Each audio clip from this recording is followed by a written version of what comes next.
Good evening, respected everyone and dear all the honorable guests, including the chief guest for inauguration, the chairperson, additional chairperson of today's technical session, keynote speakers, the entire team of Inspira Research Association Jaipur, team of Kaveri College of Arts, Science and Commerce, Pune, Maharashtra, and majority of participants who have joined the program.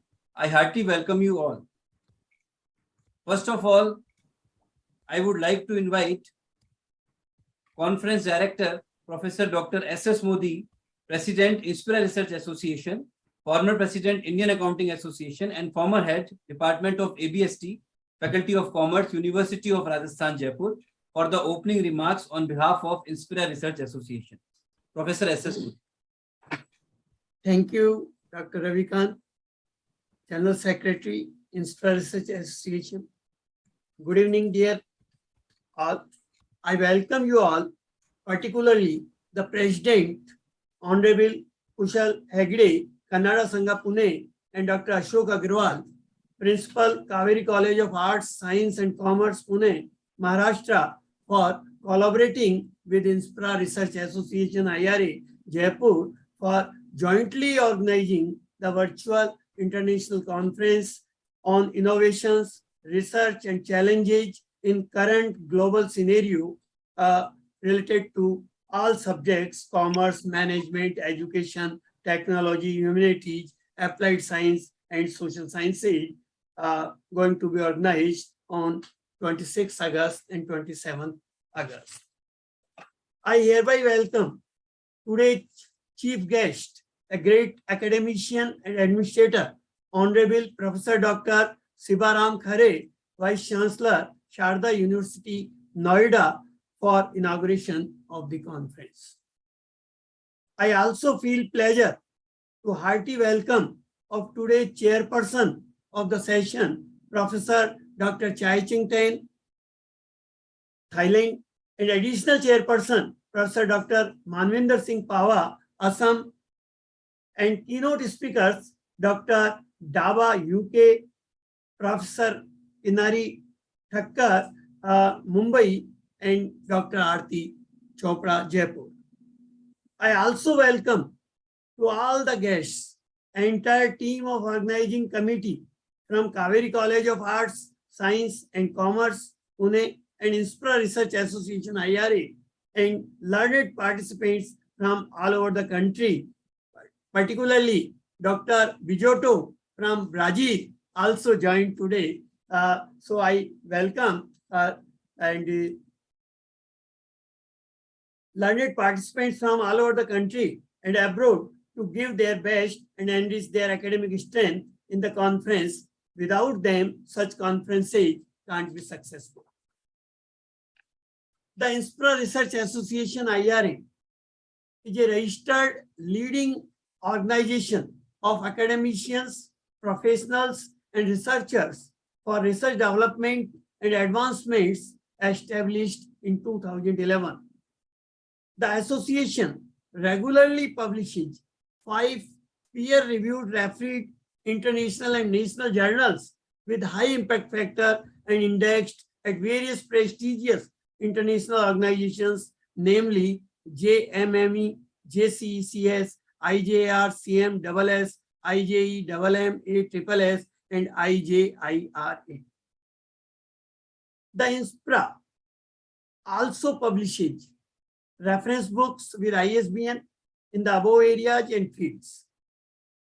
The association has been organizing national and international conferences, seminars, workshops, FDPs, etc., regularly with certain special features such as availability of complete recording of the academic programs at Inspira's YouTube channel, opportunity to publish papers in national and international journals and in ISBN books, and conference proceedings with ISBN in addition to paper presentation in the conferences, etc.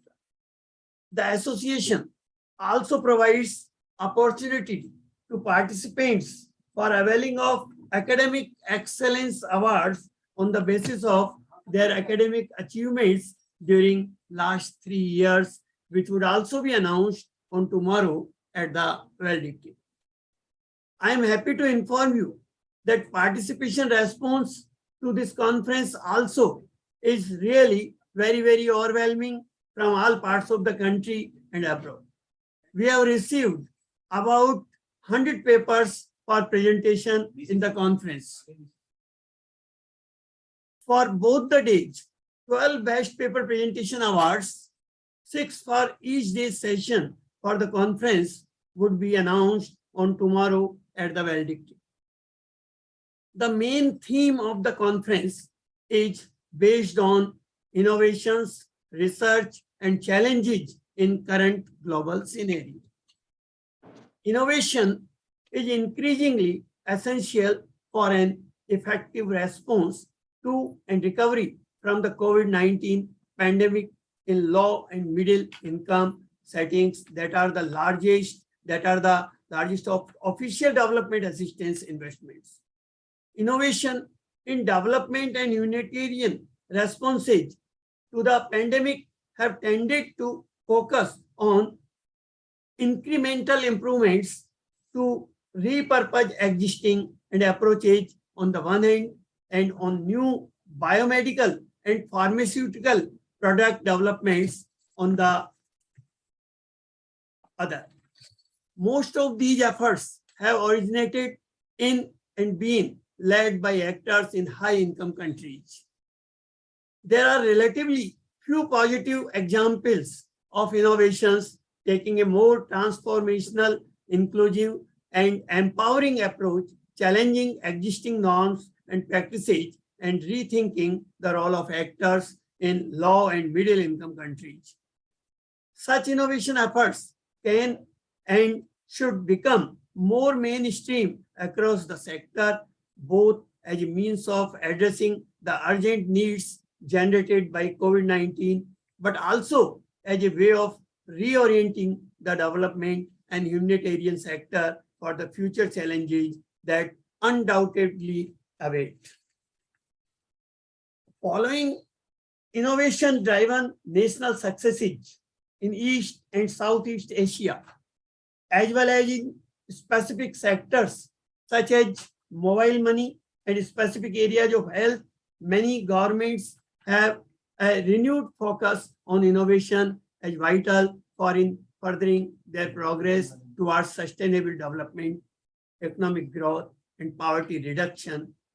International organizations are also increasingly seeing innovation as an ambition and a way of working, with many establishing in-house teams, strategies, and dedicated programs to deliver on these aspirations. For the innovation for development movement as a whole, the peer learning exercise identified several overarching challenges. First, in many areas of development and humanitarian work, it is not the technologies for progress that are lacking, but the enabling institutional environment, related levels of political energy, and the will to encourage and foster adoption.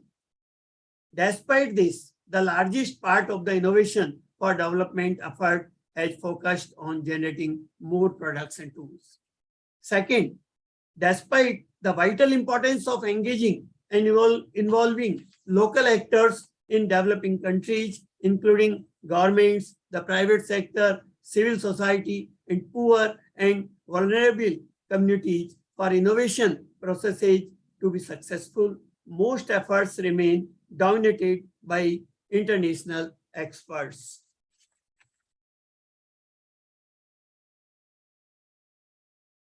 This year, Global Innovation Index shows us that in spite of the massive impact of the COVID-19 pandemic on lives and livelihoods, many sectors have shown remarkable resilience, especially those that have embraced digitalization, technology, and innovation. Said WIPO Director General Darren Tang, as the world looks to rebuild from the pandemic, we know that innovation is integral to overcoming the common challenges that we face and to constructing a better future. The Global Innovation Index is a unique tool to guide policymakers and businesses in charting plans to ensure that we emerge stronger from the pandemic. To discuss upon all these issues in this conference, there would be two technical sessions. On today, first technical session would be on innovations, research and challenges in commerce management and technology. And the second technical session tomorrow would be on innovations, research and challenges in education, humanities, applied science and social sciences. I hope you all would enrich and gain a lot from this international multidisciplinary conference. Thanks. Thank you so much, Professor S.S. Modi, for the wonderful opening remarks. Now, I would like to invite Conference Director, Dr. Ashok Agarwal, Principal, Kaveri College of Arts, Science and Commerce, Pune, Maharashtra, for the opening remarks on behalf of Kaveri College, Pune. Dr. Ashok Agarwal, sir. Sir, please unmute. Thank you, Dr. Ravi. Thank you, sir.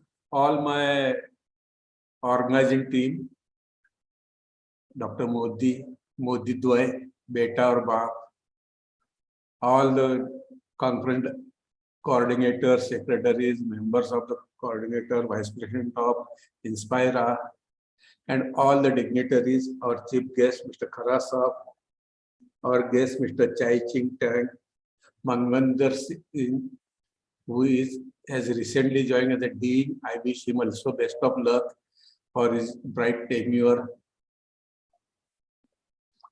Dr. Dabrata, CMA Kingare, and all my dear colleagues and participants joining across globe. Modi sir, you have made it really a global platform for such a nice and innovative subject, that is innovation, research and challenges in commerce, management, technology, and so on. That is the need of the time. And considering the importance of the topic, my president, Honorable Dr. Mr. Kushal Hegde, has also conveyed his blessing and appreciation for all the participants. On behalf of him, also I welcome all of you in Kaveri family. He is busy with certain central government meetings, so he's asked me to convey his blessing. Friends, regarding Kaveri College is one of the leading and unique colleges in Maharashtra or South India, you may say. Kaveri College is always dedicated for students, for it is well known for its student-centric approach, passionate teachers, dedicated teams of teachers, supportive and visionary management, very active students, supportive management, and also known for its global collaboration with various organizations like INSPIRA, Dhaka International University, Haryana Central University, Malaysian universities, MTC Global. Modi ji, you know MTC Global, and Maharashtra Chamber, Maratha Chamber, CI, and so on. So with their association, I'm very happy to say that during last 2 years of pandemic, Modi ji, you will be happy that during last 2 years, we are able to train more than 30,000 plus youth across globe, thanks to virtual platform. We have invited speakers from more than 40 countries across the globe. And all these activities we have conducted free of charge, not charging a single penny. All the funding were done with the blessing of my president and treasurer particularly. More than 30,000 plus youth, including deans, some vice chancellor, they were participants. Government officers were participants. And these courses, the training programs include from various domain, knowledge, life skill, and so on. During last 2 years, we have also conducted 6,000, around 6,000 courses of Coursera. We are Coursera campus initiative college. And we offer these courses not only to our students, but their family members also. Pawar Sahab, you will be happy that this year we have started 3,900 courses of Aarti Madam, 3,900 courses of Infosys, and we are offering all these courses free of charge to our students. And Infosys is also offering internship to our students. Our many students, they are very well placed in different industry. During pandemic also, our placement record is excellent. No doubt there are certain limitations being at Science Commerce College, but we have good relation with the industry people also. Industry people are also helping us. Internship is compulsory for the student of commerce and management. Research. All the faculty members, they are passionate researcher also. Ravi Saab, around 11 plus papers are contributed from my college, you know it. And all are good paper. Many our student teachers, they have completed their project with the support of ISRO and like other organizations. ISRO is also supporting Kaveri College. You tell the name of any activity and Kaveri College ahead of that. This year in Khelo India, our 3 students, Aarti Madam, they participated in Khelo India and they have an opportunity to interact with our Honorable Prime Minister also. Our student, they brought silver medal for the university.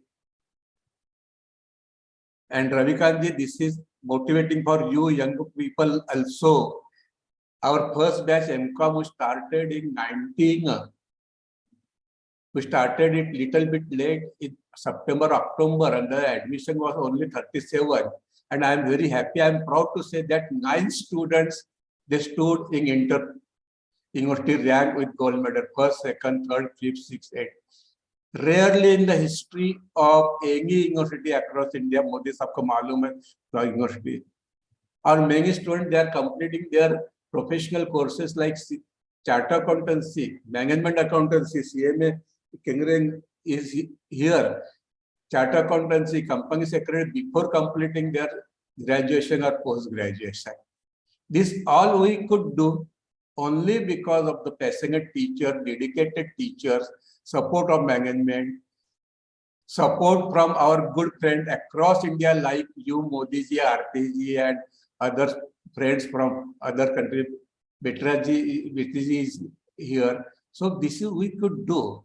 All the universities, they are always ready to help. But this year also in the Haryana University, Central University, they were participants of all others. Kaveri College is the first college to conduct workshop on examination reform on the background of this pandemic. 50 plus speakers across globe participated in that conference. We are good members, active members of MTC Global. All our management teachers and fraternity knows what is a management teacher consortium. Modi Saab is one of the active well-wisher and member of MTC Global. Senior Modi I am talking about, I don't know regarding Ravi. But we have good relation. I am repeating the word, we have good relation. And all the credit goes to our well-wisher, our friends across globe. And our philosophy is 2-sentence philosophy. Once Kaverian is always Kaverian. So all of you are now Kaverian. Though we are meeting virtually, we are coming to Kaveri College virtually. Secondly, whatever dedicated for the students, who are always ready. When I got a message from one of my friends and my guide, Mr. Modi, I blindly told, sir, ye kya puchne wali baat hai, we'll go ahead. Am I right, sir? We'll go because we have worked in the Indian Accounting Association with Dr. Khandelwal and that D. Prabhakar Rao and that Nageshwar Rao. Later on, he became the Vice Chancellor of IGNU and so on. So these are somewhat the peculiarity of this college. And Kaveri College always believe that there is always scope for better than the best. If any English teacher is there, please excuse regarding my grammar. But we feel that there is always scope for doing better than best. We are not interested in to be number one. We are not interested to be become best. We are interested in becoming unique. Student support is also lot of funds. When during pandemic, my president called me one day, sir, what about admission? What about fees? I got shocked. Kya hoga ki students are not in the position of paying fees. He told me, sir, one request by president, running 86 years age. He said, sir, one request, don't stop anyone from education for lack of funds. If anyone is not in position to pay fee, please allow him. That is the philosophy of Kaveri College. It's a basically Kannada group of institution. All Kannadigas are doing good work for the academic development of Pune is the server. So we also conducted, Modi Sahab, we also conducted one first national conference on blended platform regarding national education policy. The then Vice Chairman Mr. of UGC, Mr. Bushwant Patwardhan, now is the chair of NAC. He was the chief guest. Mr. Mukul Kangitkar, no Modi ji, no, he very well. Mr. Mukul Kangitkar is the brain behind all these NEP. That Bharatiya, he was one of the chief guests, all the vice chancellor and participants. So we are always dedicated for the cause of the students. And that's why when there is any proposal from our side, from anyone, we are always ready. And this, I also request all my friends across globe. Today they are not only guests, but they are my friends also. I appeal them, if there is any academic proposal from your side, you take it for granted that Kaveri College will be partnering with you. Kaveri College will be with you, and you be, and I'm very sure you all are up with us, because we all are from teaching fraternity, and as a responsible citizen of India, it is our responsibility to develop the nation. For developing the nation, we have to develop the youth. That's why this platform is one of the best platform Inspire is providing us. I congratulate the Inspire team also, my team from my Kaveri College also. I congratulate all the participants presenting papers, more than 100 papers. And this person, Mr. S.S. Modi, is so meticulous and he is so strict. He is not allowing it deemed to be read. He is asking 4-5 minutes, 7 minutes after you have to present. I have seen his methodology. So no compromise with the academics. So I congratulate all the participants also. I wish all the best. Once again, I request all my colleagues across globe, please let us come closer. Our Brazil friend is also here. Madam, let us come closer for academic cause. Thank you very much. Thank you. Thank you. Thank you. Over to you, Ravi. Thank you. Thank you so much, Professor Ashok Agrawal, sir. After listening Professor Ashok, sir, about the Kaveri College, we feel very grateful to collaborate with such an eminent college. Thank you. Thank you so much once again. Thank you, sir. Our pleasure, sir. Thank you so much, sir. Thank you so much. So, moving on, now I would like to request Dr. Aarti Chopra, Joint Secretary, Inspire Research Association, to invite and welcome our today's chief guest, Professor Sibaram Khara, Vice Chancellor, Sharda University, Noida. Dr. Aarti, ma'am. Thank you so much, Ravi sir. Thank you so much once again, Captain Dr. Ravikant Modi sir, for bestowing me the pleasure to introduce our honorable chief guest. Sir, do we have sir with us? Yeah, I can hear. Oh, namaskar, sir. Namaskar, sir. Sir, namaskar. नमस्ते sir. खरा साहब नमस्कार, कैसे हो? नमस्कार, fine sir. Hyderabad में आप. वाह. So in this international multidisciplinary conference, which is being organized in collaboration of Kaveri College of Arts, Science, Commerce, Pune, Maharashtra, along with Inspira Research Association, Jaipur, I am glad and honored to invite our today's chief guest. His profile is so strong and diverse that I'm trying to take out few drops from the ocean while introducing Sir. Professor Sivaram Khara sir received PhD in engineering from Jadavpur University, Kolkata, in next generation wireless heterogeneous network, essentially in the areas of internetworking and protocol convergence techniques for cellular and Wi-Fi integrated networks. He completed electronics and communication engineering and digital system from National Institute of Technology, that is NIT, Allahabad. His industry and teaching experience expands in wide areas of communication and networking engineering. He successfully completed the project for the Defense Services to enhance the automation of terminal equipment of message switching network for efficient information management. Currently, Sir is serving as a Vice Chancellor in Sharda University. Previously, he has served as a Pro-Vice Chancellor in Gelgotias University. Before that, he served as a Division Chair for Communication Engineering Division and Officiating Program Chair in the School of Electronics Engineering at VIT University, Vellore. Sir has received Best Paper Awards for his analytical models of cellular and Wi-Fi system, MIT Chennai, IEEE, IT Pune. He was honored as the Best Research Faculty. Sir has been honored as the Best Research Faculty in the School of Electronics Engineering, VIT University, Vellore for the year 2010. His research articles are presented in many areas of cluster-based wireless sensor network, spectrum mobility in cognitive radio system, call admission control in heterogeneous network, and career aggregation in A technology. He visited Georgia, Atlanta, University of Arkansas, University of Massachusetts, Rhode Island University, Brown University, USA.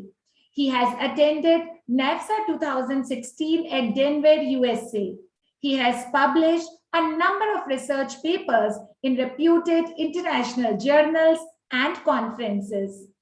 Professor Khara is well reputed for his innovative teaching pedagogy and techniques, which are designed to conformance with Dale Carnegie and Mission 10X concept. He has guided 4 PhD scholars, 20 MTech candidates, and 100 BTech projects successfully. Sir has, as I told you, Sir has supervised 4 PhD scholars and completed 1 DST-funded project worth rupees 30 lakhs. Dr. Khara is a lifetime member of IEI, IETE, and a member of IEEE. He is the editor of International Journal of Research and Reviews in Next Generation Network UK and International Journal of Research and Reviews in Wireless Sensor Network UK. He has been the advisory board member of Science Academy Publisher UK. He has presented more than 50 guest lectures in workshops and organized several national and international academic events, including conferences, training programs, workshops, and panel discussions. Khara sir, I would like to say something personally, because we being from commerce and management background, seldom go this kind of profile. So first of all, I apologize if I mispronounced any of the technical term, because we being from commerce background. Second thing is, sir, the profile was so fascinating and interesting for the commerce candidates like us. And while reading your profile, I felt as if I am going through the profile of a hero of a web series, which is thrilling, action, and patriot oriented. So thank you so much, sir. We welcome you on this platform. Thank you so much for accepting our invitation. And now we welcome you to bless the participants and all of us with your kind words of wisdom. Professor Khara, you're most welcome, sir. Welcome, sir. Thank you, Artiji, for a very long, not very overwhelming reading of the profile, not required actually. Anyway, am I audible? Yes, sir. Yes. Okay. So I am very thankful for inviting me in such a prestigious international conference, the multidisciplinary conference on innovations, research, and challenges in current and global scenario.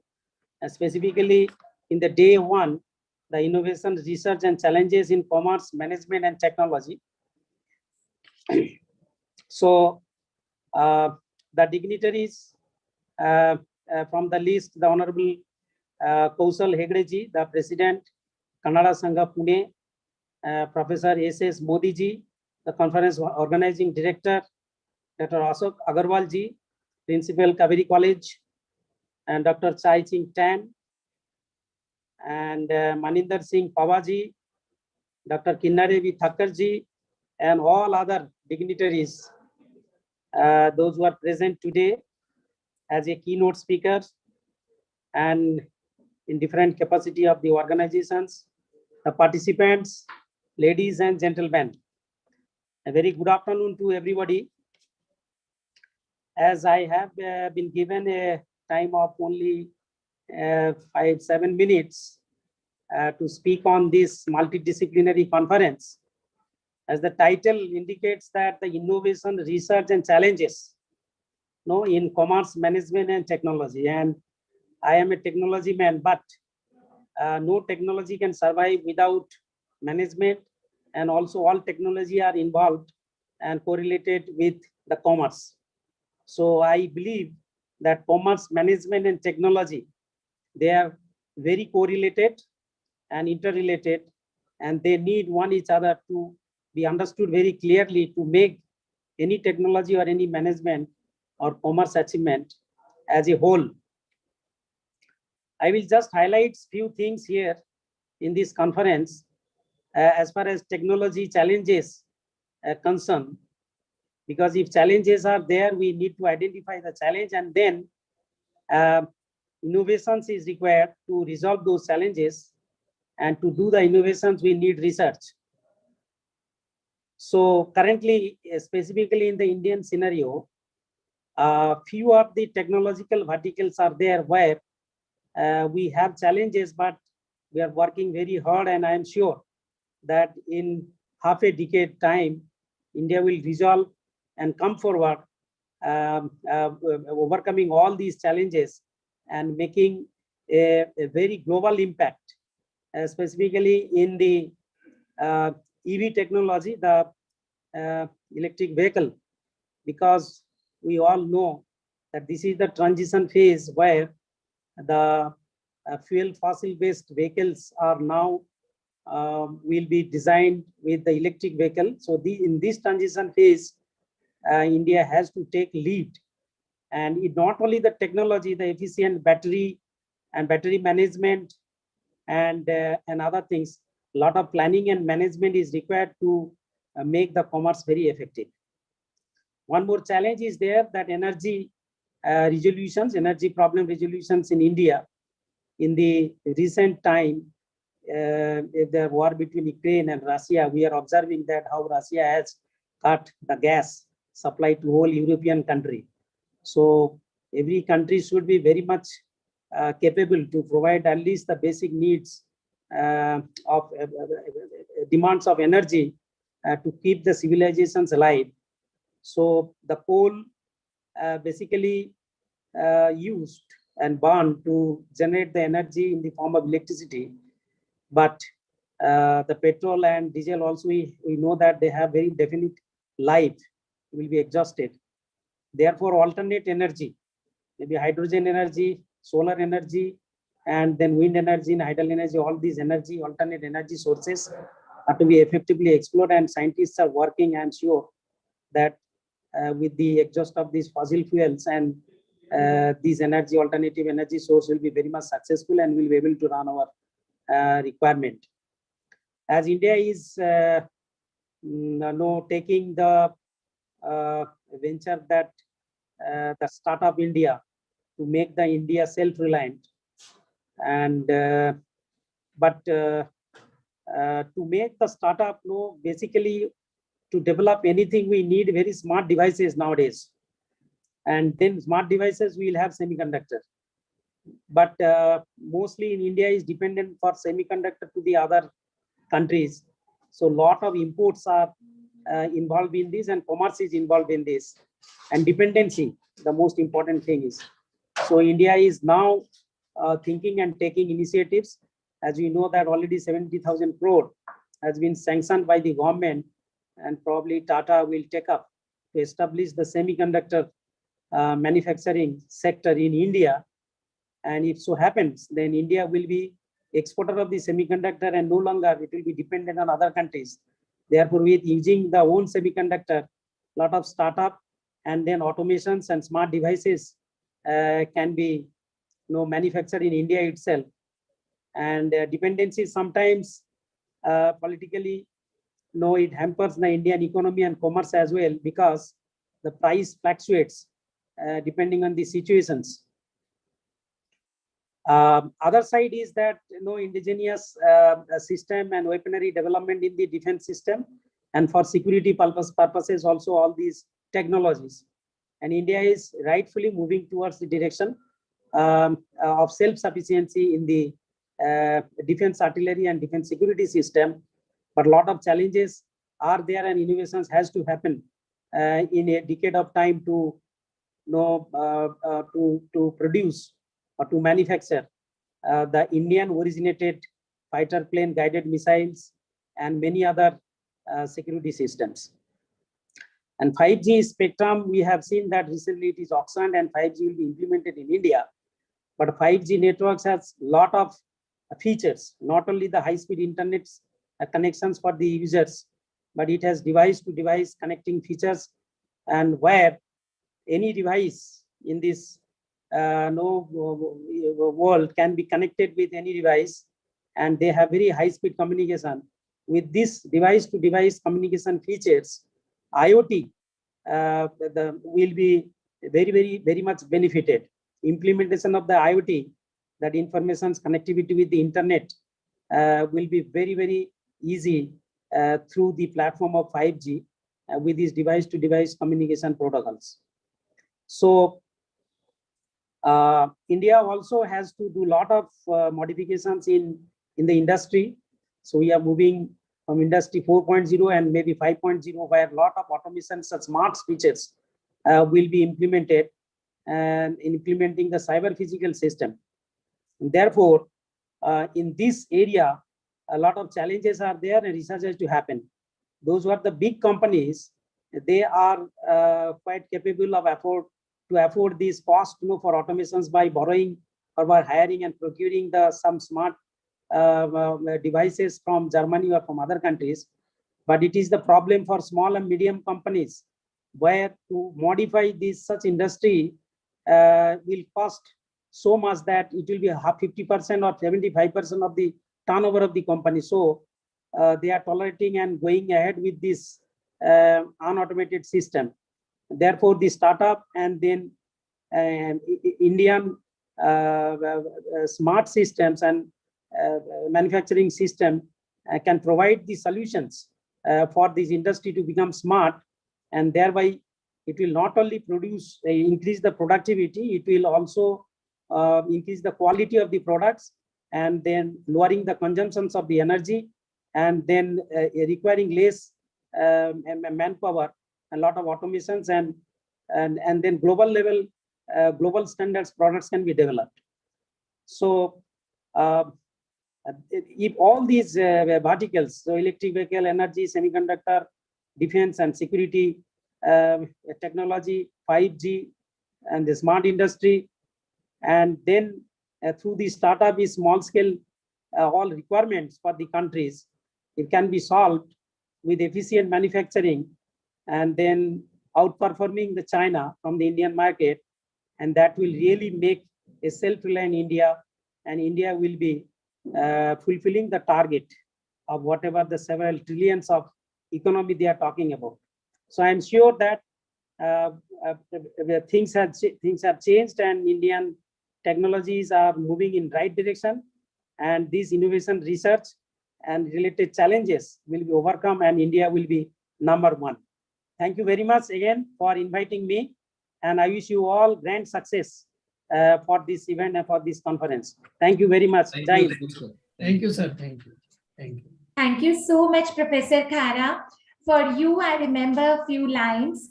कुछ करना है तो डट कर चल, कुछ करना है तो डट कर चल, थोड़ा दुनिया से हट कर चल, लकीर पर तो सभी चलते हैं, लकीर पर तो सभी चलते हैं, कभी इतिहास को पलट कर चल.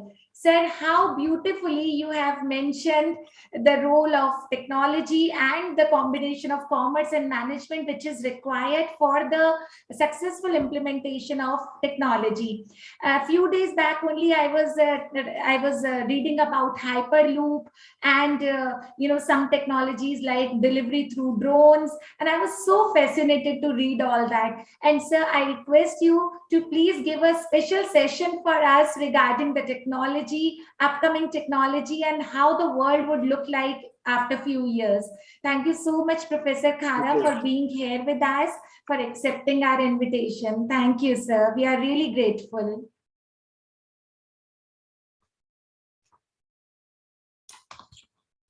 Thank you, ma'am. Thank you so much. Now, I would like to invite once again Dr. Aarti ma'am to invite our today's chairperson, Dr. Chai Ching-ten. Dr. Aarti ma'am.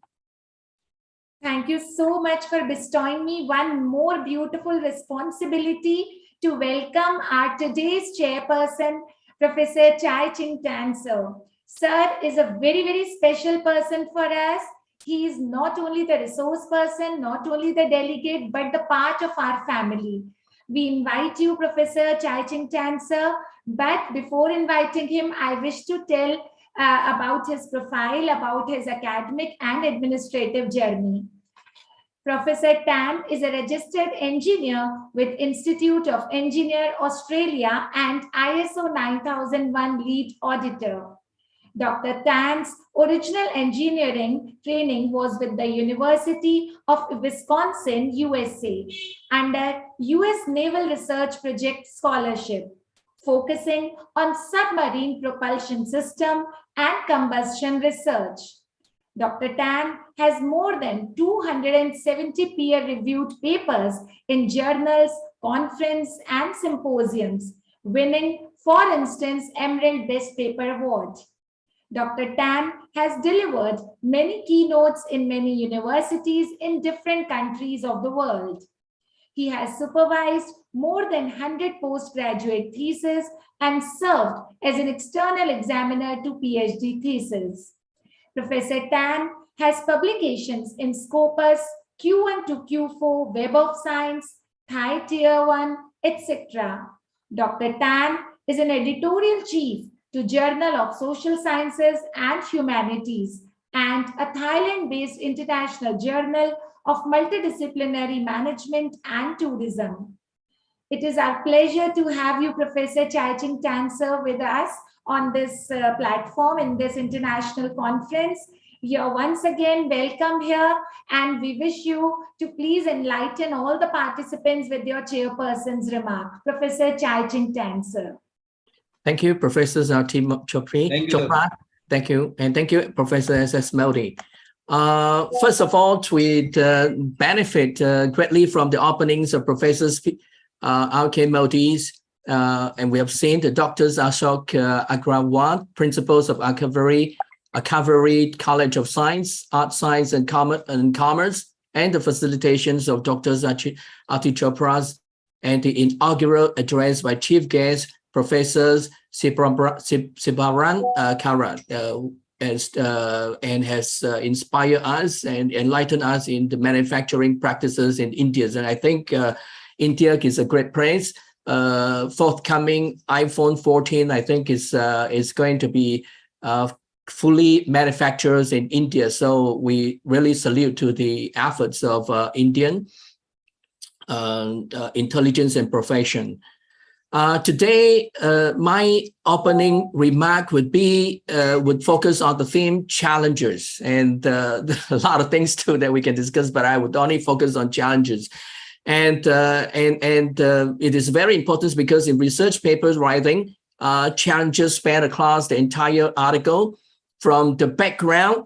If we are not clear on the challenges stated in the background, the rest will not flow. So challenges in the background to the knowledge patterns in the literature review. Sometimes we read literature review, there are certain patterns and there are certain challenges. And if we can break through it, we can have innovative ideas and theories. To methodological challenges, certain things that we need certain methods, and to the challenges that we are to apply our research. So challenges are everywhere. There are many challenges, such as challenges that we face today, sustainability posed by growing urban populations and consumptions. And again, many challenges that today's conference will share. It will lead us, for example, the urban challenges will lead us as researchers and practitioners have to look into various means to tackle the issues and challenges. For instance, research methods in ways we can approach informants and people, such as maybe we have to use digital social innovation, digital transformation, implementation methods such as nature-based solution, as inspiration and sources of ideas, transformation that we can suggest. Conservation, the introductions of green spaces into the built environment in the urban area, and such as researchers, we can also apply social psychology to help us understand the social psychologies of residents and urban citizens. That is, we as researchers and policymakers should focus on the greater impact aspect of urban life in a systematic manner. Another example that is closer to us, I think each day, it's a food packaging. And I order food online almost every day. So to address the challenges of sustainable food consumption, I have gone through these today's conference agendas, and I also see that apart from addressing the challenges, many presenters try to understand what it is, the phenomena we are dealing with before we plunging into challenges, and such as the corporate social responsibilities and consumer behavior. Those are fundamental aspects that I think we really get to know, need to know well, so that we can better deal with the challenges and the impact and opportunities and motivation. So back to food packaging, we may come to understand that the fundamental issue is this. Before we plunge into the challenges, we need to understand some basic things, and many research articles, many research students, they do so. Such as we try to understand the various roles of food packaging, for instance, protection, shelf life, and food waste reduction. The packaging also facilitate the handling, so logistics and supply chain, user friendliness of the packaging, and then also communication. Not only as silent salesmen, but I think in digital era, we have the digital features that can efficiently be used for the supply chain services and customer relationship management in the supply to consumer ecosystem. Knowing all of this will inspire us to use the right tools. So as researchers, we need to use the right tools, such as research methods, innovative and design thinking, group technology, sciences, and engineering to deal with the challenges, especially sustainability challenges. For instance, we may aim to transit from the petroleum-based fuel in the packaging to bio-based plastics. So even so, even think we have solved the challenges. No, even we have done so, there are still many new challenges. For instance, how we can develop biodegradable plastic that remains stable during the entire protection stages. So stable shelf life, what I mean, or find the bio-based feedstocks where we get these raw materials, sugar cane, corn, potatoes, that can be utilized at a large scale, not a small experimental scale, without causing further environmental pressure to the natural ecosystem. In addition, we can also use, I recall Professors Chopra, Ati Chopra talk about some of these recycles and reuse and recover. So we can also look into the circular economy. So and technologically, we can use digitization for, of course, especially, and it would during the COVID-19, of course, it would transform the way we understand the packaging. It's not only these marketing purposes, but also digitized purposes. So we also may have challenges, for example, from our professors inaugural speech, Professor Sibaran Kara. We came to an aspect that I think is very close to the inaugural speech, which is how we can deal with the challenges managing supply chain, especially for small, medium-sized enterprises.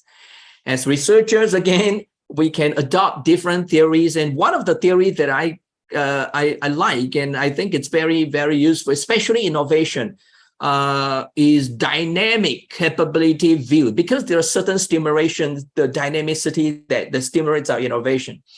And so we can exploit that theory to nurture our the way we look into strategic management and the way we can manage, integrate, build, and reconfigure whatever assets and capabilities we have, technological-wise or financial-wise, to address, again, the dynamic environmental issue in an innovative way. So I think it's a very good theory.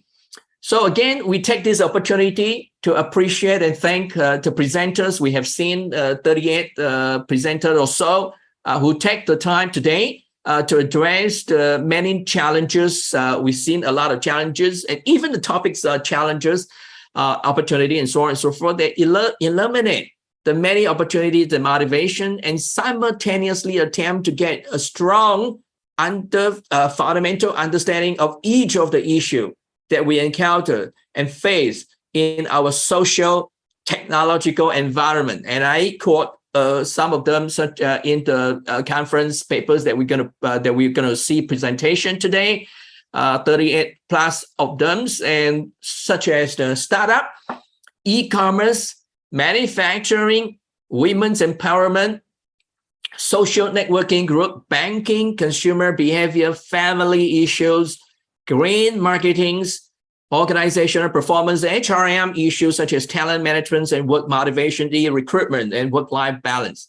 So again, thank you, each one of you, for this your efforts in today's preparation for the conference presentation. And we also like to thank representing this our Inspira and Calvary College. I also like to take this opportunity to welcome our additional chairpersons, Professors Manvita Singh Pawar, who is very rich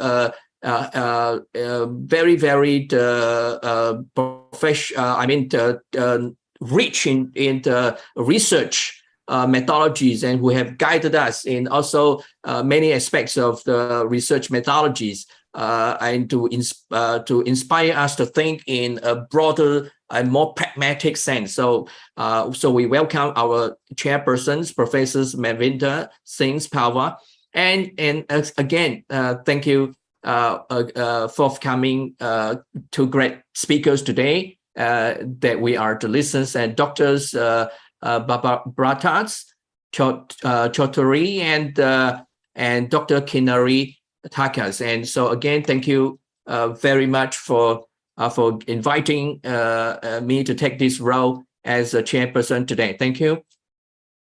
Thank you, Professor Chai Ching Tan, sir. you have always won our hearts. Whenever you speak, you take our hearts away. So your speech was highly influential and full of zeal. Thank you so much, sir. The way you discussed the challenges of technology and the major technology challenge being sustainability. So sustainability is the point on which we have been discussing for a long time now, but it is the time we have to really think of some practical things, like, practical outcomes, how we can make the environment, the resources more sustainable.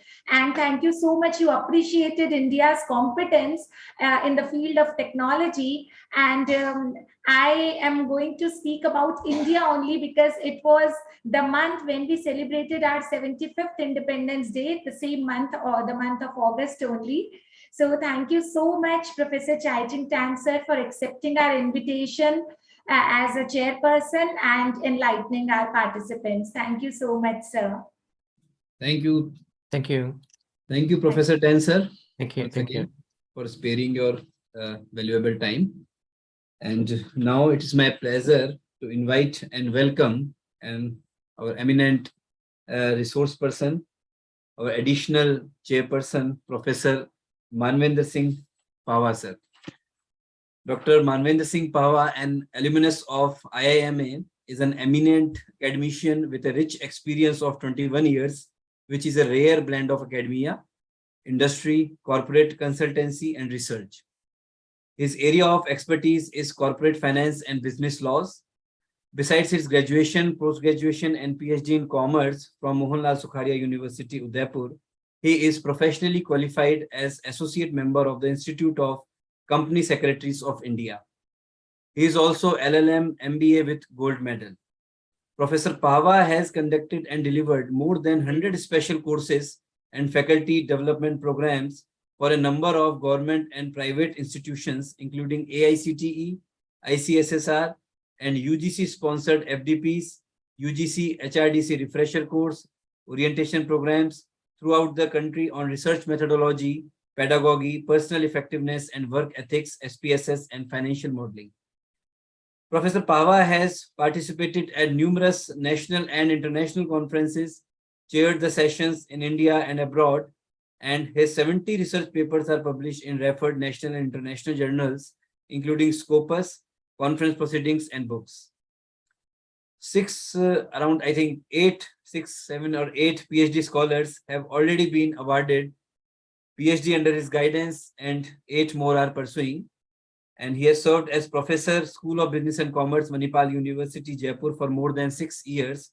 And at present, he is working as Professor and Dean, School of Business, the Assam Kaziranga University, Assam.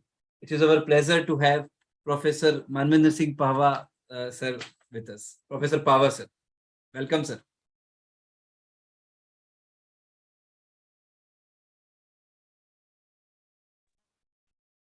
Thank you, Raviji. You have always been a great friend, close to heart, always. Thank And Honorable Professor S.S. Modi, sir. Thank you. Pranam, sir. My respected Anil Mehta, sir. Sir, namaskar. My great friend, close to heart, Ravikant Modi ji, Chaiching Tan, sir, Rizia Lucia ma'am, Aarti Chopra madam, and our Honorable Vice Chancellor, sir, who is in absentia, and Principal Saab also. So this is a great pleasure for me to be again over here after some time, a gap in between. So this conference is again on innovation research, because I have it is a great pleasure to hear about Inspira Research Association. I am also a life member for this association. I'm proud to be a life member of this association. And this association keeps on conducting a lot of activities. A lot of things are there which are a portfolio of this association. And I was fortunate enough to be a part as a resource person also in some of the workshops which have been conducted. And I have been honored again today to be additional chairperson along with Professor Tan over here. So we'll talk more about, we will give an opportunity for our presenters today to talk more about this. But yeah, before that, because it's a question of innovation, research, and challenges, particularly in business and commerce where we are. So it's a part of the society. So this is a platform where we can discuss something which is interdisciplinary, because business is truly interdisciplinary if we say. So there are, as rightly said by Professor Ten, that there are challenges in the business which have to be addressed. And the most important challenge is the sustainability. So sustainability being the most important challenge, because this is something which is related to our future. Because if we take the steps which are sustainable, if we do a business which is sustainable, our generations will live, we will also live, but we have a legacy to give to our generations, which will sustain for the time to come. Otherwise, the things have started deteriorating if we see it from that point of view.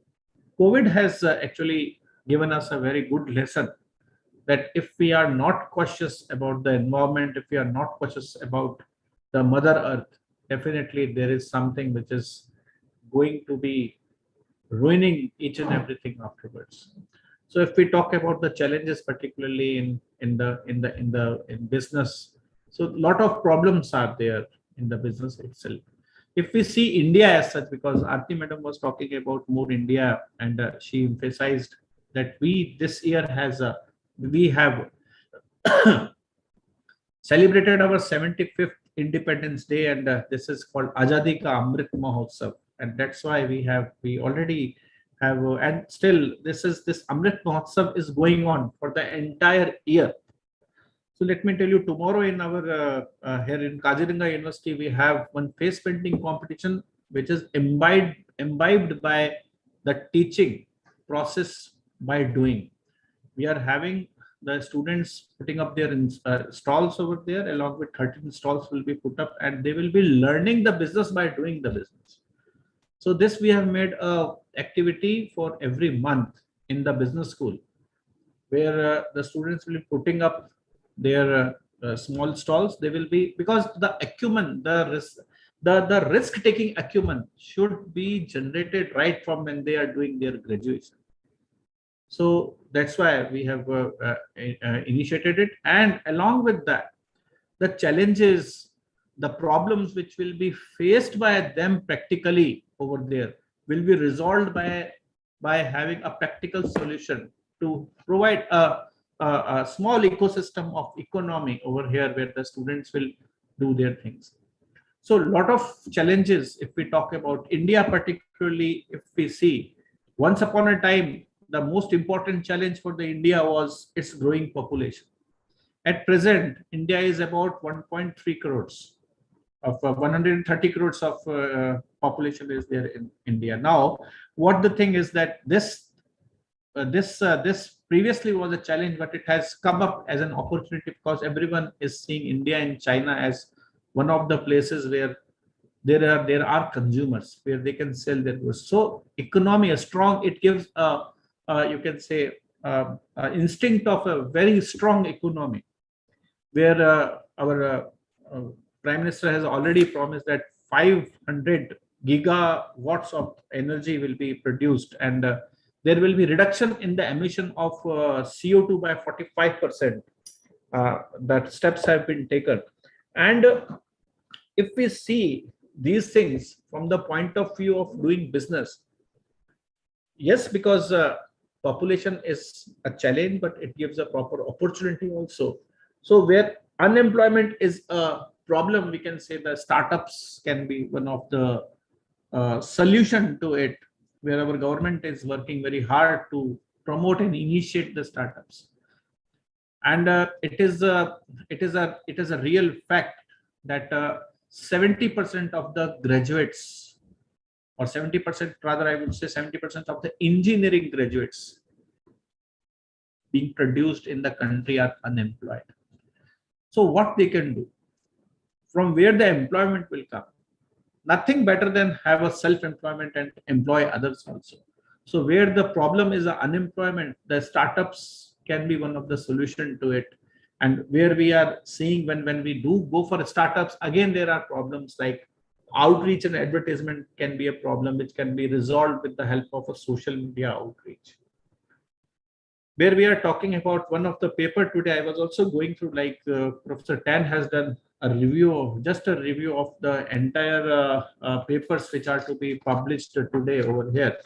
So one thing which I see as a problem is the reliability of the systems. That means reliability of our e-commerce systems. So again, this is again a problem which would be addressed with the help of a proper CRM. Further, if we see the acquisition of skilled manpower or talent acquisition, it can be done in a very good way with the help of the artificial intelligence.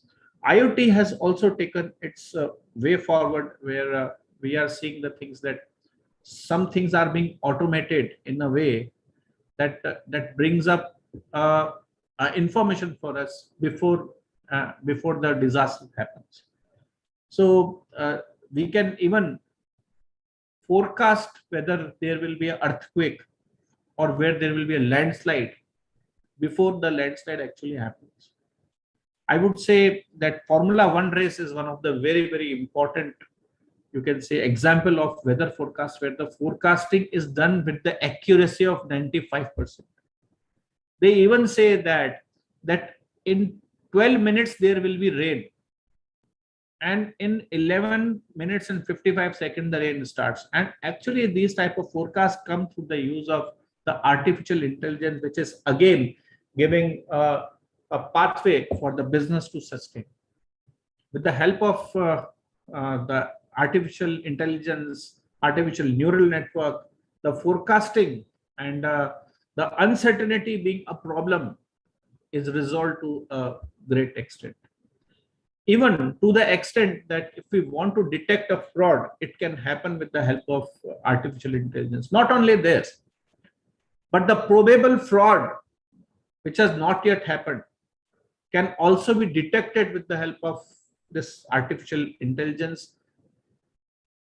Let me just one more example of automation. I would say we are known about this e-vehicles company called Tesla, which is a #1 e-vehicle company in the world. Now, what happens when we struck in the you can say in the jungle, where there is no mechanic at all? So if we have Tesla and by chance there is a little bit of connectivity, the Tesla car repairs itself by its own, by this automation and the use of artificial intelligence. So the repairing also work, which was otherwise done by the manually done by the people, is also automated. We are aware about the digital signatures, encryption and decryption system, which actually helps us in authentication of the person who is behind the things. So a lot of problems with lot of solutions are coming up. So I hope this conference which we are having, and today I suppose there are about 38 presenters who will be speaking, who are presenting the papers, will definitely be giving some solutions to the ideas which they have worked on, and will make this conference a great success. So at this outset, I would like to welcome everyone, including our keynote speakers, those who will be addressing the audience now for a you can say betterment of every one of us, because everything whatever we have listened from Aarti Madam, from Tensor, from even from SS Modi sir, he was also describing many things post and pre-pandemic. These all are inputs for us, which will help us in learning and making the things better for a better world. Thank you. Thank you so much, Dr. Manvinder Singh Pava, sir, Professor and Dean, School of Business, the Assam Kaziranga University, Assam. Sir has rightly focused on the startups and the need of self-employment in today's world. Self-employment is the solution for unemployment today. And sir, I have seen that many of my students at BBA classes and BCom classes, when I ask them that whether you're preparing for some competitive exams or something, so few of them say, no, ma'am, I want to be my own boss. So I do not want to work under someone, rather I want to give employment. So that's a wonderful thing, and government is also making so many policies for them. It is the only thing that it should reach the right person at right time. And the activities you are undertaking to teach practical approaches of business and trade for the students at your university is highly appreciable. Thank you so much for accepting the invitation and being the additional chairperson of today's session. Thank you so much, Professor Manvinder Singh Pawar, sir. Thank you, Arti. Thanks. Thank you so much. Thank you so much, Pawar sir, once again. So actually the presenters are waiting to, to listen your comments. So it's time for keynote speakers. I would like to welcome our eminent keynote speaker, today's keynote speaker, CMA Dr. Kinri Thakkar ma'am, Professor, Department of Commerce, University of Mumbai. Professor Thakkar has total teaching experience of 23 years. Her area of specialization is finance and accountancy. She is also former principal of SIES College of Commerce and Economics, Mumbai. She is recipient of Dr. APJ Abdul Kalam Award for Teaching Excellence 2018. She has co-authored 6 books in the subject of accountancy and finance, organized 4 international conferences, 6 faculty development programs, 6 webinars, and 5 workshops, 1 refresher course sponsored by RUSA, 2 capacity building programs sponsored by ICSSR. She has successfully completed 4 research projects, 2 funded by ICSSR and 2 funded by Mumbai University. Professor Thakkar has been a chairperson for 30 conferences, seminars, and resource persons of 115 workshops and webinars. She has also published 43 research papers in various international and national research journals. She has visited USA for presentation of research paper in an international multidisciplinary conference. The paper was published in International Peer-Reviewed Journal, and she is also conducting virtual classrooms and online assessment of assignments for NMIMS deemed university and Zaro Institute in the subject of finance and accountancy. So it's our pleasure on behalf of Inspire Research Association in Kaveri College. We welcome you, ma'am. It's our pleasure to have such an eminent keynote speaker. Thank you so much, ma'am. Welcome, ma'am. Thank you, sir. Thank you, Modi sir. Both the Modi sirs, SS Modi sir and Ravikant Modi sir. And it's always a pleasure to be, a part of all the events which are organized by you. And as you said that participants are waiting for the sessions. In fact, when I was listening to all the other speakers, I was also going to talk about something related to business intelligence, something related to IoT, as Pahwa sir mentioned. But then I thought that maybe it would be a repetition of whatever others have said. So suddenly, I had somewhere I had read about a unique problem which nowadays is faced by all e-commerce companies. So let me touch upon, for some maybe 5-10 minutes about this unique problem. And I think I quickly managed to prepare some bullet points, so I'll try to share it. Is my screen visible, sir, ma'am? Aarti, ma'am? Yeah, I'll try for a slideshow if it happens. Otherwise, I'll just start with the. So good evening to each one of you present here, and hope you all have a very fruitful interaction at the end of this international conference. There are some innovation and challenges which are taking place since last 2 different phases of our economy. The one is demonetization and the other is pandemic. Demonetization had impacted only our economy, in close, in the sense it was not impacting other countries very strongly. It had more impact on our country, but pandemic had an impact on almost all the countries in the world at global level. However, these 2 issues considerably changed the pattern of marketing, the pattern of payments, and the pattern of transactions being done, the shopping transactions being done. So a lot of growth was witnessed post these 2 important events and in the e-commerce industries. So everybody knows about what is an e-commerce industry and what are the different platforms and wallets which are available for making payments. But there is one typical unique issue related to e-commerce. I think that I will try to touch upon about in this discussion. So as you can see, there's a sea change in the e-commerce strategies in the view of digital transformation. At a global level, industry, there is a lot of offer, but untapping into these advantages requires a thorough planning and reliable execution. So what we have to do is we have to execute whatever whatever industry demands. So innovative strategies in the form of integration of technology becomes at the center stage. So one unique problem is cart abandonment. Every e-commerce industries and every platform of e-commerce frequently faces this unique problem that is called as cart abandonment. What is that? The word itself may help you understanding what the cart abandonment is. You go to a site, you try to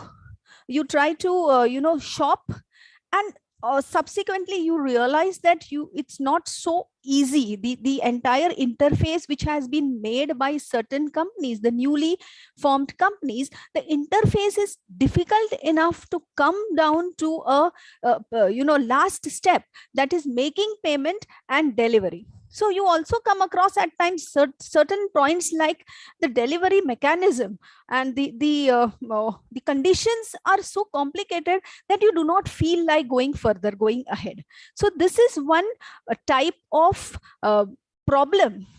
And it is, in fact, if you see, it's a key metric that e-commerce indicates the rate at which visitors interact with the retailer's website and then abandon their purchases without actually buying anything or signing up for a newsletter or a promotion messages, because they are not comfortable, they are not happy, or maybe they are not techno savvy.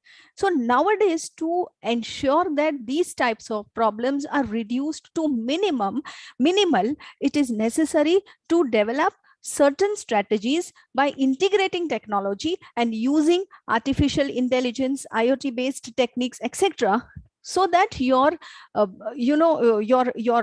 market share does not have any impact if as far as the purchases through e-commerce websites is considered. So what happens in case of abandonment of cart?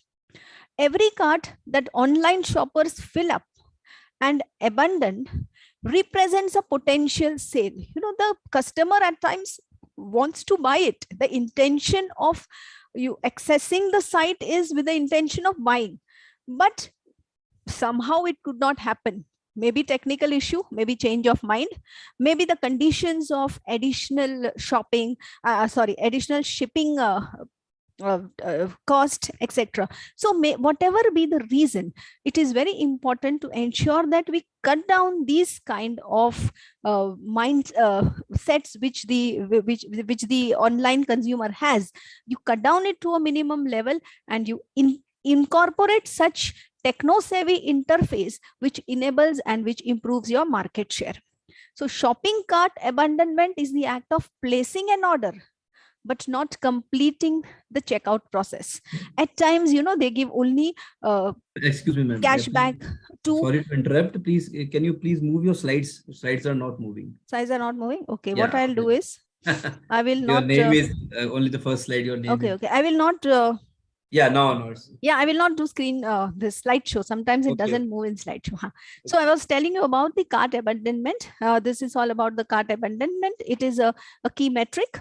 What happens is that a potential sale could have happened, but it did not happen because of any reason.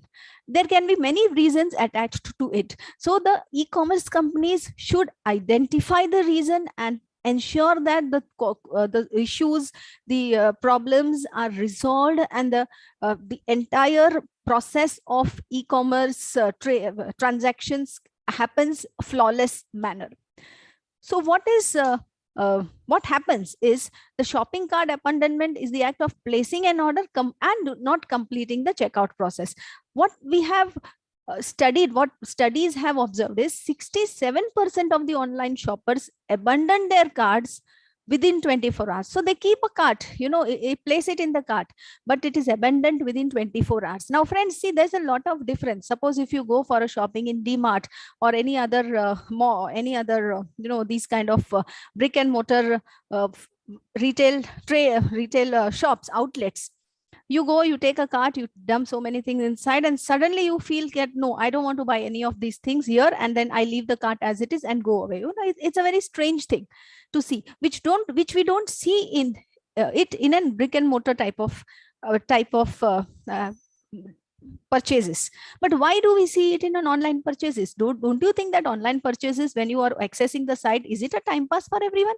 No, it definitely would have been some reason for going and accessing the sites. So why the things which does not happen in online brick and mortar type of purchasing happens very frequently in an online mode of shopping? So this is something which a question mark, which I think one should address and resolve the issue to make the purchasing more maybe more interesting, flawless, and a smooth purchasing of whatever products you need to purchase.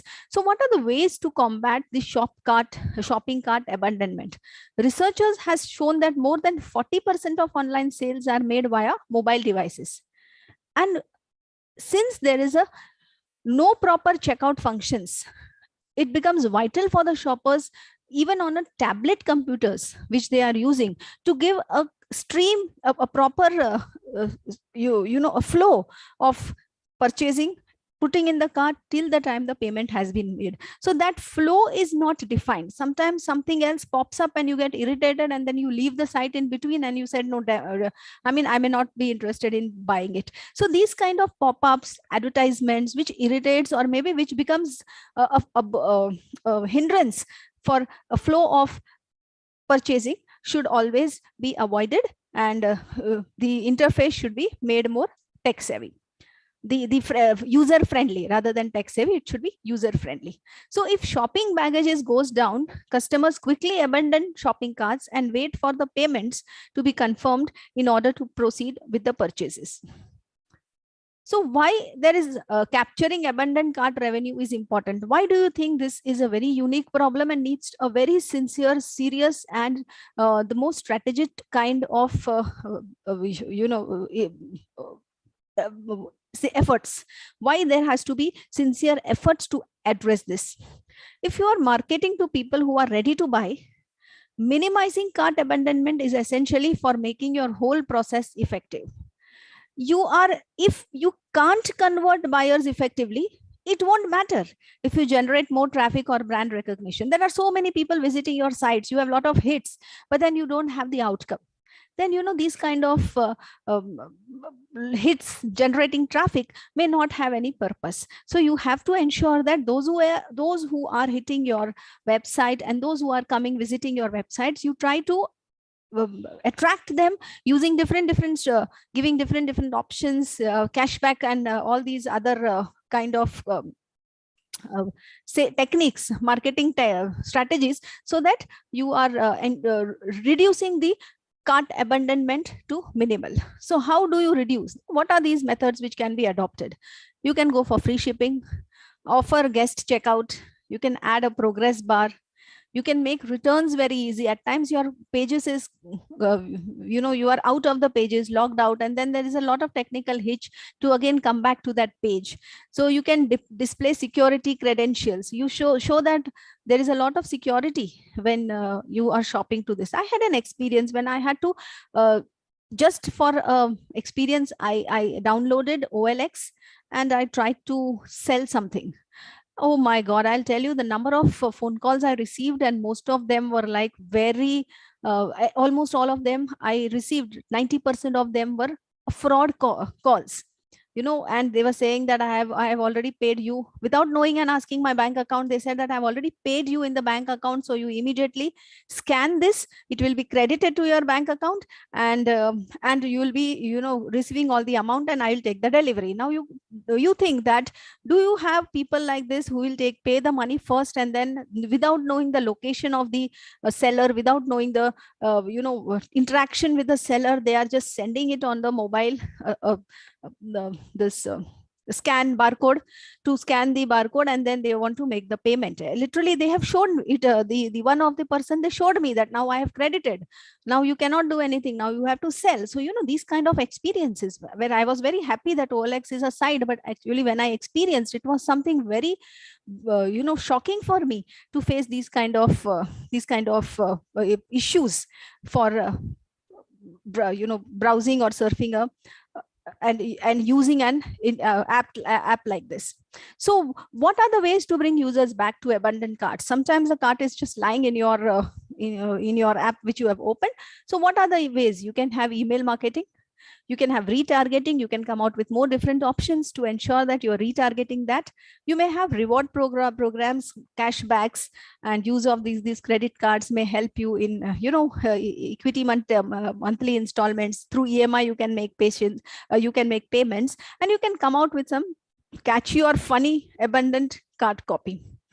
How do you reduce? Nowadays, certain companies like popular e-commerce companies, they use machine learning based forecasting services, and this enables them to ensure that everything is so flawless and smooth, and what you call consent, I mean this which they are getting, the strategies which are used to take them back, the retargeting the customers. So these strategies are implemented very effectively. So they are given these kind of companies, they give a lot of options and opportunities, and they come out with innovative ideas to keep the customer in the website, and ensure that without checking out, the customer does not quit the website. So they ensure that this entire interface is such which reduces the cart abandonment. Then the other way, the techniques may be to make it easy for the visitors, to give them some good kind of reason, or good additional products or benefits which makes them stay connected in the app, in their browsing interface, and thereby they will help in reducing the cart abandonment, which is a very, very unique problem, and more than 60% of the consumers on shopping online has faced these problems. So I think with this, I tried to discuss typical a unique issue which we have seen in e-commerce industries very often, and I am very happy that I got this opportunity to listen to all the speakers and to to be a part of this program, International Conference, and I thank Ravi Modi sir and SS Modi sir for giving this opportunity. Wish you all the best to all the participants, and thank you very much.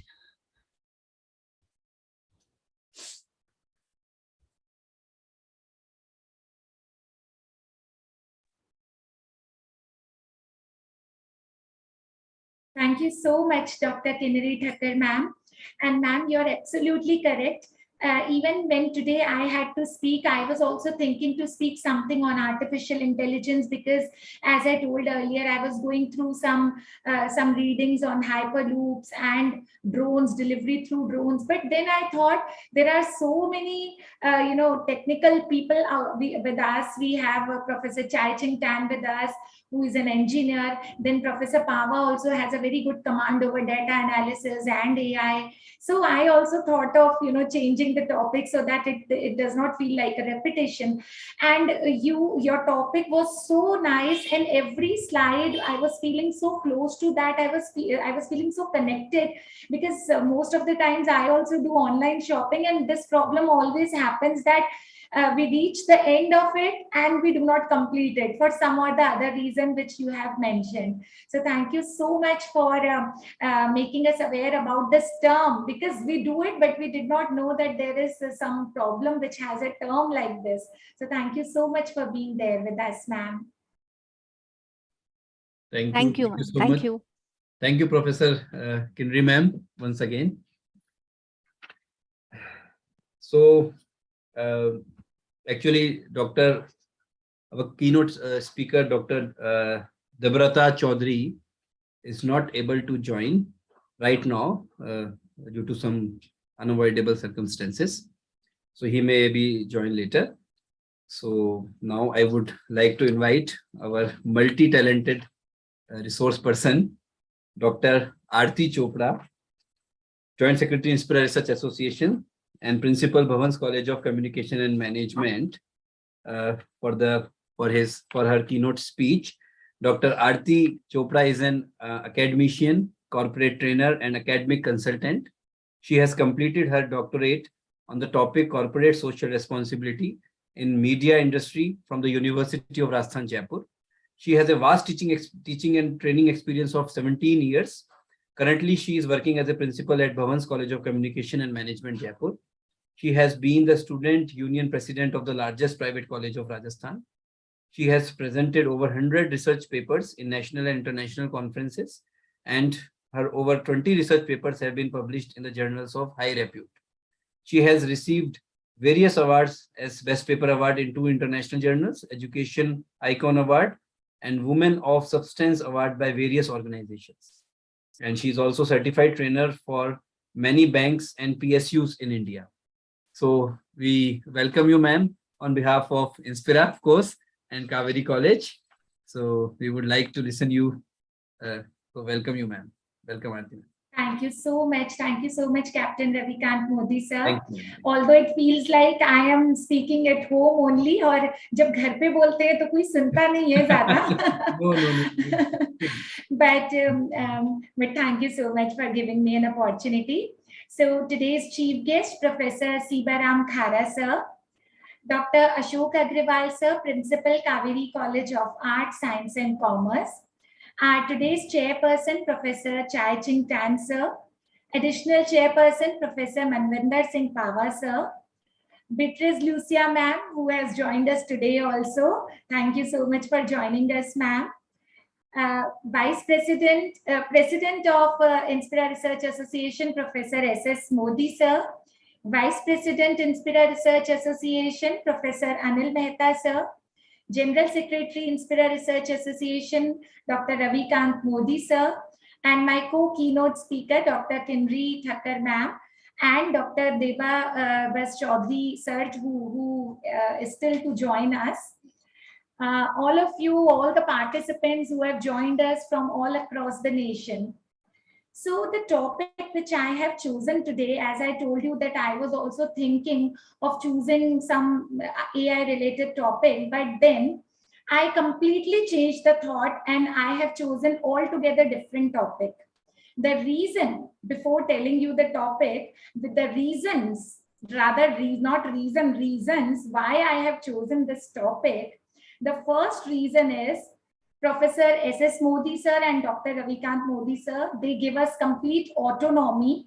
So they gave me complete autonomy through this multidisciplinary conference to choose any topic. So I decided not to go for commerce and management related topic. Because of this autonomy, I took the privilege of this. Second reason is, as I told you, I wish to tell all my friends who are outside India, I wish to tell them once again that this month only, August 2022, we have celebrated our 75th Independence Day. So this is also one of the reasons why I chose this topic. Then one more reason is we have got a new president in the month of July, and she is the first tribal president of our country. And the last reason for choosing this topic is that I have recently completed my academic LLB. So I was so much, fascinated about law. So when I studied law, I got so much fascinated about the constitutional law when I studied the Constitution of India. So as the citizen of India, I would request, rather, because I have seen this, I have studied it recently, I would request all of you to, at least read our Constitution. That is so interesting, so fascinating. So that's the topic of my today's presentation.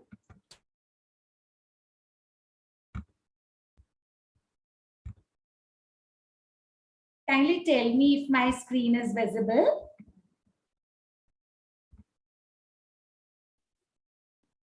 Thank Visible. you. Thank you. So I would like to talk about the Constitution of India. As I told you that we have celebrated few days back only, we have celebrated our 75th Independence Day. As Professor Manvinder Singh said, that we are celebrating it for the whole year as Azadi Ka Amrit Mahotsav. So I would like to tell you something about our constitution and about our presidents. On 22nd of July, we had our new president, Srimati Draupadi Murmu, who is the 15th president of our country. And she is the first tribal president of our country and the second woman president after Srimati Pratibha Patil. She is the youngest president ever because before her, Nilima Sanjeeva Reddy, he was 64 years old. She is also 64 years old, few months younger than him. So she's the youngest president ever holding this post.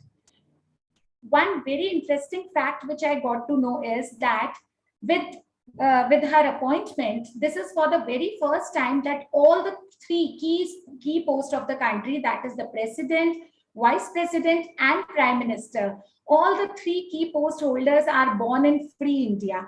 That means they all are born after 1947. This has happened for the first time. Now, I would like to tell you some interesting facts about the Constitution of India, and I would request Professor Chaiching Tan sir, Beatrice ma'am, and all the friends who have joined us from outside India to kindly listen to it carefully, because I really wish to tell you, as Beatrice ma'am works for so many projects on India, Pakistan, and Brazil. So I thought this would be a very interesting thing to tell her also.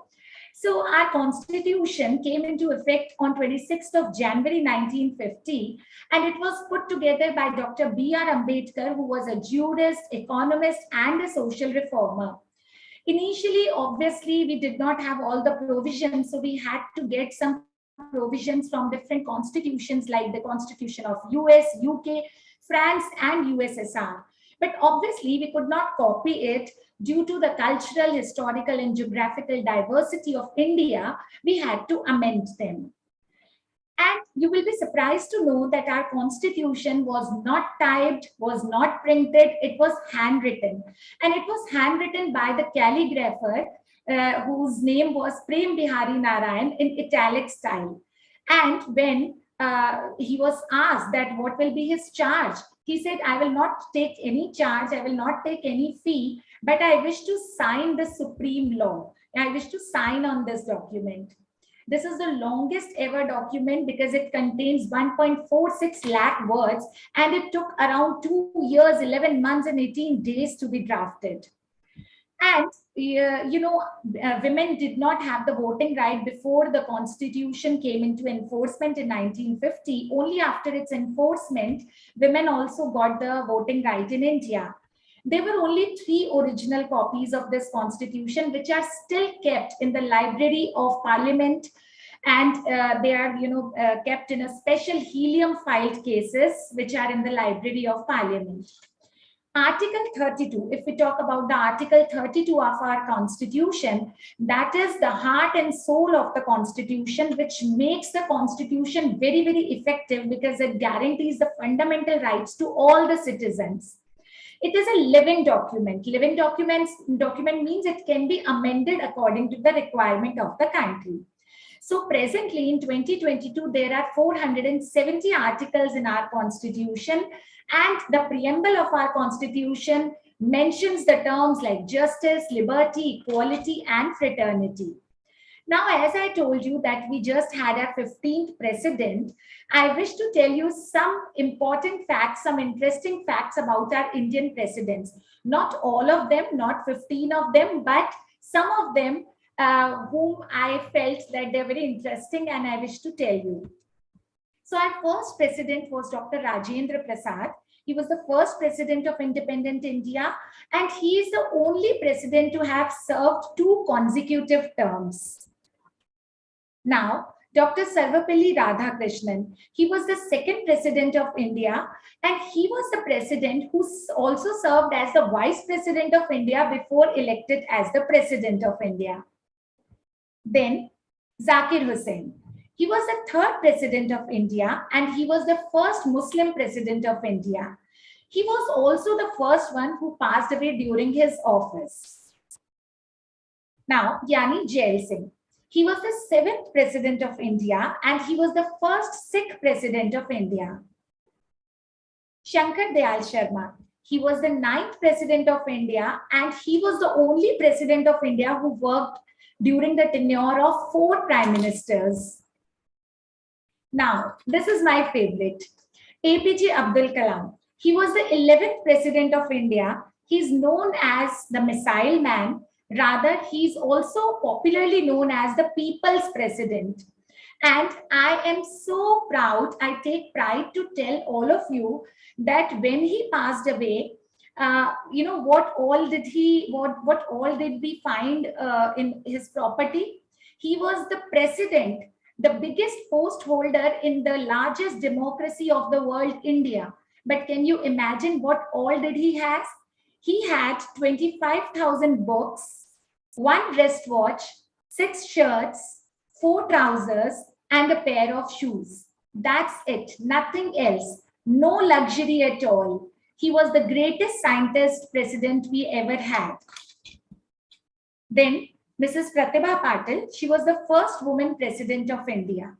So, of course, I know that this topic is not related to management and commerce, but as I told you, I took the advantage of the multidisciplinary conference and wanted to talk about law, and what better than the constitutional law. So thank you so much for listening to me. And now, if you permit me, Modi sir, if you permit me, I would request all the dignitaries, all the participants who have joined us to kindly stand up, to kindly raise for the national anthem, because as we talked about the Constitution of India, I would request all of you to please raise, and I will definitely try my best that if this music plays, if it plays, very nice. If it doesn't play, we'll sing, and we can just stand up and I'll try to play then. Please raise.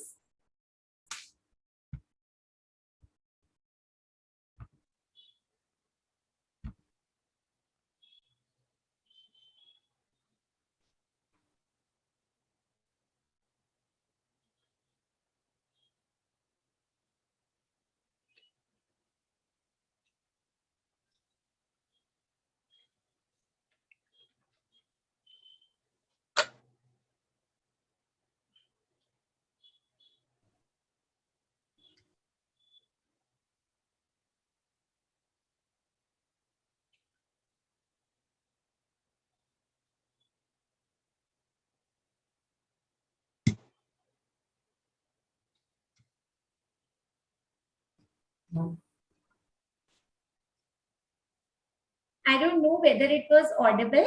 Was I it think- audible? Yeah, it is not audible, I think. Actually, it was not audible. I tried to put the music, but if it was not audible, no problem. You all stood for the respect of our Yes. national anthem. Thank you so much for that. And I would like you to please repeat with me, Vande Mataram. Vande Mataram. Thank you. Thank you so much, sir.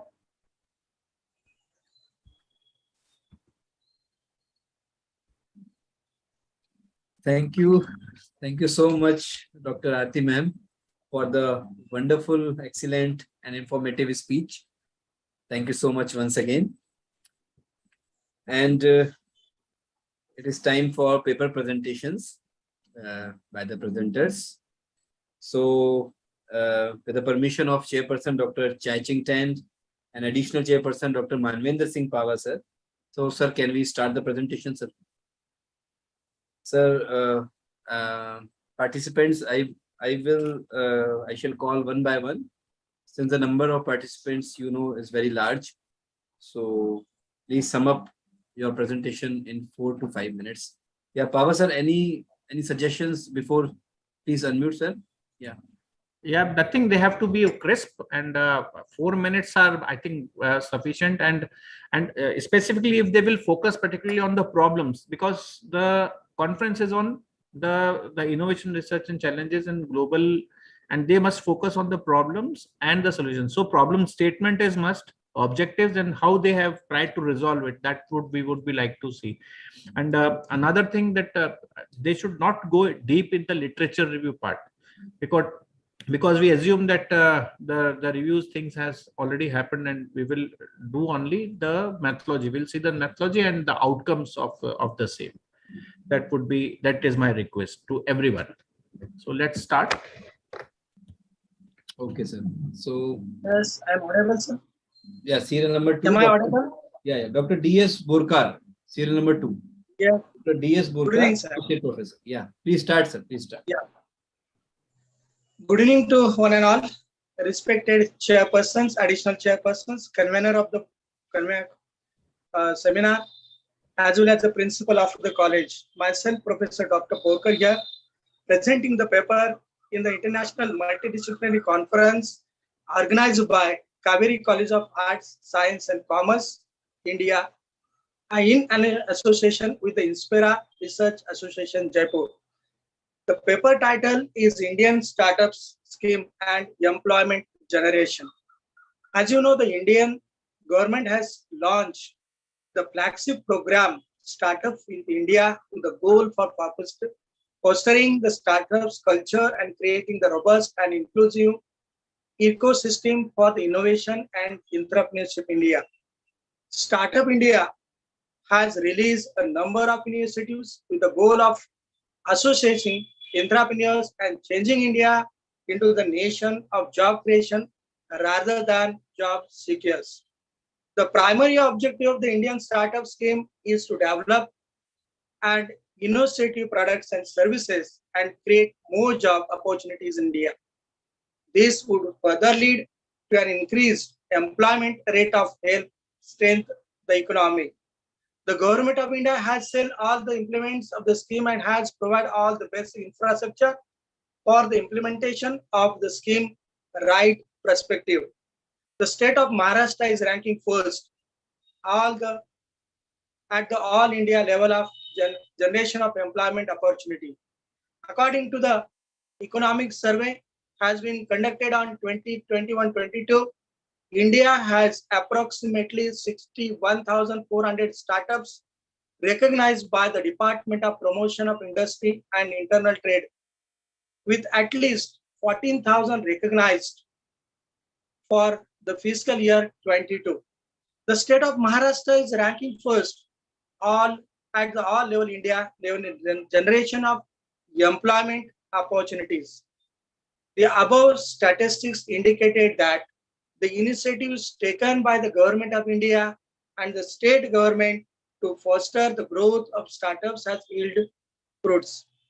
The number of Indian youths is coming up is greater number with their initiatives, ideas, and making it a commercial preparations. Startups is latest buzzword in today's society. Startups are growing more rapidly than ever. Both men and women are starting their own businesses. Even women are contributing more ideas and taking the risks necessary to maintain their credibility. Indian startups make an effort to create a startup environment with a significant talent, education, and creativity, as well as incubators and communicators with the financial organization. If you see the objective of the startups, the primary objective of the startups in India is to develop and innovative products and services, as well create more job opportunities in India. This would further lead to an increased employment rate and help strengthen the economy. Now, it is more than 5 years the scheme is an operation. It will be appropriate to take the stock of implementation, the scheme over the 5 years, the period, and to assess the performance of the scheme with a set of objectives while introducing the scheme. As well, the government of India has all the set of implement the scheme, has provided all the basic infrastructure for the implementation of the scheme at right perspective. The Government of India has embarked upon creating an environment conducive for the smooth development of the scheme. The Government of India has initiated several steps to improve the easy doing of business and has shown the excellent progress over the year. If you see the table, you can see that in the Maharashtra is the first state having the startups. If you compare the data in 2016 to 2022, in Maharashtra in 2016, only 86 were the startups. But in 22, the startups are increased to 2,220. If you compare other states like Karnataka, Delhi, Uttar Kindly, Pradesh. sir, please conclude, sir. Yeah. Finally, I'll come to the challenges before the startups as our chairperson has startups that operate online, constantly working to improve their reputation and brand image of promising pleasant experience. It is difficult to meet the client expectation in the era when experience is everything, and existing e-commerce take the online purchasing products and the behavioral next level with the anticipatory shipping methods. For Indian startups to compete with these behemoths while meeting the ever-changing client demands and significant problems. Finally, at the conclusion, startups is the latest buzzword in today's society. Startups are growing more rapidly than ever. Both men and women are starting their own businesses. Even women are contributing more ideas and taking the risk necessary to maintain their credibility. Indian startups make an effort to create the startups environment with a significant talent, education, and creativity, as well as incubators and communication with the financial organization. The government is currently helping startups as well. Thank you for the listening. Thanks. Yeah, thank you, Dr. Borkar. Yeah, just one input I would say, because the good papers are empirically, you can say, supported. So this empirical portion, one or the other, because we are talking about the Indian startups or employment generation. So you can either relate both of these things in one or the other way through by the use of statistical inputs, and it can improvise the paper in a way that it can be published in a good journals. So just an input for you. Thank you. Otherwise, it was a good presentation. Thanks. Thank you, sir. Yeah, thank you. Thank you so much. The next presenter is Dr. Bhaskar Seth, serial number 4, Associate Professor from Udaipur. Please unmute. And I request all of you to please mention your serial number in the chat box so that I can recognize who are ready with their presentation. Good evening, everybody. Good evening, everyone. First of all, I would like to thank to IRA, the Association Research, Jaipur. First of all मैं ये कहना चाहूँगा कि सबसे पहले कि जितने भी इवेंट्स हुए हैं आईआरए के रिलेटेड सारे मैंने अटेंड किए हैं and they all are build की कहीं ना कहीं काफी लर्निंग एक्सपीरियंस है मेरे को आईआरए के थ्रू. तो as first of all I want to say that Dr. Bhaskar, that associate professor from the Gandhi Institute of Technology Studies, sharing my presentation that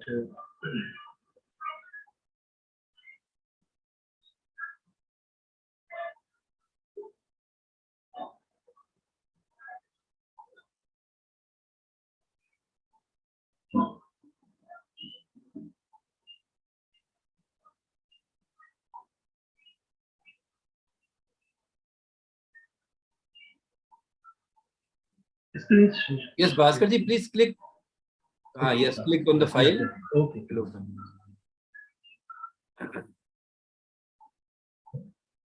Is it visible? My PPT? It's visible? No, it's not visible. Actually, Manvinder sir is looking at the time.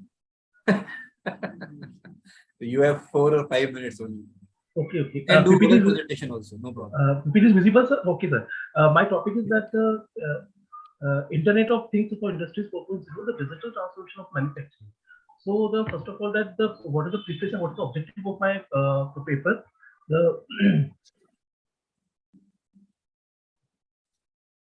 objective for my paper is that the study focus on the smart automation in manufacturing industries. How to industries automated and how to industry are smart working. So this paper we have adopted three techniques in this manufacturing industry. The first one is the IoT, the second one is the artificial intelligence, and the third one is the RP. RP is just like a robotic process automation. RP is working on the robotic process. Overall, those research show that the how to work in the main machine maintenance, time, output, productivity, quality, and customer satisfaction in the manufacturing sectors. So all the parameters can be done by the digital transformation of the manufacturing. So the scope of my study is the upcoming features use of the IoT with how to automate it are very much operative tasks in the manufacturing industry. So the role of the automation is the reductions of the productions through output, time, and cycle and time and line time to meet the production capacity. How to grow up the production capacity and the IoT with Bhaskarji, your voice is not clear. So whatever you are speaking, I'm not able to properly understand. There might be some disturbance on the backside. Please correct it. IoT is clear. IoT with automation will reduce the manpower. Okay, fine. Carry on. Okay, sir.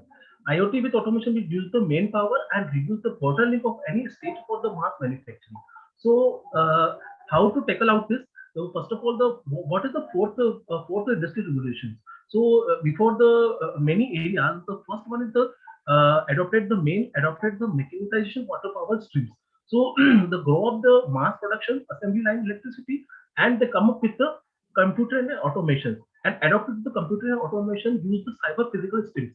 So the manufacturing of new cycles and data analysis and the precision science and execution and application, they all are the combination of the 4.0. So 4.0 is just like an era of the industry. So the rapid changes to technology, industries, and sociology pattern and process in the 21st century due to increased interconnectivity and smart automation. So industry 4.0 is the combination of all the technologies like augmented reality, the cloud, the cyber security, the big analysis, the simultaneous, and the IoT and the AI. So what is the combinations of the industry 4.0? Industry 4.0 is the main output of the automations. And automation system in my paper, the imaginary automation system is like this. The person, the Salesforce, the software controller, velocity, motor controller, motor vehicle, and the GUI. It is the output controller. The function of the robotics are like good services, customer demand complexity, the higher speed, the increased ability, the comprehensive insight, the reduced cost, and the employee experiences. And the role of the automation in the industries, in my paper, improve laboratory, the reduce labor cost, to remove the effect of labor shortage, the reduce and remove routing manuality, improve work safety, improve productivity, quality, reduce manufacturing and profits, all are done by the three techniques. And the impact of the in my paper, also adopted the impact on the business, the government, and the people. How to impact the industry 4.0 in the manufacturing on the business? We can see that before the 2015 years before, we can see that the manually working are working, and after the 2015 and 2017, in between, the new technologies are adopted like IoT, 3D printing, and the privacy issues. And after 2017 to 2018 and 20, we can see that in our manufacturing companies adopted the robotics, the artificial intelligence, the directed speed transformation, all are there. So we can say that the business and the people, how to impact on the people. All are the people sectors like food preparation, construction, cleaning, driving. They all are the fields are automated growth in the adopted of this technology. And in the impact of the government, we can see that the government also used this technology before the government access the flexibility, the economically higher rating, and the social activity. So that the transformative shift in the government, like we can see that the traditional framing, it is transferred to the smart framing. Traditional SME is the smart ups. Traditional service is a high value services, unskilled labor, knowledge labor. Your time is already up.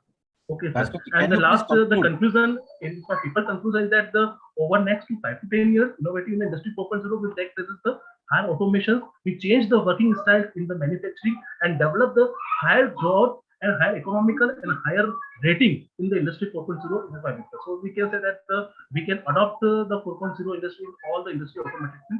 So thank you to listening me, and Thank you, Bhaskar ji. Again, I would say that this paper also lacks the empirical input, right? So conceptual framework almost is fine, but the thing is that if until unless it is supported by something empirical, it would give it a, you can say, actually, sir, a better, actually, yeah. actually, my a paper is better taken conclusion. from my research topic. Actually, my paper is taken up from my research paper, my PhD research paper. So, See, here also, if you just want to take it as a, because this is, you're already a PhD. okay. So what you want to do out of it, I don't know. But the thing is that some empirical inputs, suppose you are talking of transforming that this transformation of the manufacturing, right? So when you are talking of this transformation of manufacturing process through automation, there are already the things which are happening in India. And even before that, we might have heard about Honda cars. So Honda has already been doing it since very, very long. So, but in my paper, there are 3 technologies are included: the IoT, the AI, and the robotics. So robotics parts are also included. So that just you can that there are certain inputs which you can get in this from the markets which are already have this. yes, sir. Yes, sir. So I agree. What can I be agree. new in it? That can be one of the innovation you may talk about, right? So kindly just see that. Otherwise, the concept is good and new also. Okay, Thank you. Thank you, sir. Thank you. Thank you. Okay. Thank you. Serial number 4, serial number 6, Bhakti Joshi Rao. Yes, Bhakti ji, please unmute. Serial number 6. Is MCOM, SET, MBA, and please Good pursue. evening to one and all. Please, your voice is not audible, Bhakti ji.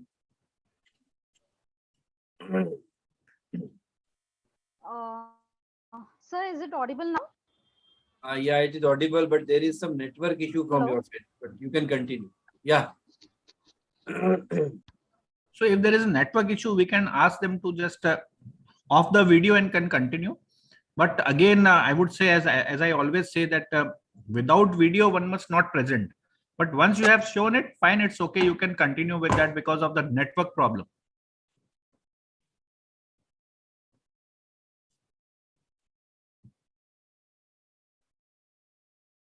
Is my screen visible?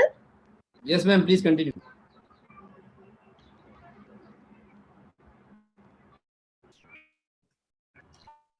Am I audible? Yes, yes, Hello. please continue. Carry on, carry on. Hurry up. Am I audible? Yes, you are audible, ma'am. Please continue. And you are pursuing 2 things simultaneously. That's great. Right, sir, am I audible? Yes, Okay, you are audible. sorry for the from I my think side. we are not audible to you, I suppose. Okay, my topic is women empowerment through social networking group, which is with reference to Kula. Okay, so first and foremost, empowering women means giving women means to be financially and intellectually independent in their choices, believing that a woman is equal to everyone else and that they have equal rights to decide their path in life. My objective of the study is to study the relationship between women empowerment and social networking. So here I have defined women empowerment, which is given by European Institute for Gender Equality, which is women empowerment is a process by which women gain power and control over their own lives and acquire the ability to make strategic choices. There are 5 components that I have come up with. One, which is economic independence. Second, sense of self-worth. Third, making choices. Fourth, ability to influence. And fifth is direction of social change. Obviously, when I say women empowerment with social media, so social networking sites is something that is nowadays becoming very popular, and people have started using it as a mode for marketing. So here I have also defined social networking, which is communities that are available virtually. Okay, to put light on the group, Pula is a Facebook group which is extremely popular in the city Pune, India. This one group does not differentiate women on the basis of their economic or education background. It has given access to all the women around who are born and brought up in Pune. The group was started in 2015 by Sonia Agarwal Konjiti and has celebrated its 7th anniversary recently, that is on 26th July 2022. There are these days that they have 5 or 6 weekly days: Monday, Tuesday, Wednesday, Thursday, Friday, and Saturday, which is being divided among the topics. So Mondays they have Writers Club, Tuesday they have Art Corners, Wednesday they do sales or bazaar day that they are called as. Thursdays are days when people can pass on their knowledge to all other women. Friday is a review day and Saturday is a travel diary. Definitely, this particular group does not just focus on the economic aspect of the women empowerment. This is the recognition awards that the Sonia Agarwal Konjiti, founder of the group, has received. These are the findings that I have come across. Pula is a big hit among women entrepreneurs or the people who are doing business from home, basically women. They have approximately 2,47,000 members as on date. And this group definitely is looking after the women, not just in a financial aspect, but also on an intellectual aspect.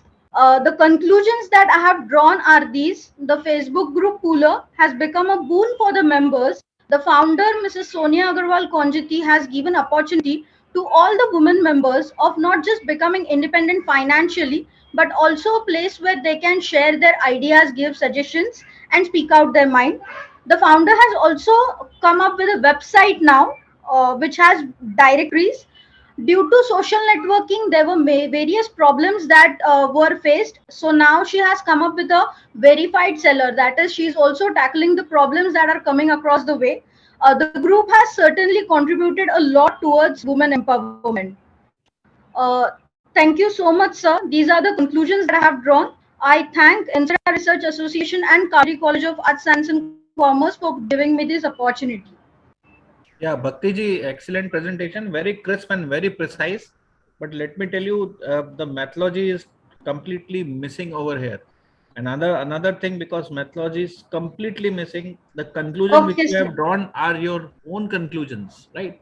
So research paper do not have their own conclusions. So whenever you are writing a paper, just take reference of that. I was very happy just to see that you have narrated some of the factors which are which actually empowers the women. So this, with the social networking and with the use of something which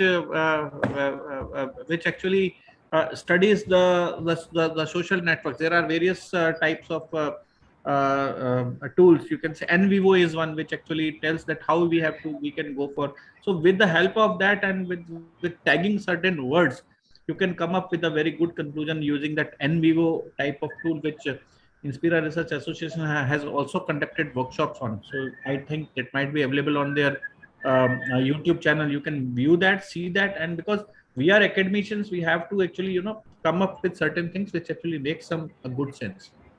So with the help of that, I think you would be able to make this paper a better one. You can use the same group, but you have to use the social media analytics. Yes, sir. Thank you. Thank you so much. Thank you. Thank you. Thank you, sir. The next presenter is at serial number 7, Arun Mandal, Assistant Professor at Kolkata. Yes, please unmute.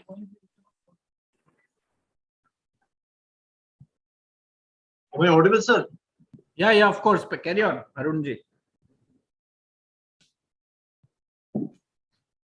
Arunji, I think we have met before also. Yes, sir. I can remember, sir. Yes. I remember that.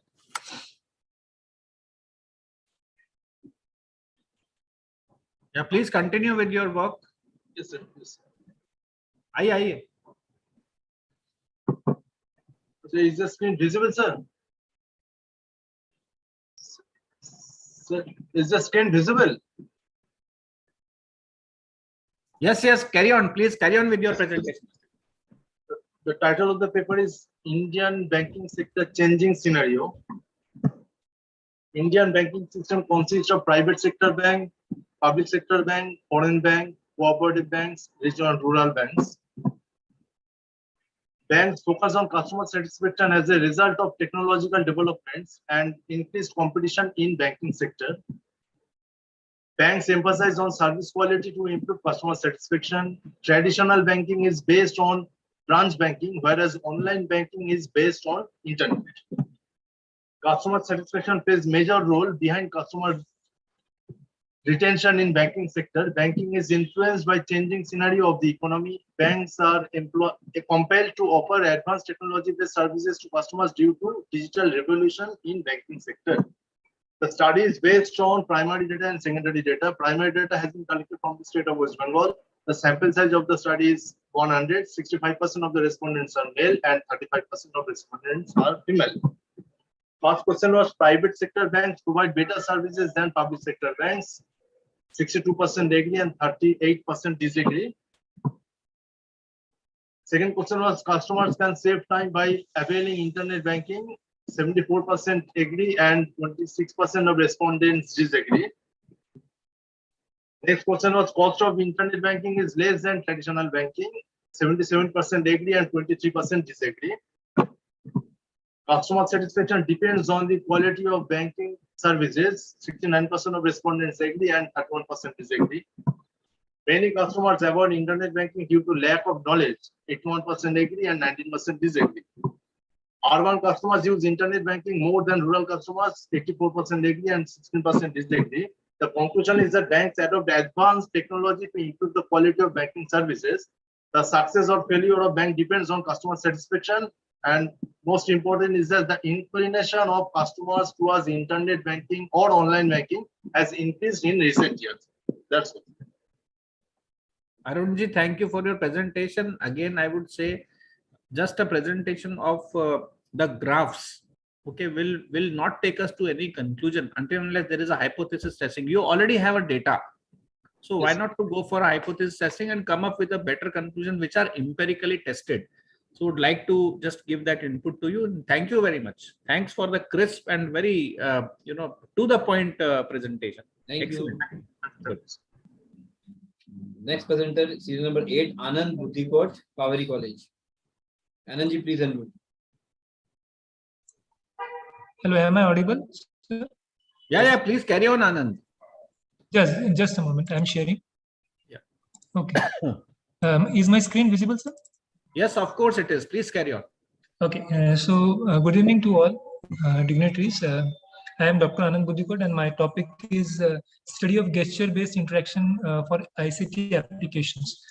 And just a moment. Yeah. My presentation outline would be a research objective, review of multimedia interfaces, gesture technology, design of gesture technology, implementation of gesture technology, conclusion. This will be my outline. Now introducing the topic, the traditional input devices that are keyboard and mouse are now replaced, are now challenged by the touchless technologies because of the user demand and ever-growing advancement in the technology. Now, this is a brief chart where we can see multimedia-based communication system. When we talk about multimedia-based input, we are talking about audio input and we are talking about gesture as an input. So these are the very popular techniques. The first technique that I would like to share here is globe-based interaction, where a globe is used which is having a circuit over it, and this technique is used to communicate with the computing devices. Another technique is a marker-based technique, where the position of marker is identified, and then this position is used to generate an information to control a device. Speech recognition is another technique where speech is converted into text, or speech is recognized for controlling a device. And the topic that I'm presenting here is gesture-based technology. So in gesture-based technology, the camera and computer system is the main aspect. Another very important aspect here is the algorithm that is used to generate the output from the gestures. Okay, now background. Now this topic of gesture interface is very popular globally. We can see there are numerous applications, like it is used in malls, it is used in consumer products, medical, in home automation, office automation, in robotics, automotives, in games and so many other applications. Okay, now research objective here is to find a solution for gesture recognition problem, because gesture recognition is not a very simple problem.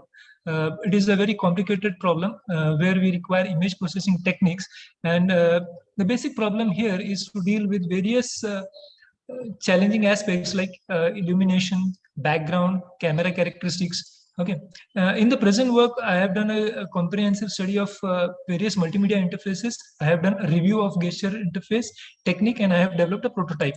Okay, so now a review of ICT, I will just quickly go through this, because there is a lot of research going on the interfaces, multimedia interfaces globally, okay, which is used for ICT applications. So if we quickly summarize this, we can see the target application for this gesture type of interface includes smart environment like training institutes, office, home, mall, etc. Anand, Yes, can we yes. have the problem statement and how have you resolved it?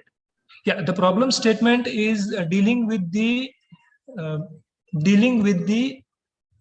issues like illumination, background, camera characteristics to extract the information. What's This is the problem in statement. that means that is. Yeah, there are many approaches. So there are many approaches, and to deal with these images, to extract information from these images requires an optimum solution, requires a optimum algorithm. So I have developed an algorithm which is effective for illumination, background. Can we have a look of that, because your time Yes, is sure. also running. Yes. I'm quickly proceeding towards that.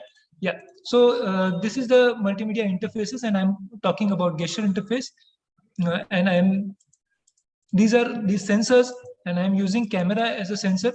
This is the methodology: interface, camera interface, image acquisition, hand segmentation, gesture classification, and activating the device. Okay, in this technique, skin detection is a very challenging aspect.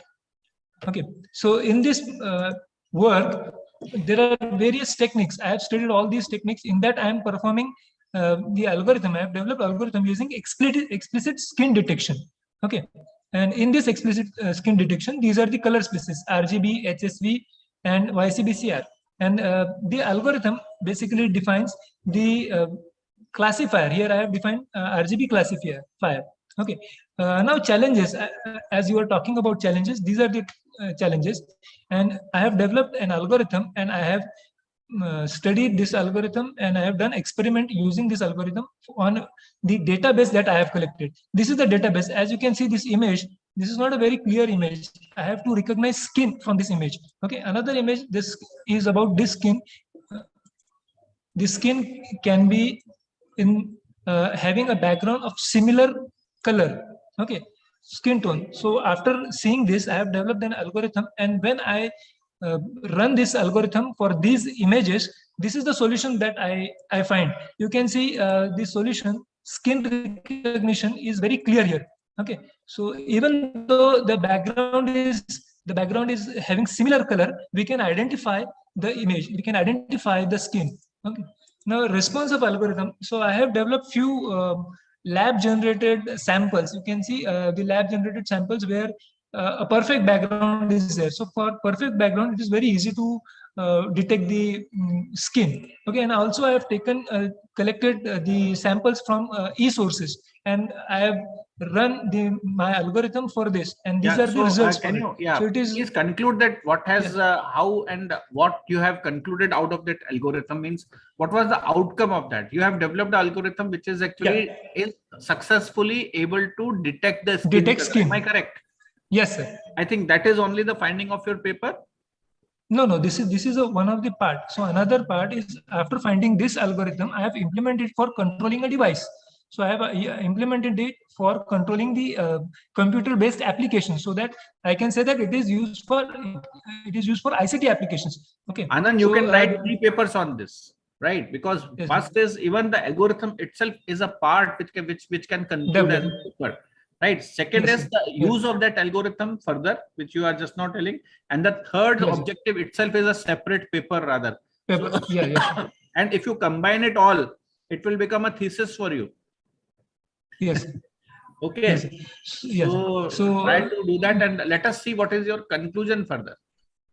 Okay, so this is a gesture-based interface here, where gestures can be given, human gesture, hand gestures, and these are the blocks, camera, acquisition, and the algorithm that I have developed, and it is interfaced to ICT, that is computer, and user can interact with the device using gestures. This is a basic result from the prototype that I have achieved. Original image, hand image. I have particularly used a complicated image, which is having low intensity. So the algorithm can identify the skin, and through the algorithm, I can detect the count as well. So three fingers are there. Okay. One more input I would like to give you, because if it is an original algorithm which is detected by you, you can go for a patent also. Yes. Yes. Yeah, Raviji has not mentioned, I have got 3 patents last year. Great. Out of these, 2 were algorithm based, and that have been granted in Australia, right, with the use of. So you can also even go for the patenting these things. So one algorithm is India based also, which one patent is India based also. That is something. Sometimes we just see something obviously and we can get it converted. So I would like to just give you this input, right? So let us conclude. What would you like to say finally? Yeah. Quickly, 2 sentences.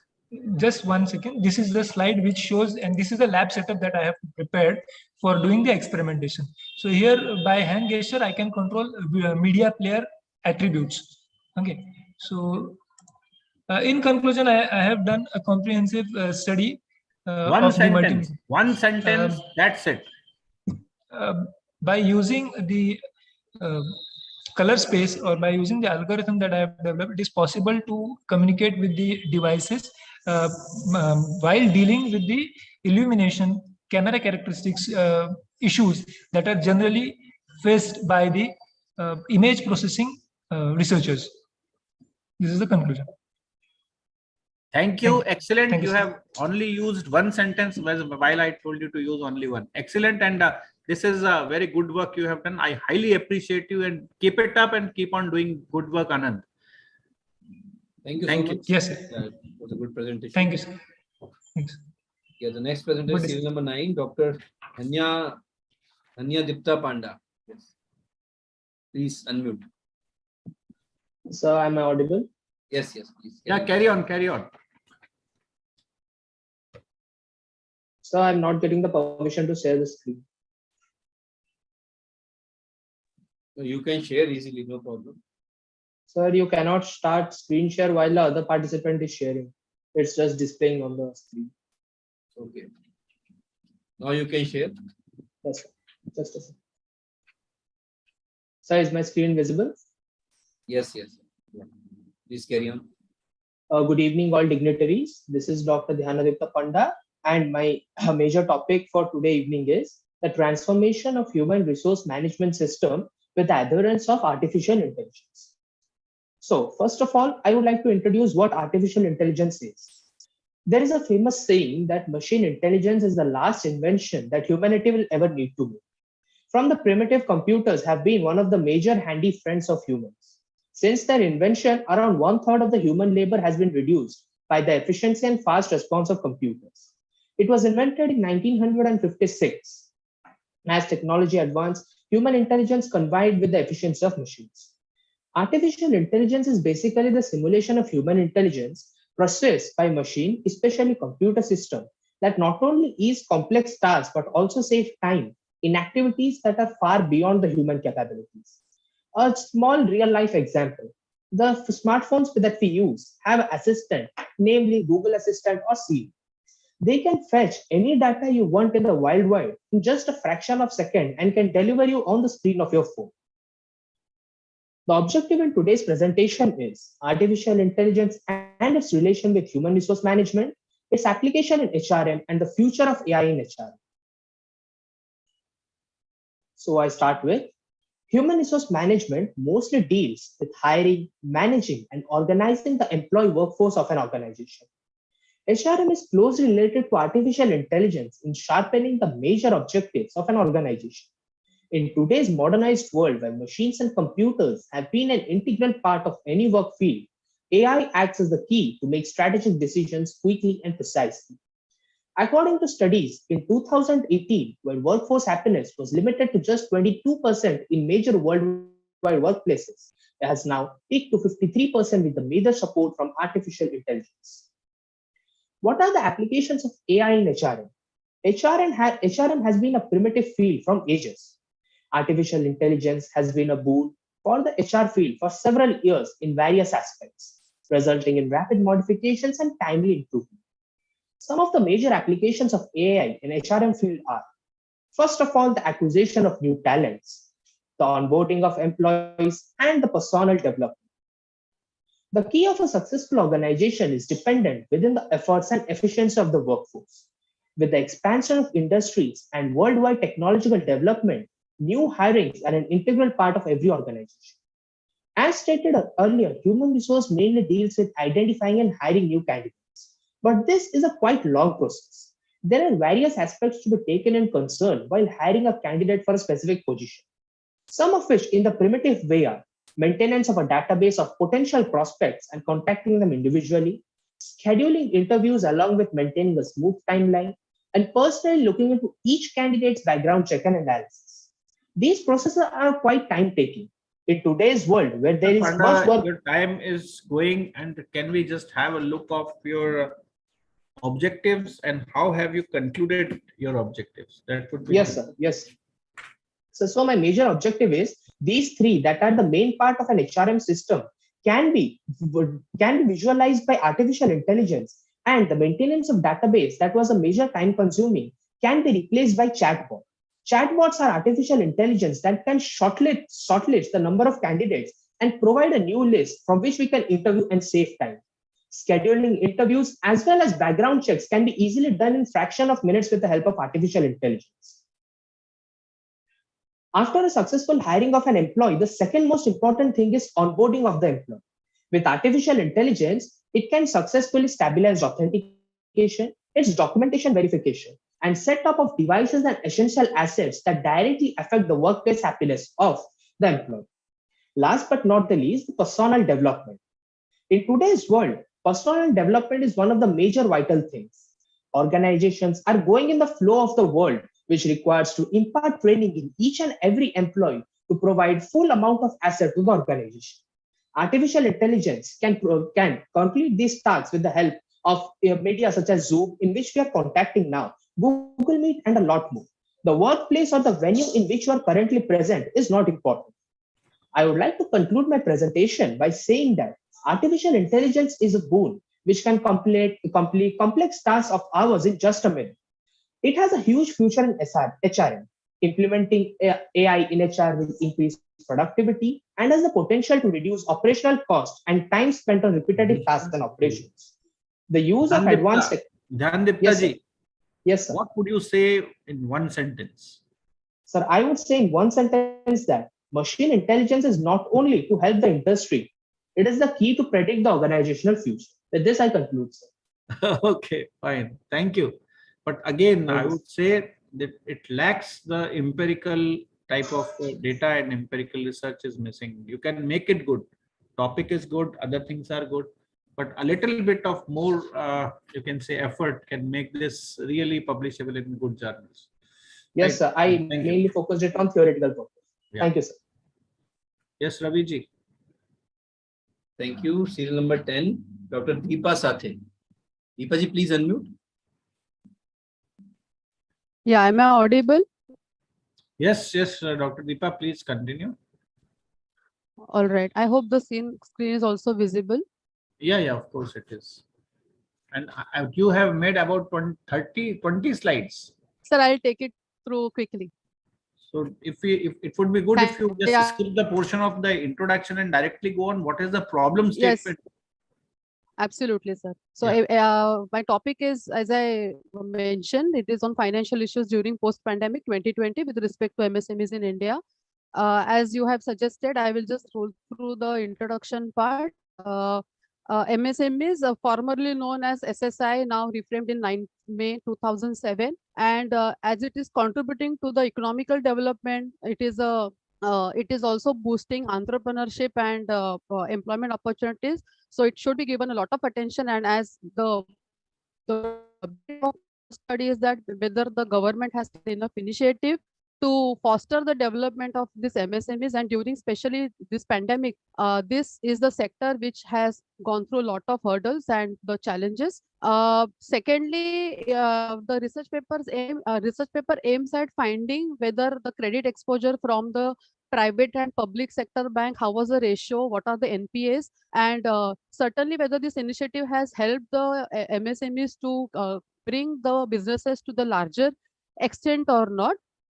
As I mentioned, this is how the topic is important for the layman also to understand if the incentive package is announced by our finance minister, whether it has really achieved the objective for the same or not. Research methodology deals with the secondary data, and the scope of the study is that I have taken the 3 years of span as in time interval to study on the credit exposure, loan disbursement, NPAs. Review of literature while doing, I have come across with several research papers, and it talked about the competition which it faced from global scenario, what are the initiatives to be taken at the government level, and what is the future prospects. I have also studied on the annual report. The gap which is found is that the initiative, especially which has come from the disbursement of this stimulus package, what exactly amount has been disbursed and whether it has given advantage, effects of MSME pandemic on MSMEs, and about the delayed payments, what government is playing a role in giving assistance to these MSMEs to receive the delayed payments from the buyers. Government has taken several initiatives. I'll just quickly take it through. Udyam registration launched during 26th of June 2020, which is the pandemic period, and exemption was granted to the Dr. small Deepa, medium sorry for the interruption. enterprises. Have you collected Yes, some sir. data on it, Dr. Deepa? Have you Yes, collected? sir. Can I take you to the data? Yeah, please do that, because this is very interesting now. Thank you, sir. So as we know, the effects of MSMEs is migrant workers, which was the fire issue, working capital management, cash crunches, and then formal funding from the banks. Stimulus package which was announced, out of 75,426 crores, 32,894 has been disbursed. So it would be again a research topic that what has happened with this remaining amount. Trend in credit exposure, if you can look at this trend, that it has grown to 1.6 times if we assume it at financial year Dr. Deepa, 20. any primary data have you collected? No, sir. Yeah, that is also one of the things which you should have done. Yes, sir. I do agree. And the research, what would I say? That the research can happen by collecting the inferences from the small, medium, and micro enterprises, because what data we have received is that micro enterprises are doing well. So we can really even have. I would say, Yeah. this MSMEs are ready to share the data also. Right. That is the another hurdle, sir. Their experience regarding the disbursement of the payments and all, they are ready to share. And if you can capture that data and can come up with some very good things, so it can be raised to some another level.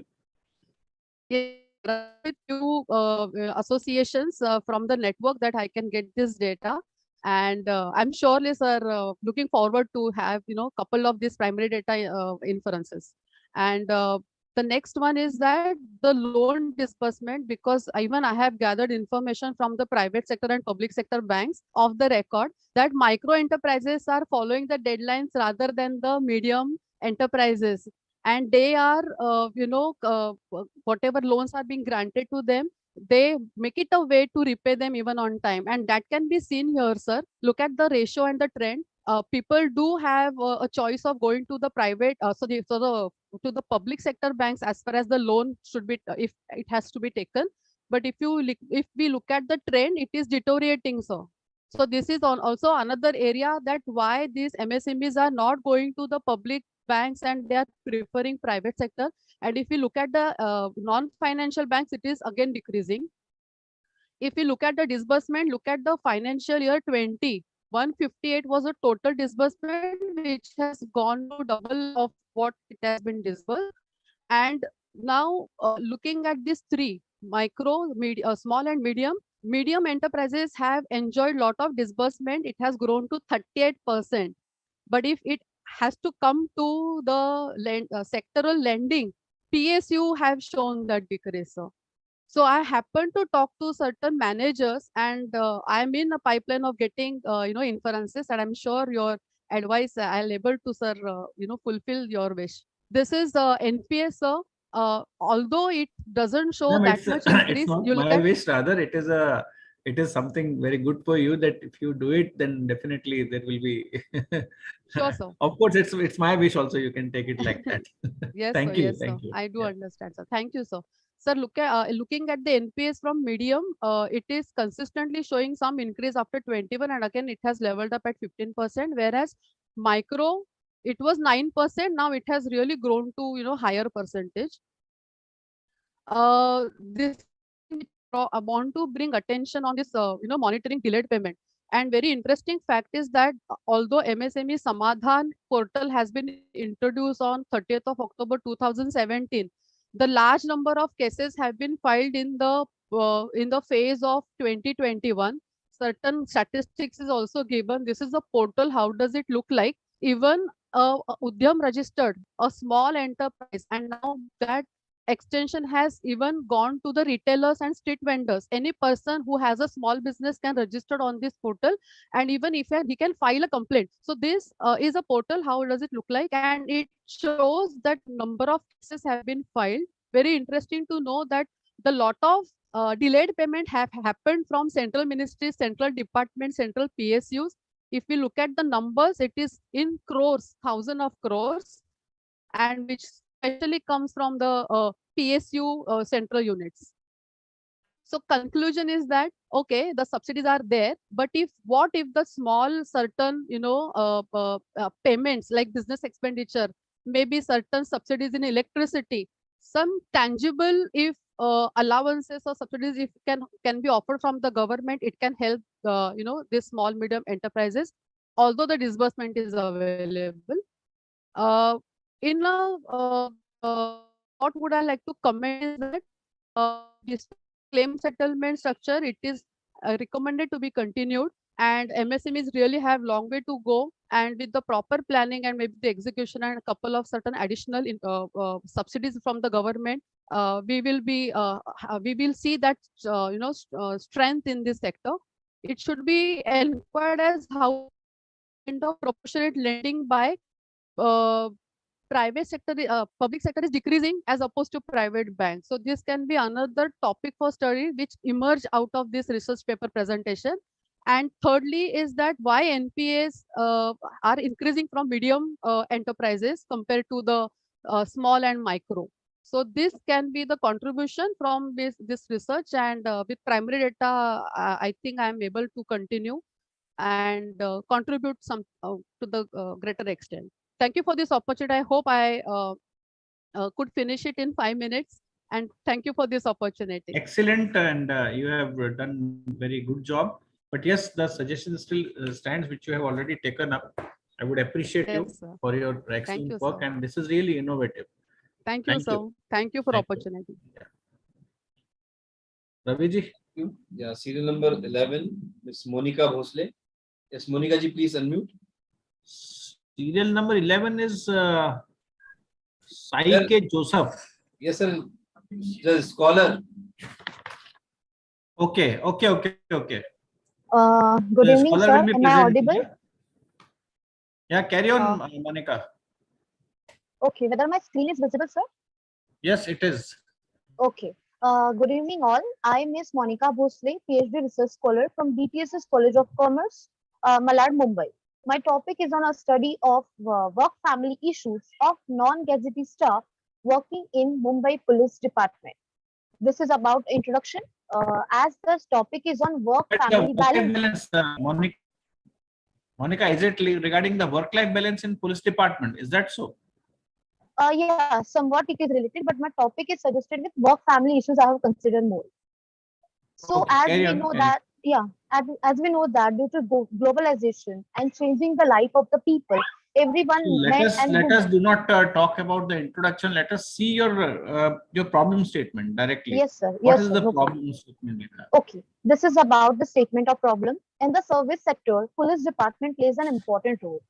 As they are protecting society, it is important to study their problems. While working, they faces the problem in the police station, whether they are able to spare their time with their families, whether they are getting satisfaction of from the work, and what are the factors that are influencing on their work life or work family issues. Today, police employees faces various problems related to the work and family. The major problems regarding duty hours, stress, lack of support from the family pressure, and time allotment due to the longer working hours. Therefore, it is important to study the factors or the factors that affecting on their work and the family. This is about research methodology. I have taken the data from primary and secondary sources both. Through the primary sources, I have collected the data of or the sample of 100 police who are working in the Mumbai police stations. The sample is collected from police constables to the police sub-inspector.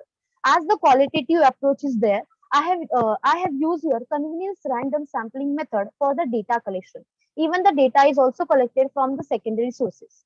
Police here, the population is about police constables to police sub-inspector who are working in Mumbai Police Department. The sample size is 100. I have not included the officers or the other non-gazetted officer in the present study.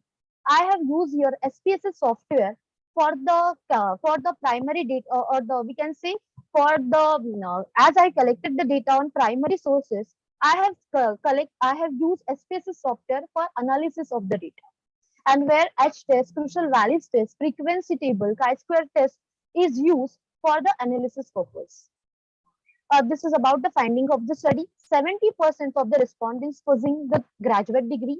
The majority of the responses are in the category of 30 to 40 years. 70% respondents say that they are having the children.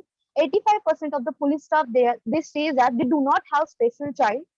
67.5 respondents says that they are working more than 8 hours. So, but obviously, as they're working more than hours in the police station, I have collected data where I got many police constable were saying that they are working more than 14 to 15 hours. So, but obviously, they will not get the time to the family, and generally they get the problem of work family issues balances. Here, I have did hypothesis testing, and the result are saying that I have used dependent variable as in independent and independent variable. Dependent variable is work family, and the independent variable are in the first hypothesis is family support. This says that there is no significant relation between income and the family support. In second hypothesis, I have said that the dependent variable is work family and independent variable is workload.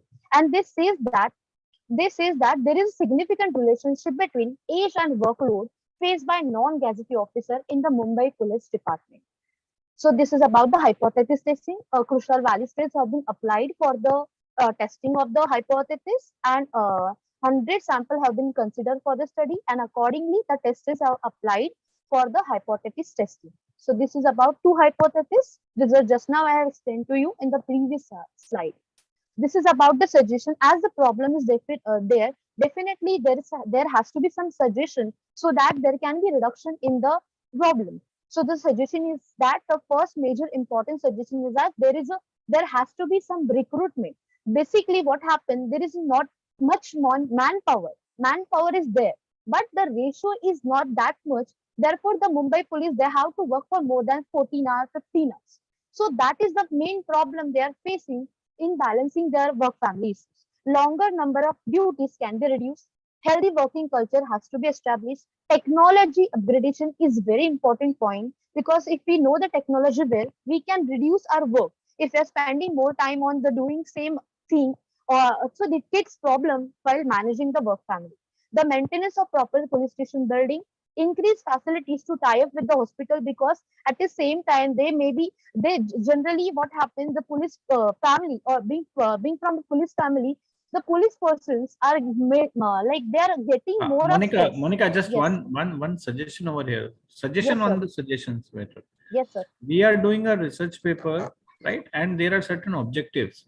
Suggestions must match the objectives. So you have given Yes, n sir. number of suggestions, right? And these suggestions are some suggestions are not even out of the hypothesis. You have not tested them.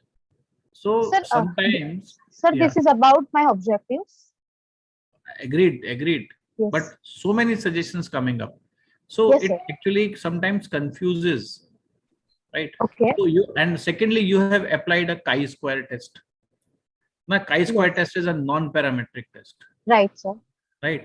So here, while you have used the chi-square test, may I know what was your sampling frame, or how have you taken your this sampling from?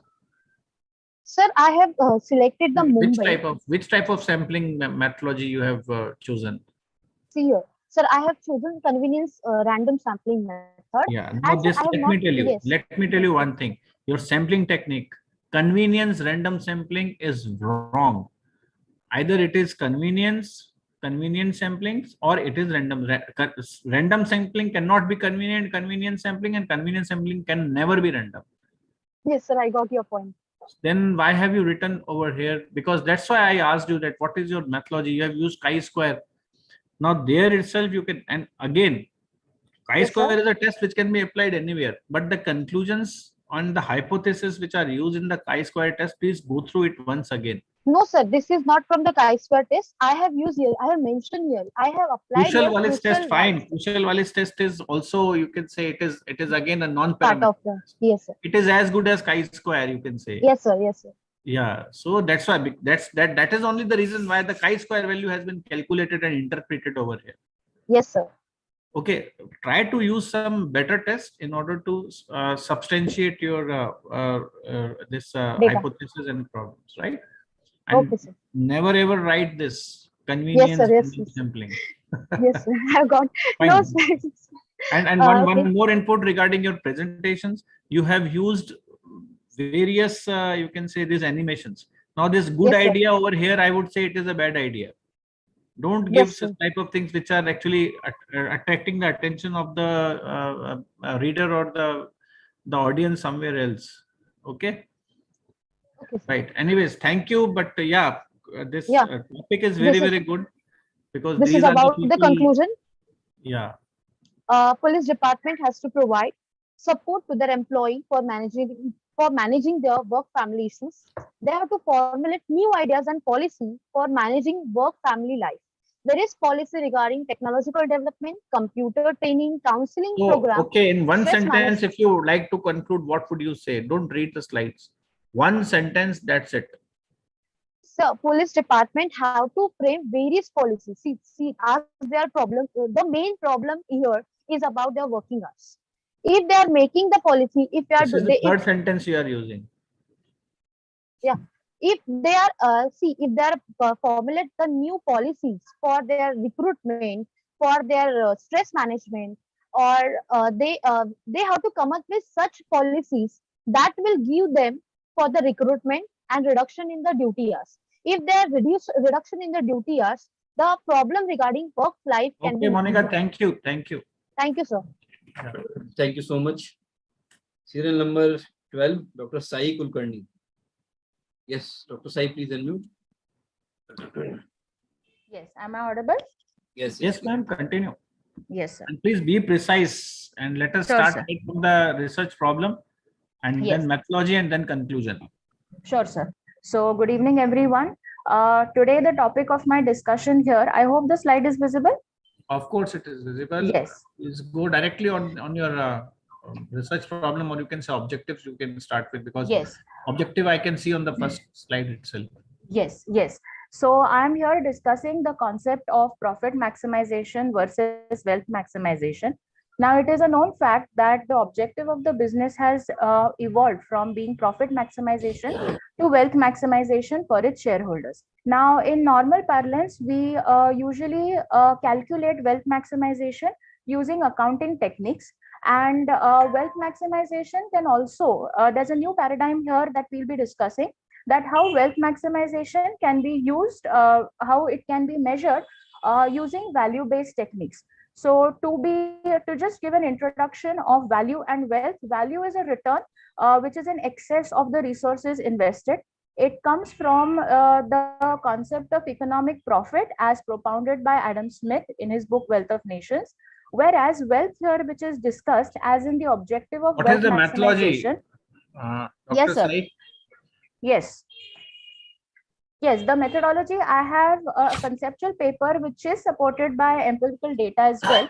So what I plan to study here is the other value-based techniques. Now, there are different value-based techniques that have been propounded by leading management consultants, of which I have studied the measurements that are provided by Stern Stewart and Company. Now, the basic rationale behind the Stern Stewart approach are the concept of free cash flow. From it, what we derive is measurement of net operating profit rather than net profit standalone. And on the basis of net operating profit, we find out the value addition that is created by a company.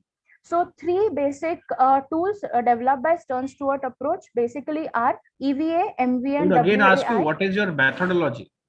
Yes, the methodology, I have prepared a conceptual study on this, and I have studied the calculations This is not and I have methodology, madam. studied. Methodology, what is methodology means? What? Okay. How have you come on the conclusion? Means what has actually driven you from your objectives to the conclusion? Yes, so sir, it is a study that is based on literature that is provided here. So it is a review of the literature on value-based techniques. Okay, so you have So- used a qualitative approach in order to Yes. arrive the things, right? Yes. So what is your conclusion now?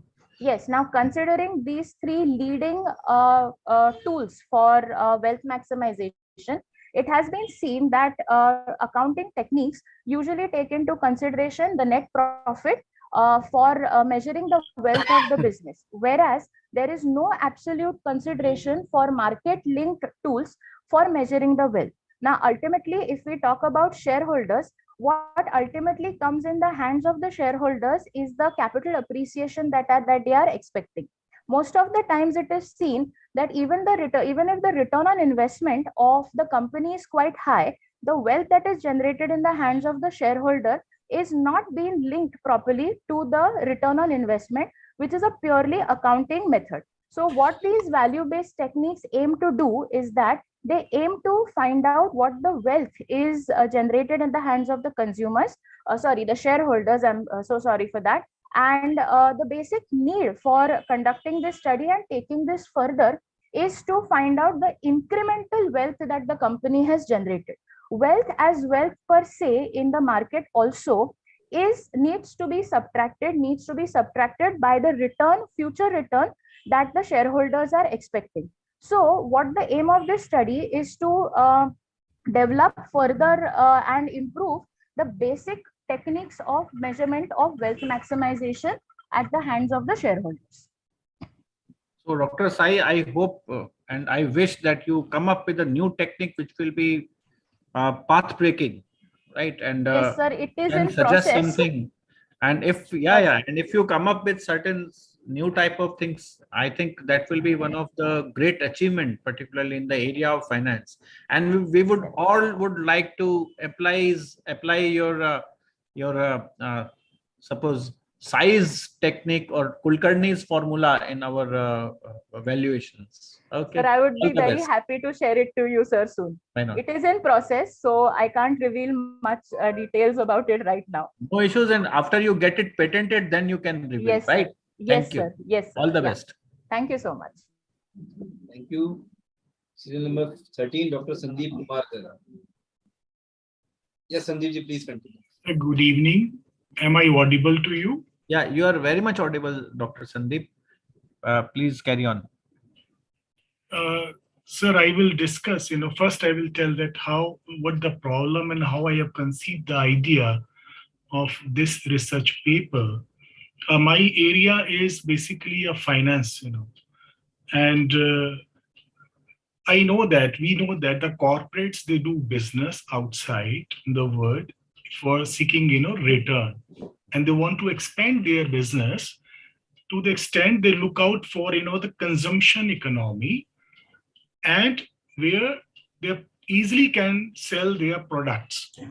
Yes, sir. Before you start, I would like to request you one thing. Please take care of the time. We have 4 minutes. Yes, sir. Let us Yes, sir. see Definitely. how would you be able to do that. Carry on. Okay, sir. Okay, sir. Okay, sir. Thank you, sir. So, they look out for the return outside and, the environment which,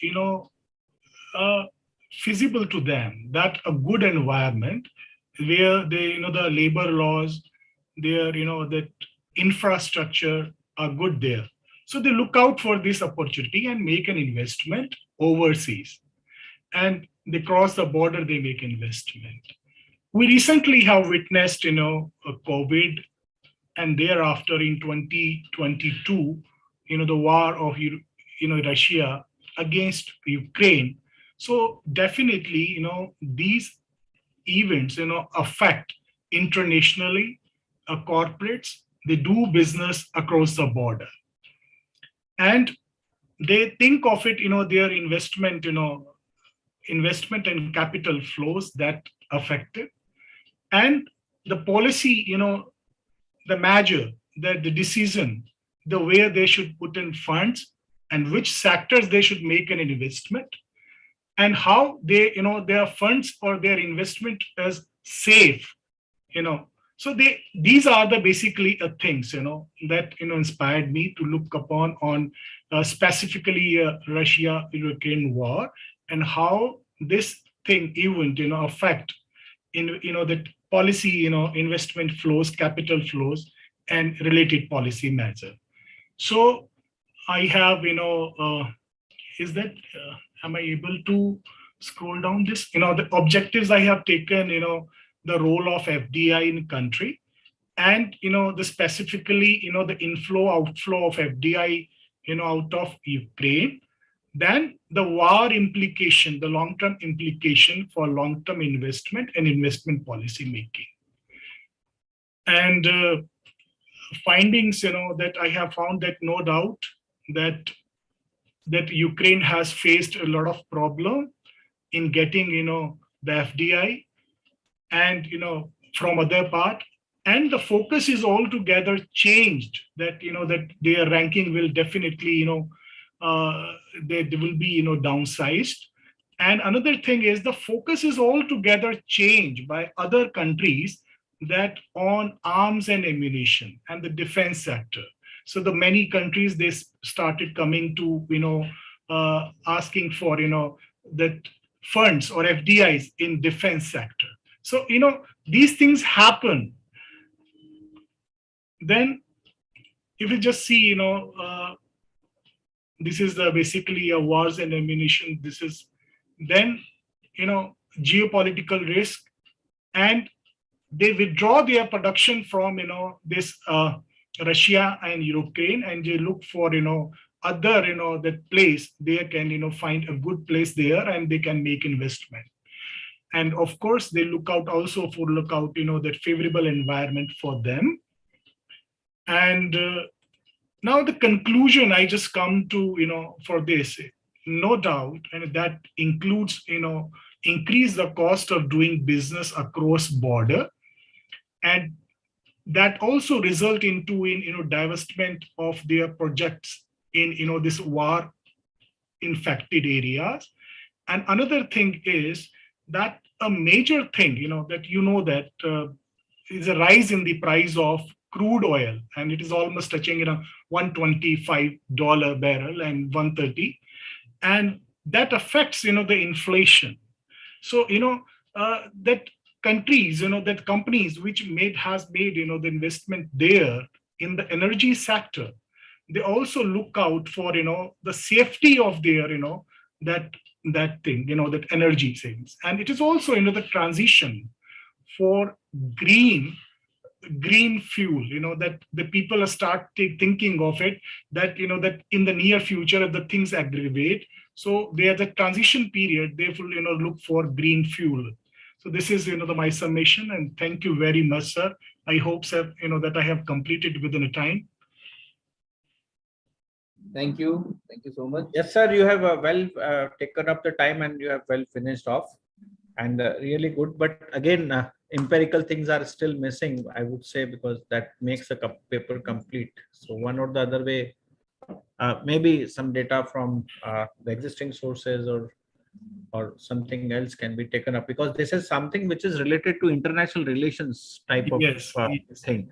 So for sure, the empirical data can come from the secondary sources. Right, sir. Right.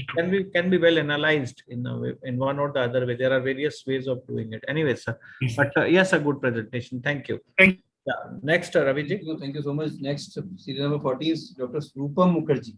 Rupamji, please. Yes, sir. Am I audible, sir? Yeah, okay. Carry on, carry on. Yes, sir. Yes, sir. So, a very good evening to all of you. Thanks to all of you for being here today. And I am Dr. Rupam Mukherjee, Assistant Professor of Economics of Kobi Shukanto Mahavidyalaya, affiliated to University of Burdwan, West Bengal. And today I'm going to present before you one of my recent research article, that is the factors influencing students' motivation to participate in an online learning environment amidst corona pandemic. Now, sir, before starting this deliberation, I must say that this is a working research paper and the primary data collection is going on. And I must acknowledge the A.K. Dasgupta Planning and Development Center, Vishwa Bharati University. They are going to fund me for this particular project. Now, as we all know that to counter the disruption in the teaching and learning process during this corona pandemic, all the educational institutions had shifted to the online mode, and that has become a new normal in the education and teaching. But there is this considerable skepticism regarding how the students feel motivated in doing those types of classes and how the classroom experience of teacher-student interaction can be substituted by this online environment of teaching and learning. Now, there are lots of literature regarding the factors that can influence the students in motivating the online learning environment. I am not going into detail of it because of the paucity of time. But basically, the research gap that I have found is that during this corona pandemic, there have been empirical studies have been made regarding how the students feel motivated regarding this online learning environment. But there are very few studies have been conducted in India.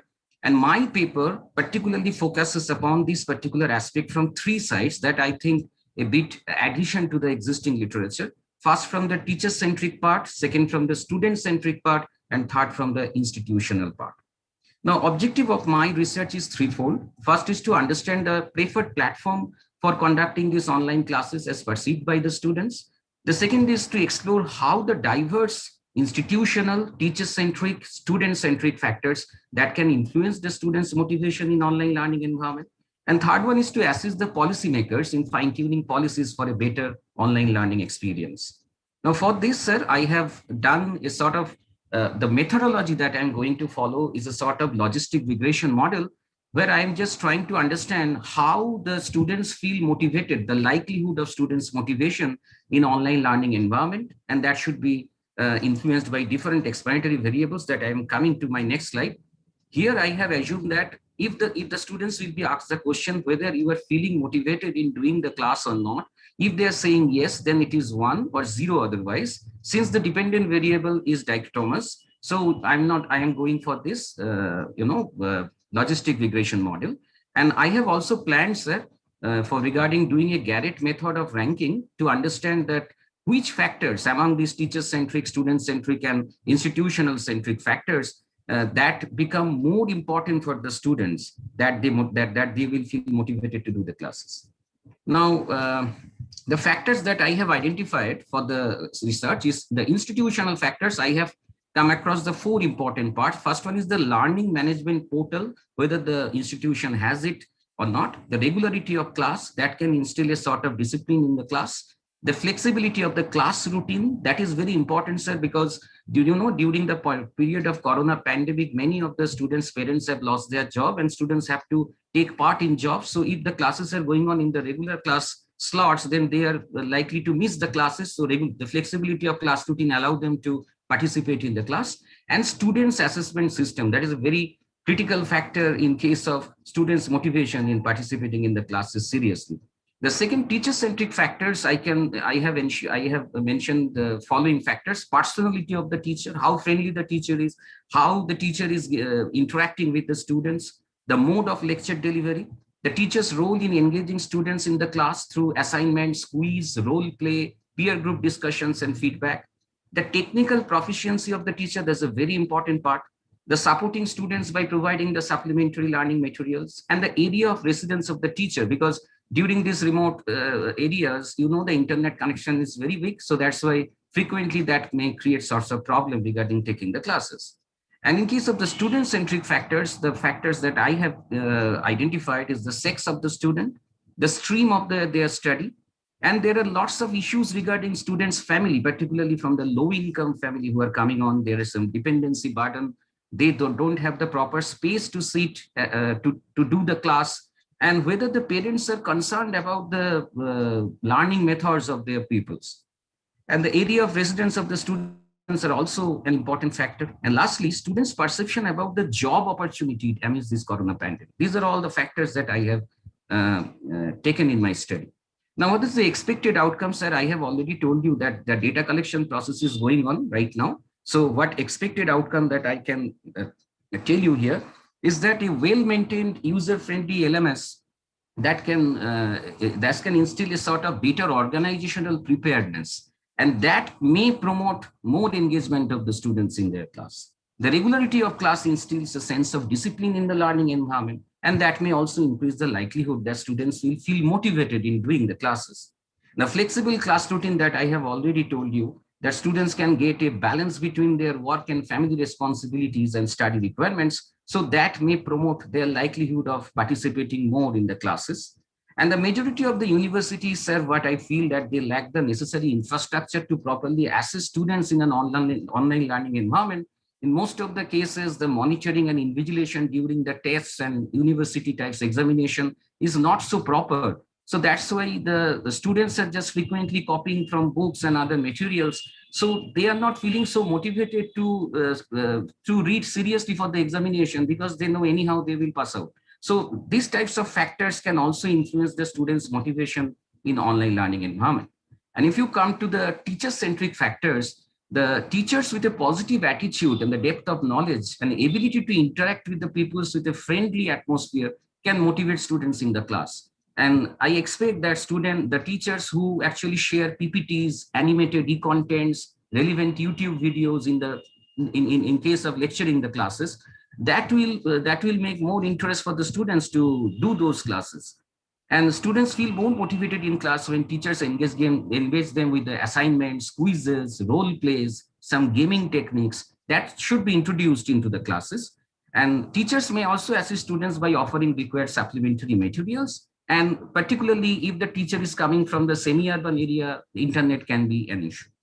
And from the student-centric part, we all know, sir, the gender divide is an important factor. What I have also seen in some previous studies, that females, particularly during this pandemic period, when they are drop out from the college, most of them got married. So there is a sort of thing that if there is a male student, the chance of motivation for doing the class is more compared to students due to some family issues. And obviously, if the course is professional course, then students are feeling more motivated to do the class compared to ordinary course, because the cost of professional education is relatively higher. And regarding the family issues, I have already mentioned, sir, the low income of the family, dependency burden, lack of appropriate spaces for doing the class at home, and parents, monitoring regarding what the students are doing, also influencing the involvement of the students in the classes. And at last, students' perception of the lack of employment opportunities amidst economic downturn, they are also feeling that not doing studies right now, let's start to think about some jobs from right now. So that's why time you have already taken a lot of time. Yes, sir, just 1 minute. I'm just concluding my slide. This is my conclusion slide, sir. So in terms of policy relevance, I should mention that this online learning environment, if we want to serve the students more properly, then the new education policy has also mentioned that there should be a sort of skill, the capacity building training of the teachers. Most of the cases we teachers are giving lectures just by switching on the videos that are taking the students not very much motivated to do the class. So some students assistance first, and second, some capacity building exercises for the teachers that may promote students' engagement in online classes. Thank you, sir. Yeah, thank you, Rupam. Thank you very much. Raviji, next participant.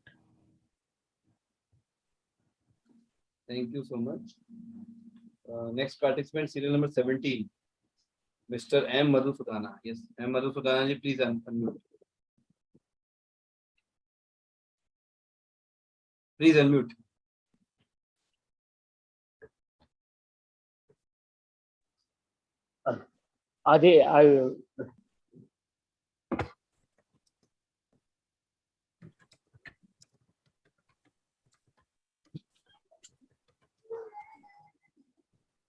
You're Please not audible, sir. You are muted. Please unmute. I don't know. I think they are presenting with two devices. But we are. Nothing is audible, sir. Can you hear something, Raviji? They are not unmuting themselves. Madhusudhana ji, please unmute. You are muted. Unmute with your other device. But unmute only one device, otherwise it will create an echo problem. We are not able to listen you. Please unmute.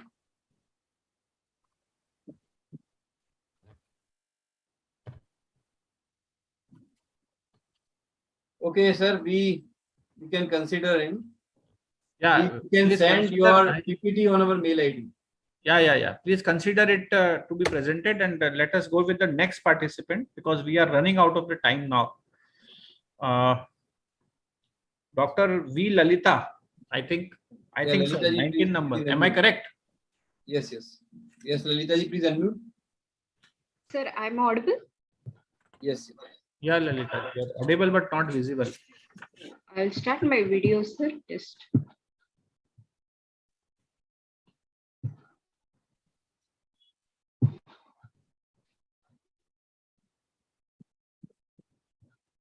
Your video is on, madam, but there is darkness. Yeah. Okay. Sir, now can Carry I on. share? Okay. So good evening to all. This is Dr. Lalita, and my present topic is employee welfare scheme. Dr. Lalita, how many papers will you be presenting? Only one or three? Two, sir. Okay. So this is my first paper, which is regarding the employee welfare measures. And as all of us know that welfare keeps in helping the morale of the employees and keeping them motivated so that they can retain in the organization for the longer duration. But I will appreciate your motivation for writing 3 papers in one conference, really. Okay, sir. So the welfare measures need not be in the monetary terms only, but it can be in various forms also, like providing the vehicle to the employees or giving some incentives also. And this employee welfare includes monitoring of the working conditions mainly, and the industrial harmony through the infrastructure for their health.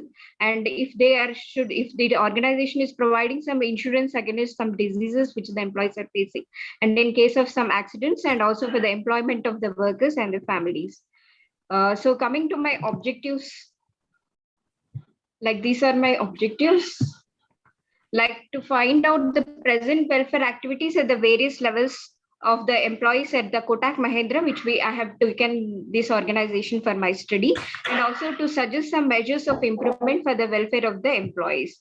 Then coming to the research methodology, it is both primary and secondary data which I have used. Primary data I have collected through the questionnaire, and secondary data is through the journals, magazines, and some of the articles. And coming to the sample, what type of sampling technique have you used? Technique I have used random sampling, sir. So the complete So the complete population was about the 140 employees were there in the Kotak Mahindra, and I have taken around 100 members from the officer level. 100 sample size? Sir? You might have arrived this sample size, na? 100. Yes, I have written yes. The sample size is which I have taken for the studies. Have you used any formula for this? No, sir, actually. I have taken at various levels, like officers level and supervisory level and the management. Yeah. Carry on. managerial staff which I have taken. And after during my questionnaire, this some of the important I wanted to share. And when I asked them whether the employee welfare is needed in the company, all my 100 respondents have said yes. And when whether the children's education as an employee welfare scheme is to be used, then about 85% have said yes, that it is required. And as if you see in the table, like canteen subsidy is also one of the welfare scheme that can be given to the employees, and almost 100% have given stated as per this. And some festival allowance, if it is to be given, about 50% have rated it as S. And night shift allowance, whether it has to be given, 65%. Then restrooms, like only they wanted only 15% of my respondents have stated it as S. And shift timings option, if it was to be given, Okay, only it can be 10%. seen, ma'am. It can be seen who has given what type of rating. So let us see what type of test have you applied on it. I just used a normal percentages, sir, for Okay, this. so there was no need to collect the random data for that. You would have collected it conveniently even. So no issues. So what is your conclusion out of it? So these are some of my like which I have collected the data, like whether some recreation programs are to be given, whether they have set up any reasonable goals for them, and whether they are satisfied with the work environmental, because it is mainly related to the welfare measures which is to be given to the employees. So that is my topic. So this was the related things which I wanted to ask to So the Dr. various. Lalita, these all responses are dichotomous. Yeah, yes means yes or no. No, there are And good, some bad, are and poor also. yes, no, and some agree and disagree also, which is there, sir. Like whether the working condition and atmosphere was friendly with them or no. Some most of them has agreed with that statement. Okay. So mainly coming to my conclusion, the main conclusion, if I want to conclude it in one term, is that if the employee welfare is mainly is a comprehensive term actually, and it is to be included like various services, benefits which are to be provided to the employees, and also the various facilities that can be provided to them, mostly in the terms of monetary and also non-monetary terms also. So that was my basic conclusion. One suggestion which I could give out of my findings was that the further study which I wanted to take out is related to this employee welfare, could be in terms of physical, mental, moral, and also emotional well-being of the respondents. So the further study which I wanted to do will be related to these terms in the terms of emotional and physical and mental activities of the respondents. Thank you. Thank you, sir. Excellent presentation, Lalita ji, and finished well on time. I highly appreciate. Thank you. The serial number 20, Dr. Shweta Bapat. Shweta ji, please unmute. Dr. Shweta is already there. Thank you, sir. Am I audible, sir? Yeah, you are audible, and yes. Let's see your presentation. Yes, sir. Is it visible? Yes, of course it is. Please make it full screen so that. Yeah. Yes. Okay, thank you so much. I'm Dr. Shweta Bapat from Kaveri College of Arts, Science and Commerce. And the title of my research paper is the study of connection between CSR, that is corporate social responsibility, and employee engagement of selected large-scale establishments. This is the outline. So I would like to introduce my topic first. Various research studies across the globe have shown that the level of employee engagement is very low in all types of, all industries. Gallup study, which was done for employee engagement in 2010, have noted that only 33% employees are fully engaged, 49% are not engaged, and 18% are actively disengaged. Even ION study in 2014 has also mentioned that only 1/3% employees were engaged. So this is a problem statement. Is it really possible to increase employee engagement through corporate social responsibility? Let us try to understand two different concepts which are associated with this paper. First is employee engagement. So if at all we wish to know what is employee engagement, in a simple language, we can say that engagement occurs when employee feels. Excuse me, if we can directly go on methodology, seeing the. So it will take just 2 minutes. Yeah, no problem. I'll finish it off within 5 minutes. No problem, sir. Fine, just wanted to give a background. So employee engagement is basically that occurs when employee feels an emotional connection with commitment towards the organization and its goal. CSR, as we know, whereby companies integrate the social and environmental concerns in their business operations. Objectives of my study: to check and explore the connection between CSR and employee engagement. And secondly, to understand whether CSR affects positively on employee engagement. Research methodology: paper is based on primary as well as secondary data. Survey method is used for collecting the data. Convenient sampling method is used.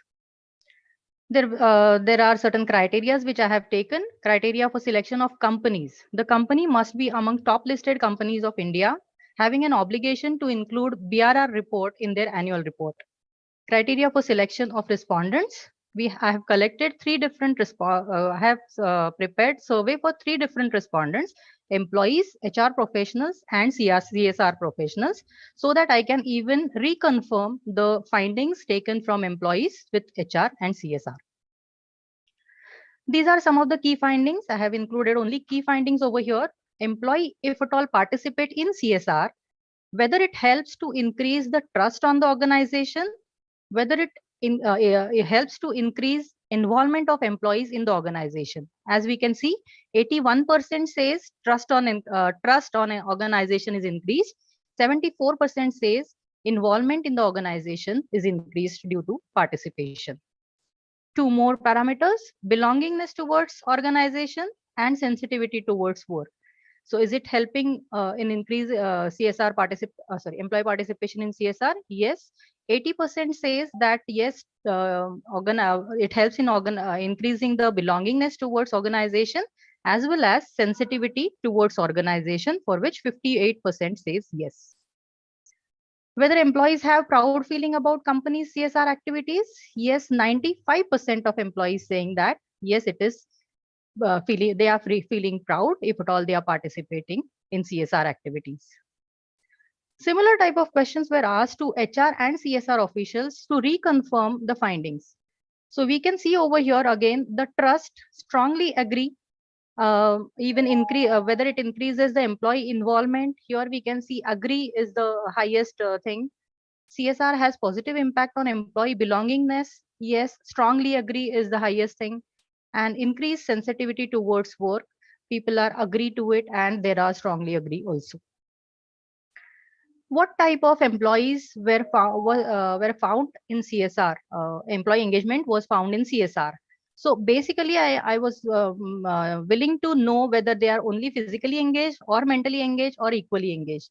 So 20% of people are only saying they are physically engaged, but 80% of them are saying yes, they are engaged physically as well as mentally. CSR increases the bonding between the employer and employee, whether it is yes or no.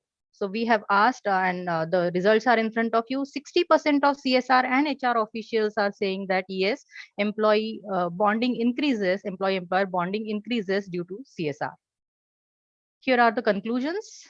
Employees believe that participation in CSR activities increases trust, involvement in organization, belongingness, and increases sensitivity towards work. It is reconfirmed by HR and CSR officials. 95% of employees are having proud feeling about the CSR activities of their respective organizations. Majority of the officials also think that it increases the bonding between employer and employee. So we can conclude that there is a strong connection between employee participation in CSR and employee engagement. And also a positive impact of employee participation is seen in participation in CSR can be seen on employee engagement. With this, I would like to conclude my presentation. Thank you so much. Yeah, Dr. Bapat, one thing, because when we are talking about some relationship, we should use some of the test which is regression, right, sir. Multiple regression over here. Right, sir. So this is just the data of 10 organizations. I'm yet collecting the data, and therefore the sample size is comparatively low to apply any type of statistical test. But as per your suggestion, I'll be doing it once I gather all the data. Yeah, because that only makes a paper good paper. True, Further, sir. The word connection between CSR and employee, right? I would say it is a loose connection rather, because connection is not a word to be used in the topic. Right, sir. It is a pilot study. I'll definitely take your suggestion and do the needful. Yeah, fine. Thank you. Thank you. Thank you so much. Next is Pooja Ravindra Ambole.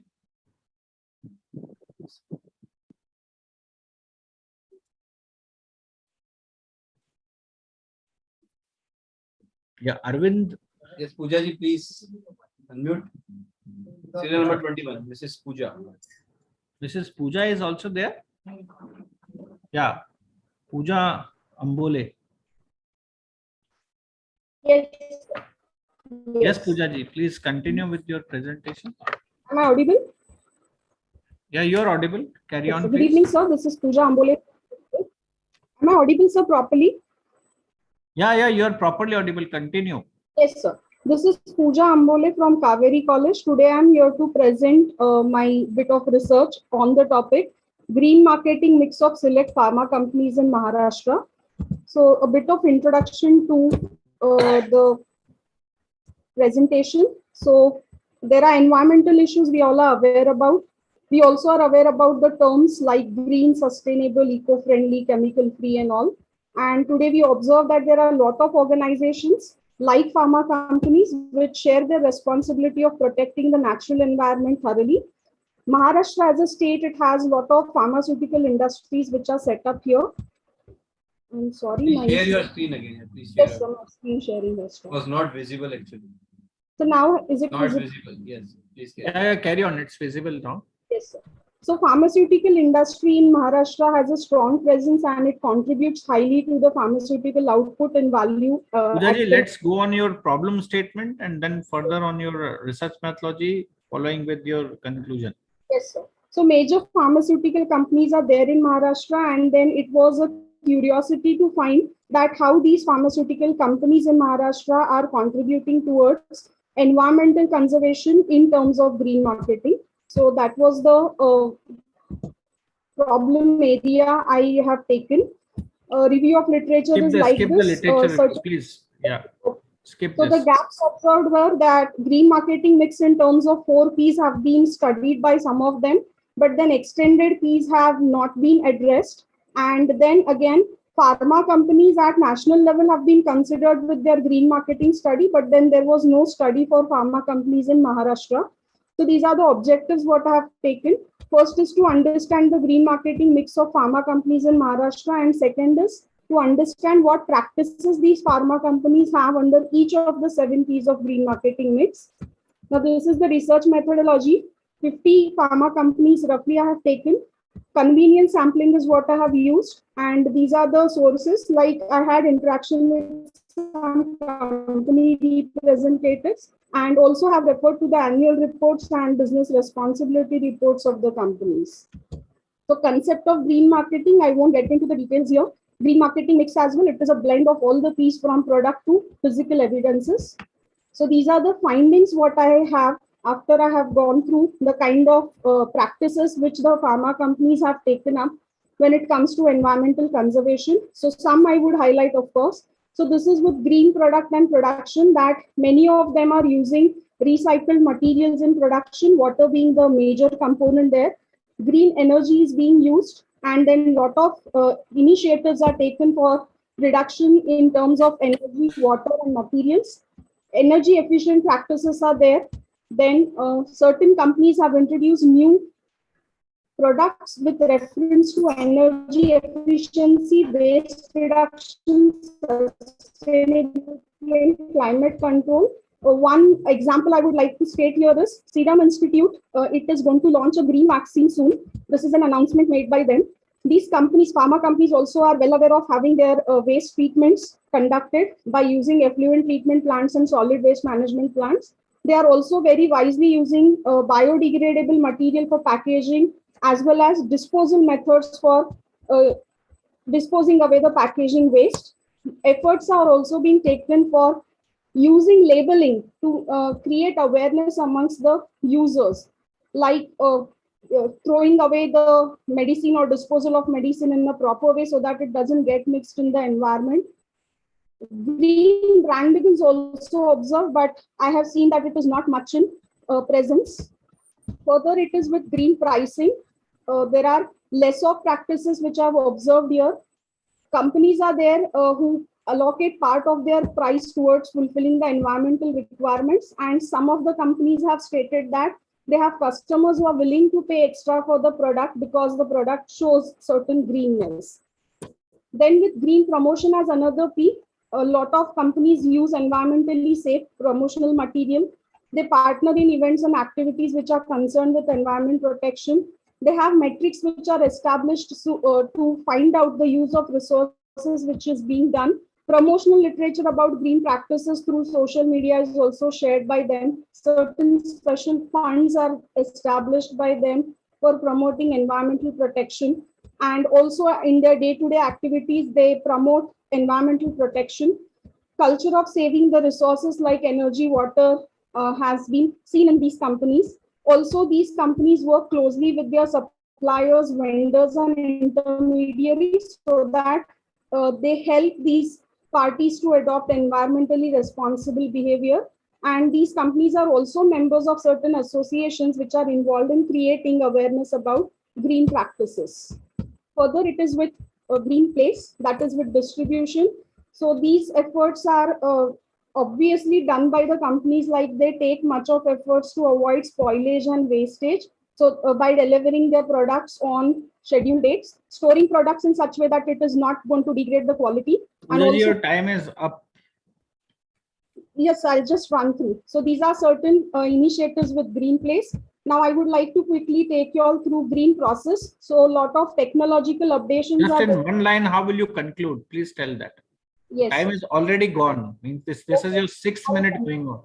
I'll conclude, sir. One liner conclusion and no reading of slides. Please tell. Green marketing mix is in place for pharma companies in Maharashtra. They are doing it excellently with green product promotion, place and processes.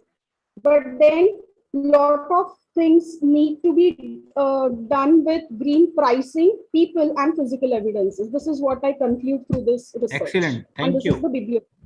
Thank you. Thank you. Great. Sir, next presentation. Next presentation, serial number 22, Madhvi Bhosle ji. Yes, please unmute, Madhvi ji. Madhvi ji, one request, please take care of the time. Okay, sir. Yeah. Whether my screen is visible? Yeah, of course.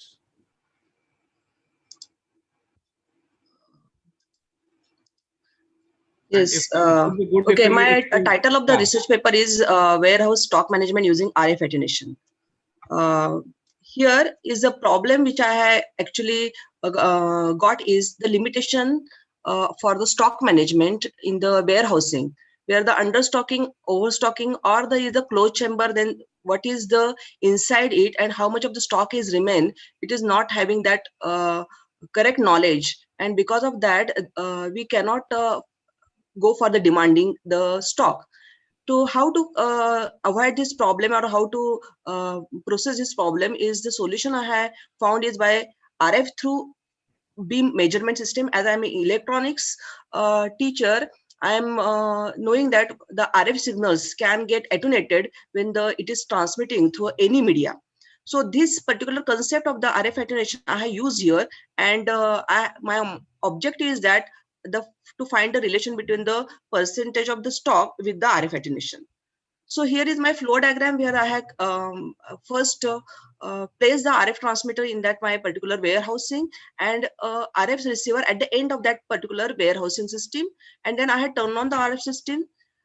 We will get the attenuation measurement by using the RF power meter.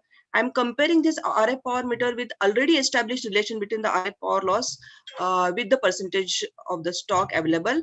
And if my stock is less than certain 10% of the stock is only remain, then I have to notify to the stock manager to fill the stock on the urgent basis. And if the stock is greater than 10%, then only what is the current status of the stock that will be given to the stock manager.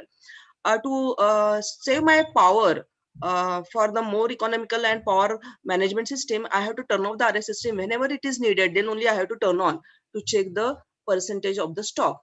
So for that, I have used in my home, there is a metal container which is used here where this particular metal container I have used, and I have made a certain dots here 5 centimeter apart. And I have calculated what is the volume of that cuboid, and that volume is related with the percentage of the stock.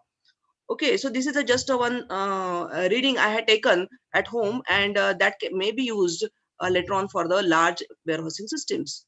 So for that to go, what is a RF through beam measurement system is that when the transmitter is transmitting the RF signal, that is the radio frequency signals, it get attenuated, means as amplitude start decreasing because of the so many natural phenomena, reflection, refraction, fading, then there is a media through which it is transmitting.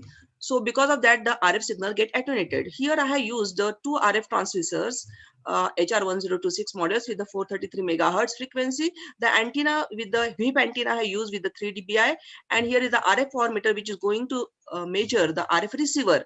That is I have used with this specification. So what is the attenuation? Attenuation is nothing but the decrease in the amplitude of the power at the receiver Well, level. you have already used your time. Now please conclude. Yes, sir. Thank you. So here one-liner conclusion is required. Okay, RF power measurement system is I had done with this particular type where the RF transmitter is at one end. We need a conclusion now. What actually has come up with this now? Yes, sir. I have to come with this. These are my transmitter receiver section. This is my RF distributor. These are the 4 things I had done empty close.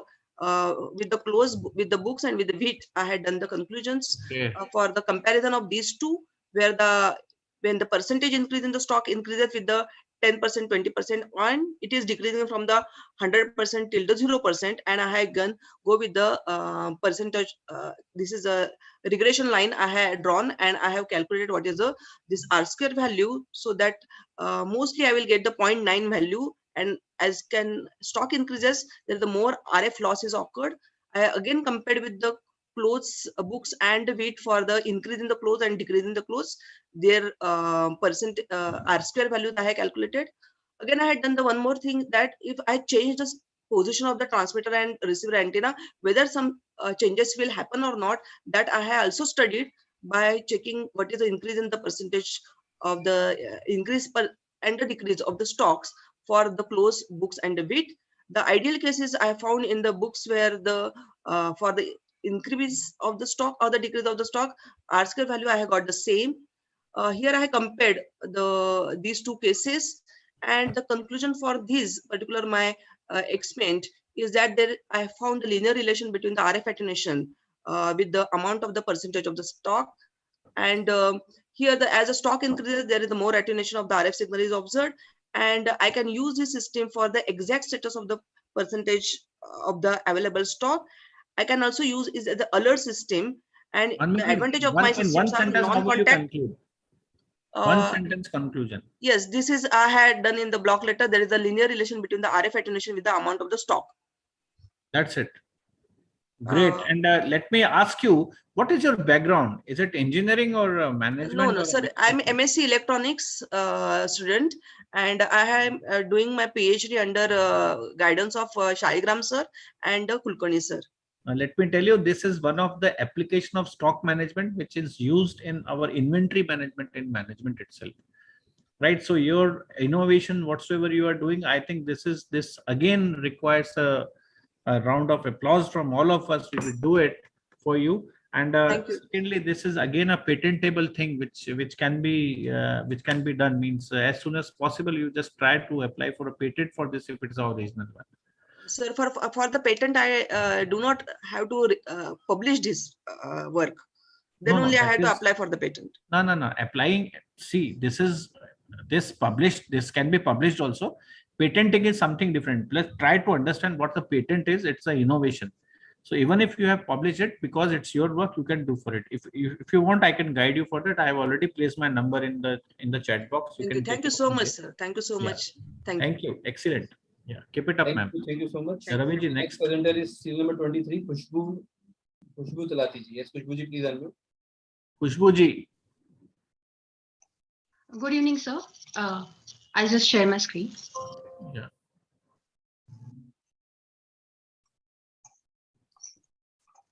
Good evening to one and all present here. The topic for my study is social entrepreneurial ecosystem, need of the hour for growth and development of the community.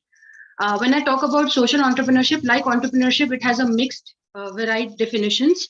I'm trying to study. I've taken a case study of a social entrepreneurial venture, which is an education stream, and a commercial venture, which is an education stream, and we can see the difference and why the difference can be concluded towards the end.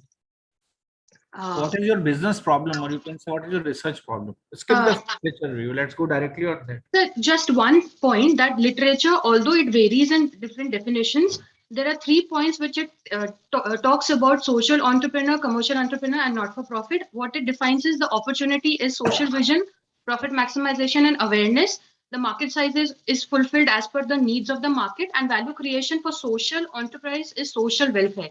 It's not just a charity or a philanthropic activity. The objectives here are defined as we need to understand what is a social venture, how does it differ from a not-for-profit venture, and how does it differ from commercial venture. That has been identified through literature.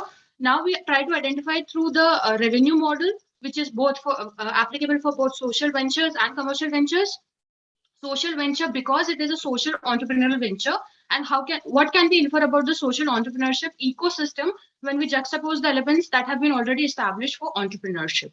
So the research methodology was two cases. One was Schwarz, which is a social entrepreneurial venture, and there was an international school. I had to change the name because to have the anonymity for them.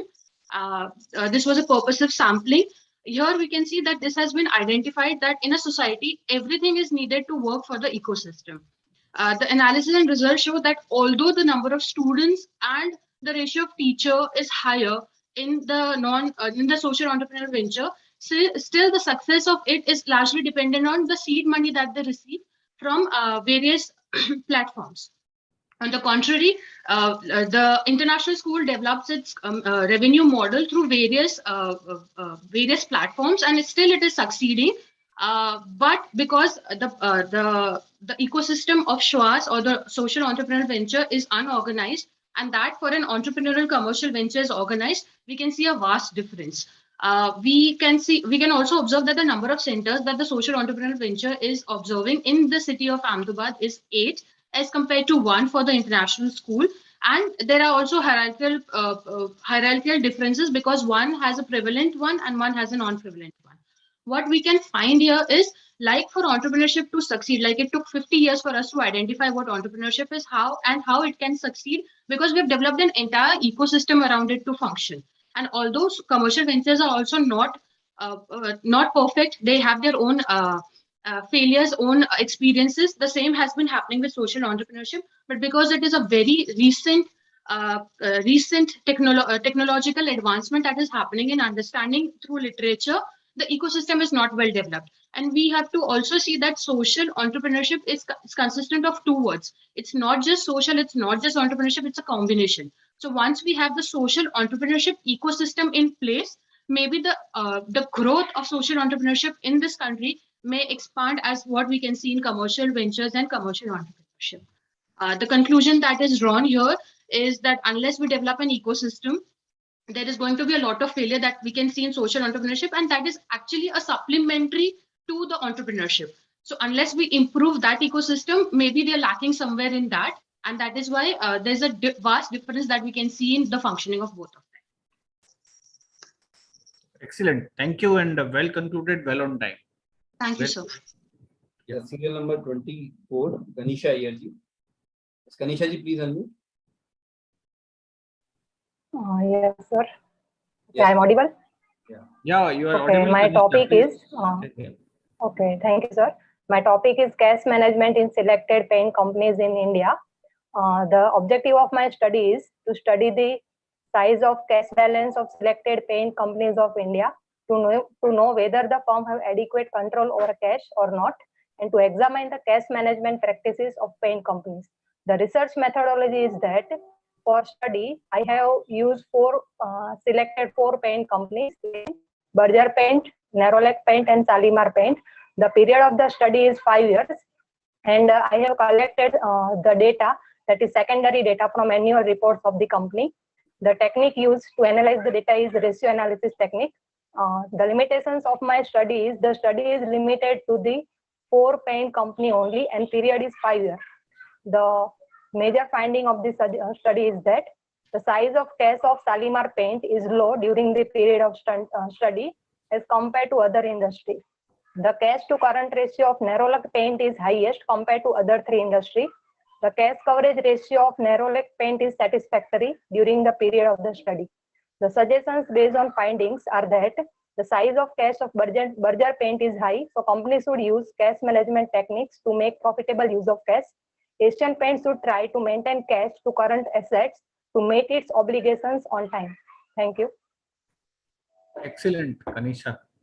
Thank you. Yeah. So can we have next participant, Dr. Ravi? The next participant is at serial number 30. Serial number 25, sorry. Edgar D'Souza. Edgar D'Souza. Edgar ji, please unmute. Am I audible? Yeah, Edgar, please And continue. my screen visible?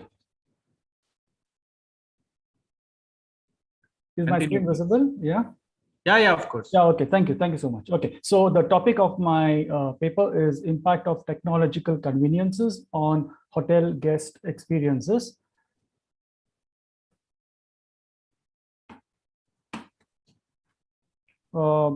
This is the things that I'm going to go through.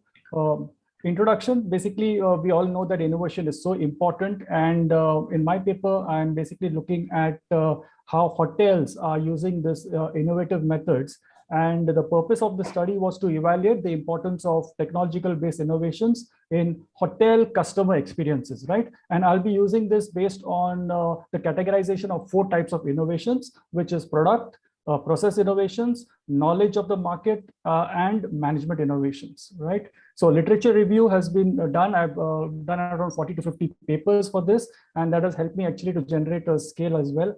And I'm using Novelli's paradigm over here, and basically using these 4 forms of tourism innovations for my study. The hypothesis that I'm going to be using over here is basically I'm looking at the travel intentions, then the demographics, and I'm linking that to the value of the technology-based innovations that are used by hotels. So the hypothesis 1 is that there is a significant difference between guest preferences across all technology-driven innovations to the purpose of travel, that is the leisure as well as business. Then there is a significant difference between guest preferences across all these 4 technological-driven innovations to the nature of travel, that is the domestic and overseas. And there's a significant difference between guest preferences across all the 4 technology-driven innovations across all the age groups. So I've developed a scale for this, and I have used the content validity, face validity. So basically it was a 59 item scale that was used. And first I did a pilot study with 80 guests that had stayed in 3 to 5-star hotels in Goa. The KMO was fine, the Conbec Alpha was fine. And we basically got these 4 components. So these 4 constructs were neatly visible. I went ahead with the data collection, and I looked at 620 respondents who were staying in, who had stayed or are presently staying in 3 to 5-star hotels in Goa. I used non-probability purposeful sampling techniques for this, and yeah, so basically I actually went to these hotels as well as we use different types of we use a Google Drive, the social media, yeah, to analyze this types of. Can we come on the conclusion, because excluded factor analysis, everyone knows how it is conducted. Correct, right. So the hypothesis 1 was rejected, hypothesis 2 was accepted, and the 3rd hypothesis was not supported. So when we ran one input for you, we never write hypothesis accepted. We just write failed to reject. Okay, please correct it. That's right. Yeah. So among the 4 types of innovations, the process innovations were regarded as the most important, followed by the product innovations, whereas management innovations and market knowledge innovations were considered as less frequent. Among the innovations and processes, the most important process innovation cited by respondents included the flexible check-in, check-out, the check-in, check-out bypassing the front office, online bookings, use of disposable cutlery and glassware, and the self-service concierge. Whereas among innovations and product, foremost among the innovations were the digital meeting facilities, contactless reservations and registrations, room personalization with remotes, automated minibar consumption, and property-wide Wi-Fi access. So this study attempted to identify the most and least important technology-based innovations in hotels from the guest perspective, and it examined its impact on satisfaction. And findings basically have several implications for practitioners who should basically look at boosting their experiences and attracting new customers, potentially leading to increased revenue. Thank you. Great, great, great. Thank you, Edgar, for your wonderful paper and completion well on time, and you are very precise regarding your things. Thank you. Thank you. Thank you very much, sir. Really appreciate it. Thank you so much. Serial number 30, Ms. Shipra Jain, research scholar. Shipra ji, please unmute. Am I audible? Yes, Shipra, you are. You are Good not evening, properly visible. Good evening, everyone. I, Shipra Jain, and my supervisor, Dr. Shilpi Saxena ma'am, are here to give the presentation on the topic e-recruitment trends and challenges. As we all know, e-recruitment is also known as internet or online recruitment, refers to the use of web-based technology used by companies to hire potential candidates and vice versa. A substantial literature review was done to gain the in-depth knowledge of the concept. Research papers published during 2013 to 2020 have been reviewed, out of which 8 are national, 9 are international papers.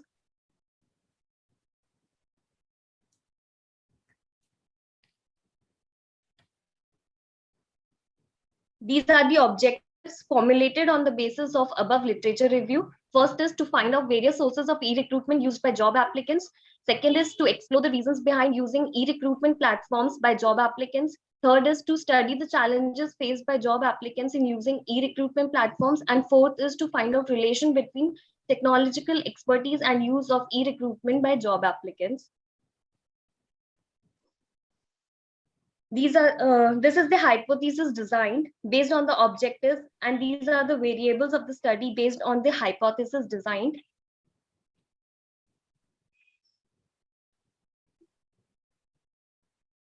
Next is research methodology. The present study is descriptive and empirical in nature. Sample of 147 college students has been taken using convenience sampling method. The primary data was collected by the means of questionnaire. Chi-square test was applied to draw the findings of the study.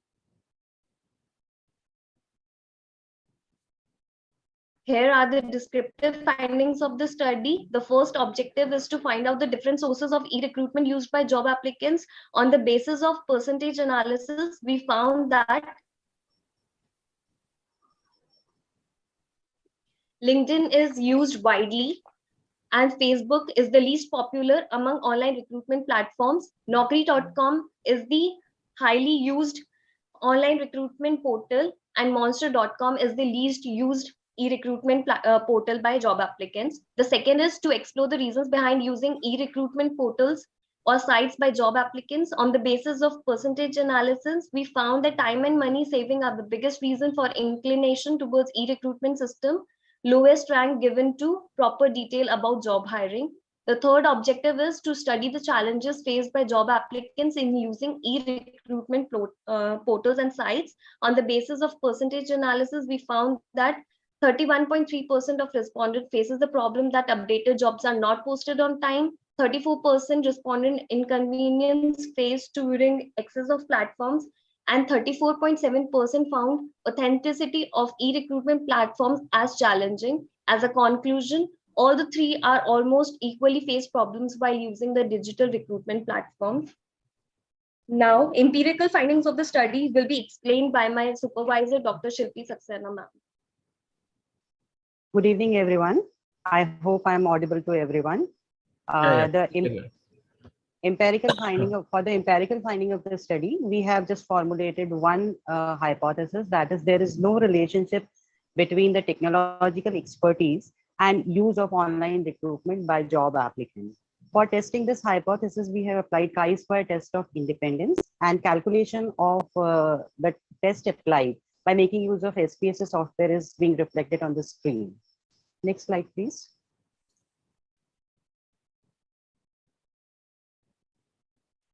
The hypothesis is based on one of the objectives, that is to find out the relationship between the technological expertise and use of e-recruitment by job applicants.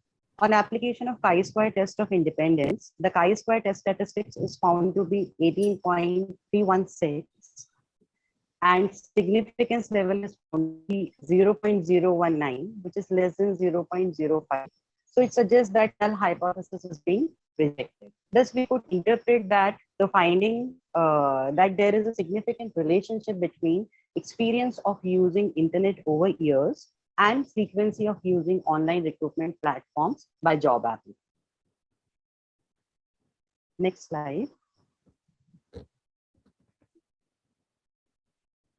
The limitations which we faced while conducting this research work is study is restricted to only, and for the study, only few colleges were approached, and a sample was collected from the college students from different faculties as per the convenience of researchers, and questionnaire for collecting the responses were circulated through email via online mode only due to the shortage of time. We could not approach the respondent offline or physically. That is the entire work which we have done, and we would like to present in this Great conference. effort both of you. And just one thing I would like to say over here is, fortunate are those students who have their guides along with them. So congratulations, Shipra, for a presentation, and Dr. Shilpi has been there as a shadow for her, and really a good presentation, but would like to give a couple of inputs. See, on the basis of percentage, we cannot conclude the things. Right. So firstly, secondly, chi-square test over here is a test of independence. You could have used some better test in order to conclude it in a better way. Right. So thank you finally for your paper. I hope you will take up the suggestions and present it in a better way. Surely, sir. Yeah. Thank you. Yeah, Dr. Ravi, can we have next one? Thank you, sir. Yeah, the serial number 34, Prajakta Thombe. Yes, Prajakta ji, please unmute. Thank you. Am I audible? Yes, Prajakta, you are. So I'll just share the PPT. The title of my study is Emotions and Thinking in Consumer Behavior, a comparative study of online apparel product shopping behavior of various age groups. So basically clothes of all types, casual, sportswear, etc. I'll skip the context and literature review here and directly go to the objectives. So the objective was to gain insight about some of the emotional regulated cognitive elements. So there are many cognitive elements that could be considered when we're talking about consumer behavior, but I'll be only considering the emotion regulating cognitive elements. And in the research methodology, a survey was conducted to collect information, and 156 respondents were there. They responded to a questionnaire, and it contained questions about their demographics and interaction with online platforms. So online websites and apps that sell clothes. And there were questions based on various dimensions of emotional and cognitive elements that affect the consumer experience. And a 5-pointer Likert scale was used, and there were some questions that were reverse scored in the questionnaire. So the findings were that, so for each finding, I actually do have a table of this sort, where these are the percentage of respondents per row. So actually there was 60% of the respondents were females, and the rest was male. So to avoid skewing of data, this is how I analyzed it, and I'm actually looking for more ways to analyze the data that I do have collected. So the findings were that more youngsters give importance to the excitement associated with receiving and unpacking the product than older adults. Positive affect associated with e-commerce websites, that is the positive feeling of engaging with e-commerce websites or apps. And it was higher in the younger category, and they also reported that they ended up buying products due to this. So this was more in the younger 15 to 25 age group than the older 45 to 55 age group. And so more people from the 45 to 55 age group reported that they distinguished their needs and wants clearly before placing an order as compared to younger individuals. And the percentage of individuals who place orders online without considering their budget was low, but still in the younger category, it was more than in the older categories. Also, more men showed planning and consideration of their budget before placing orders. And as far as self-control is concerned, younger adults were low on self-control. That is, they were more prone to buying products because of offers from their wish list, even when they felt they didn't afford them, than older adults. And women in the age category of 35 to 45 reported being prone to buying products only on the insistence or recommendation of their friends, even when they didn't want to buy it themselves, than men of the same age group. So these are the findings, and I'm still looking for ways to explore what findings can be extracted, if at all, from the data. And how this study can help. It can help businesses to create marketing strategies according to age groups. So if we know that your time is up, but I think this is the last slide, I suppose, but it is obvious something. Yeah. So yes, there are certain other methods also, but I have a short of time. I've already mentioned my mobile number in the chat box. We can chat afterwards. I can tell you some of the other methods by which you can conclude it in a better way, right? Okay. So yeah, looking forward to see you further also. Yeah. So Raviji, can we have the next participant? Thank you, Prajakta. Thank you so much. Serial number 35. Nikhil Kene. Nikhil ji, please unmute. Nikhil Kene. Yes. Yes, sir. Yes, Nikhil. You are going to present, or Tanvi? Yes, I am present, Tanvi. Okay. Please continue.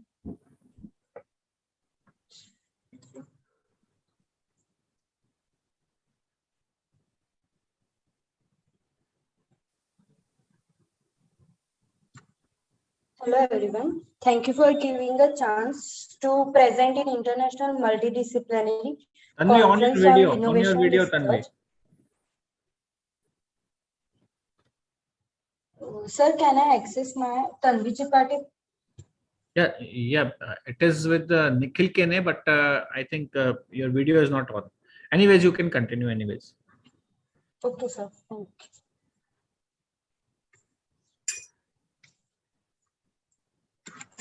Hello everyone.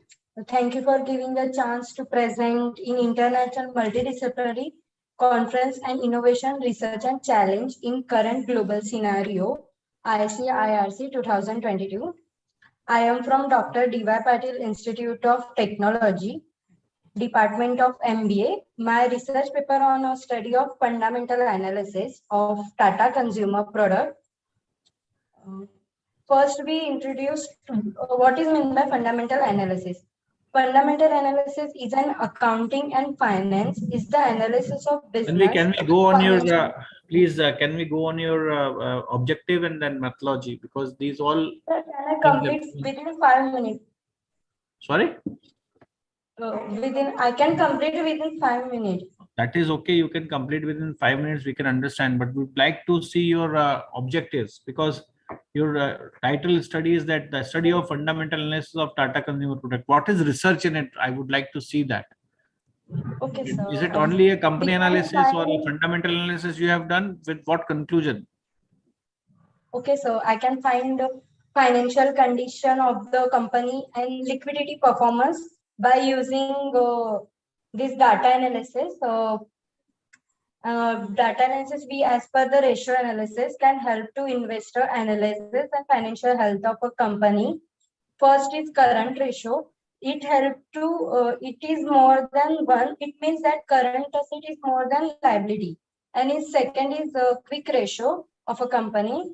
that has a quick ratio that has been won, not able to full pay of its current liability in a short term. And third is debt to equity ratio. For the last 3 years, debt to equity of ratio is less than 1.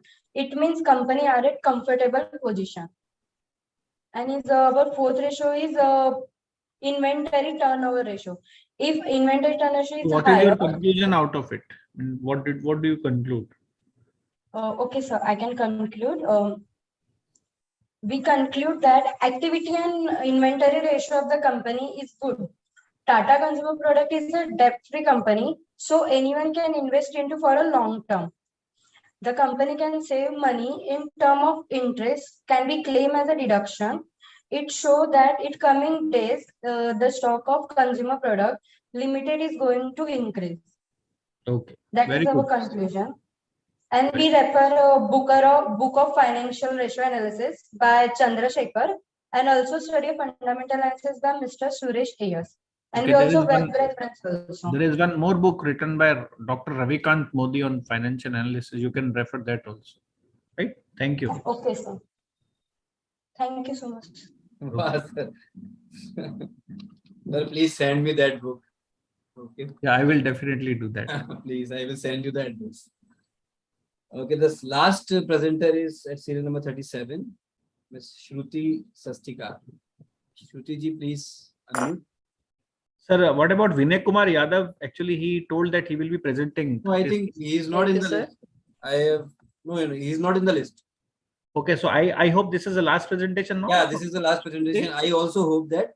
But if anyone missed, they can surely we will take up. If anyone is missed and they want to present, we will definitely take up, sir. Please mention in the chat box their serial number. Yeah. Yes, Shruti ji, please. Thank you, sir.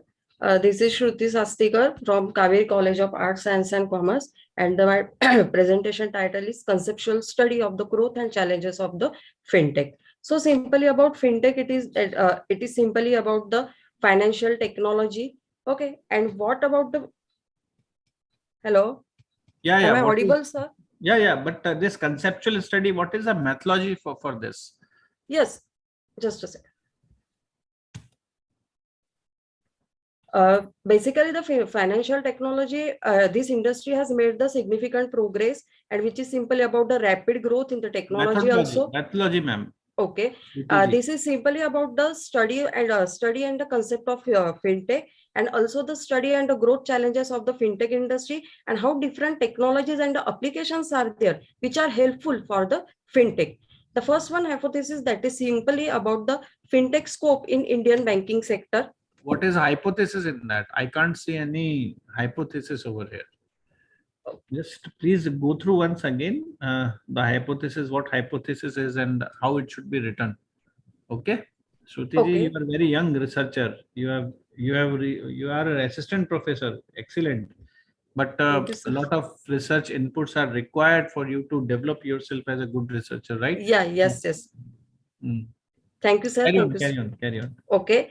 The first one, which is the growth of the fintech. Number one, there are the 5 factors which are driving the rise in the fintech. The first one, which is increase the mobile usage. Nowadays, each and everyone having their own mobile phones. So with the help of those mobile phones, they can easily reach to the easily do the payments. The second one, that is the rise in the digital payments like internet, whatever the credit cards are there, and different types of the credit cards and the debit cards are there. Then also they are focusing on the underserved areas of the banking. So in this, there is the banks have been focusing on the certain areas of their business that have seen a lot growth of in the past, such as the wealth and the assets management also. And also there is the APIs, which is simply about the application programming interference to build their products and services around the existing financial infrastructure also. And the last one, driving factor is there, which is about the large amount of the capital available. So another reason why there is such a large amount of the capital available for financial companies is the venture capitalists are starting to see the whatever the potential for the growth in this space also. Next How one will you point. conclude, Shruti ji? Can we just go on the conclusion part? Yes. Just a second, sir. There is the use Everyone of. knows about this programming languages. Okay. which are Okay. used in Okay. No problem, sir. Simply, whatever the different types of the digital innovations are there, with the help of the blockchain and the other personalized services which are provided by the banks and the other financial institutions to their customers, and also they are attracting their customers. And simply about the innovation which is bringing about the economically meaningful changes in the production of the financial services, which are simply about the implications for the industrial structure of finance and improvements in the connectivity and computing, which can be helpful for enhancing the efficiency and whatever the different types of competitions are there.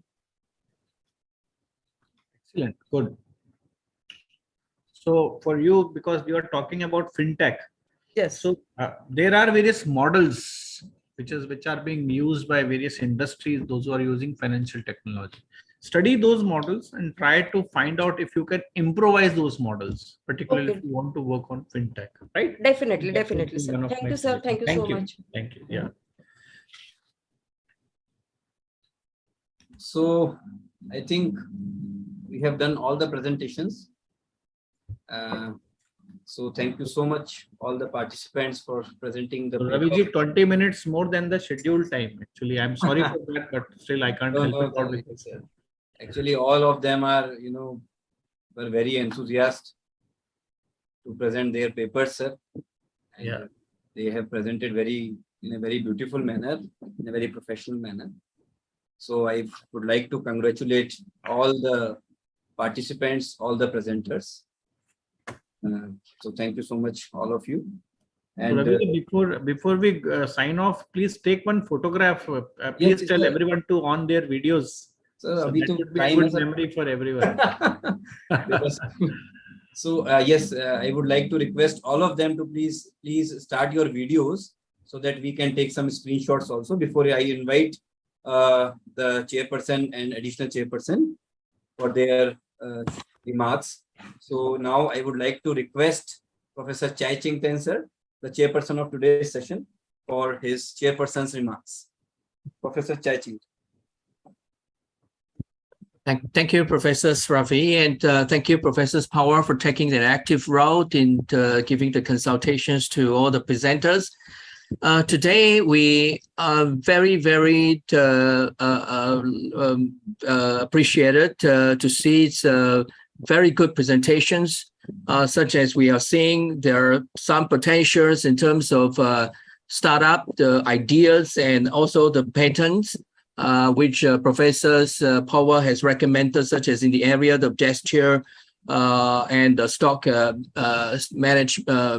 management. I think they're all very wonderful ideas that are very unique and very easy to do, which is very, very very important for this startup. We also see actually a lot of great effort by the presenters. I've seen, for example, in terms of the green marketing's 4P, 7P, which has a very detailed narration of each of the P.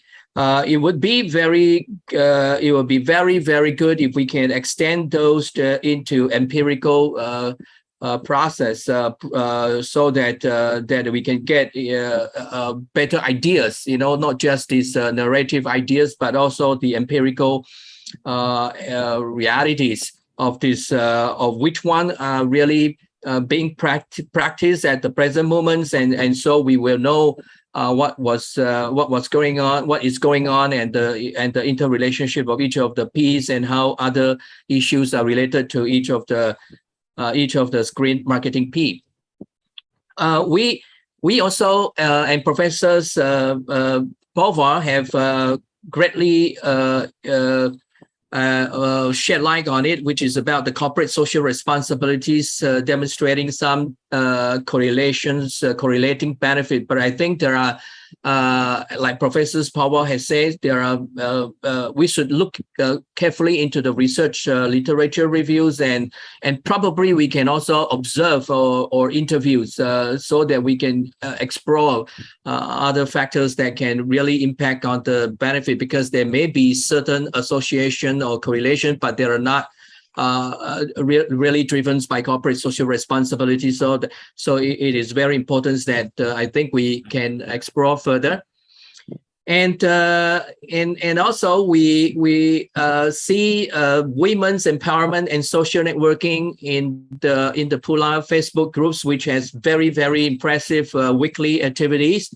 So I think it would be very useful if we can again go into additional methodologies such as qualitative in-depth interview to find out what really motivate each of the members to continue engaging with this social networking group, so that we can understand a lot of phenomena in terms of engagement, in terms of the benefits that we can extract, and all the nature of networking and so on and so forth, and more theoretical understandings can therefore be underpinned by our observations and in-depth interview, which is always very good if we want to extend further from the literature reviews, because sometimes literature review is good, but until we get a detailed understandings of these phenomena, sometimes we are not able to find the keywords on the literature review. So I think it's very important that we can extend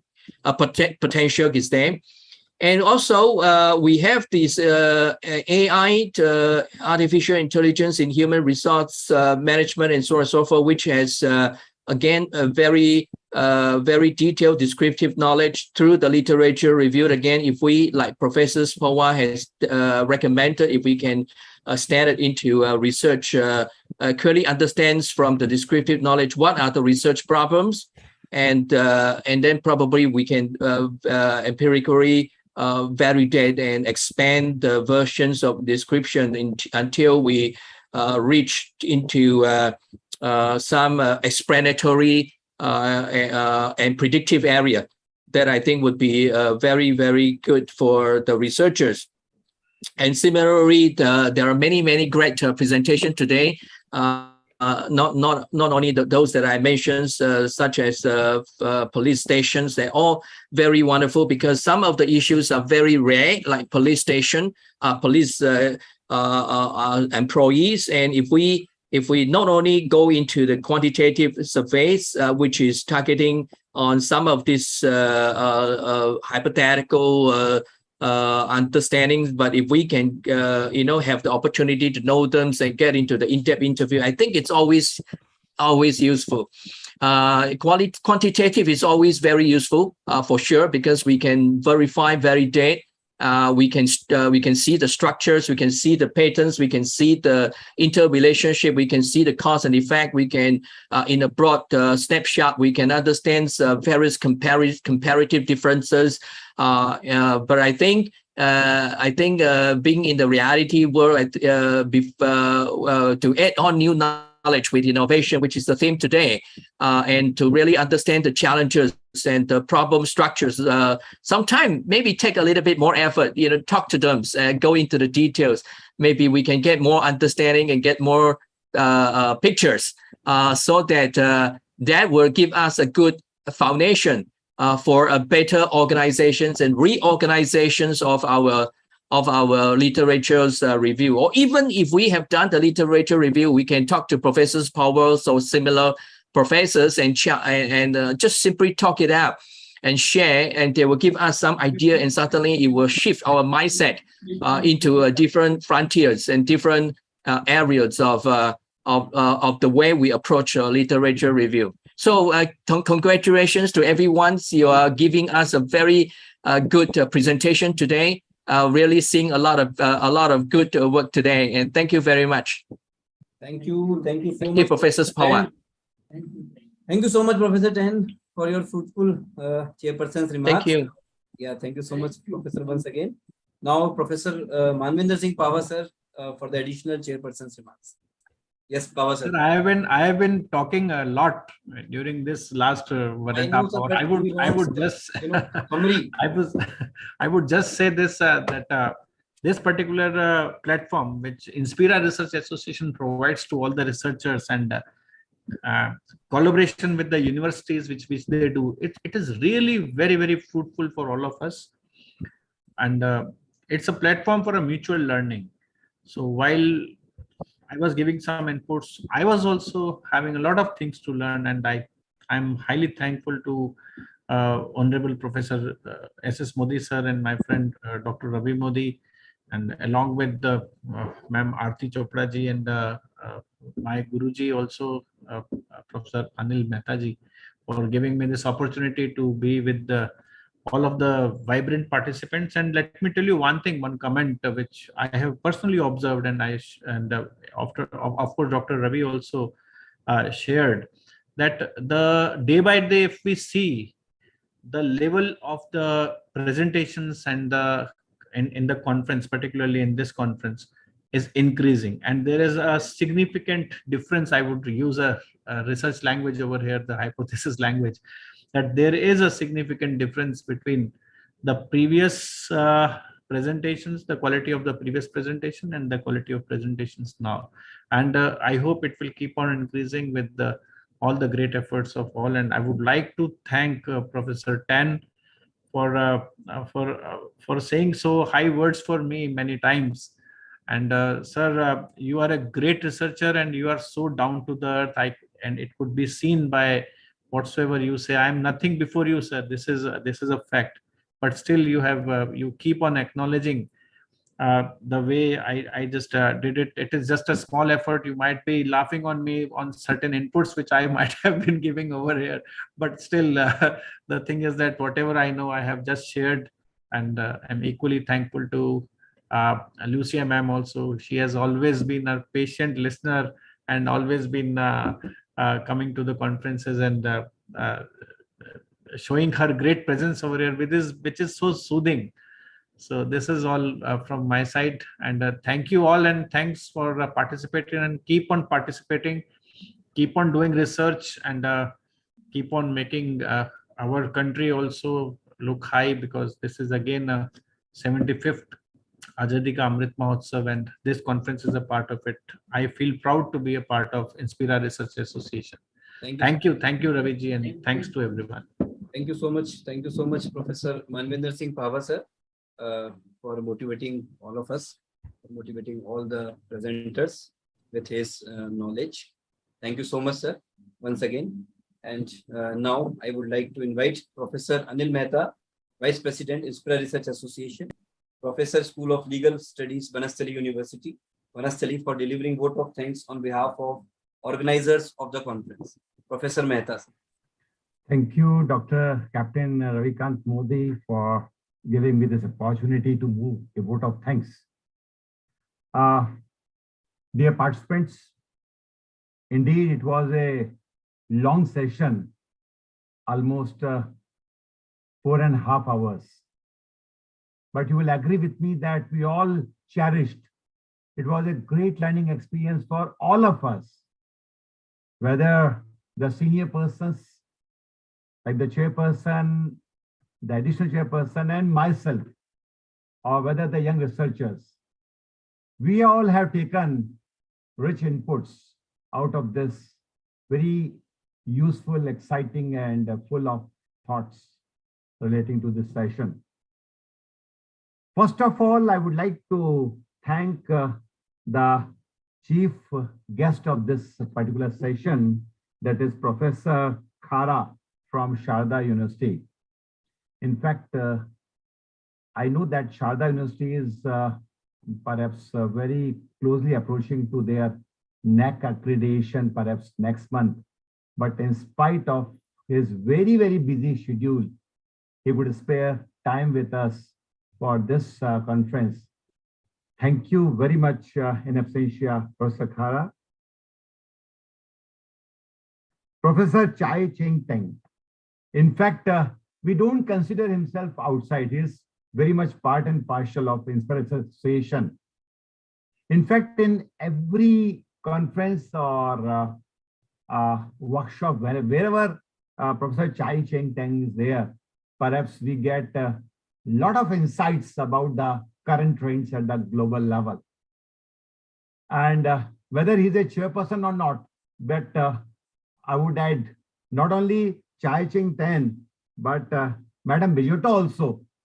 Throughout the session, they are so attentive. We can see virtually that perhaps they listen each and every paper presented in the conference.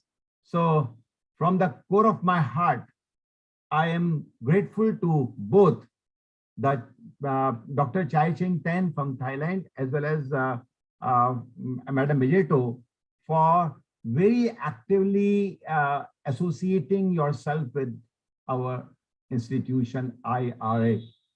I'm thankful to Chai Cheng Teng for chairing this session and spending so much time with us.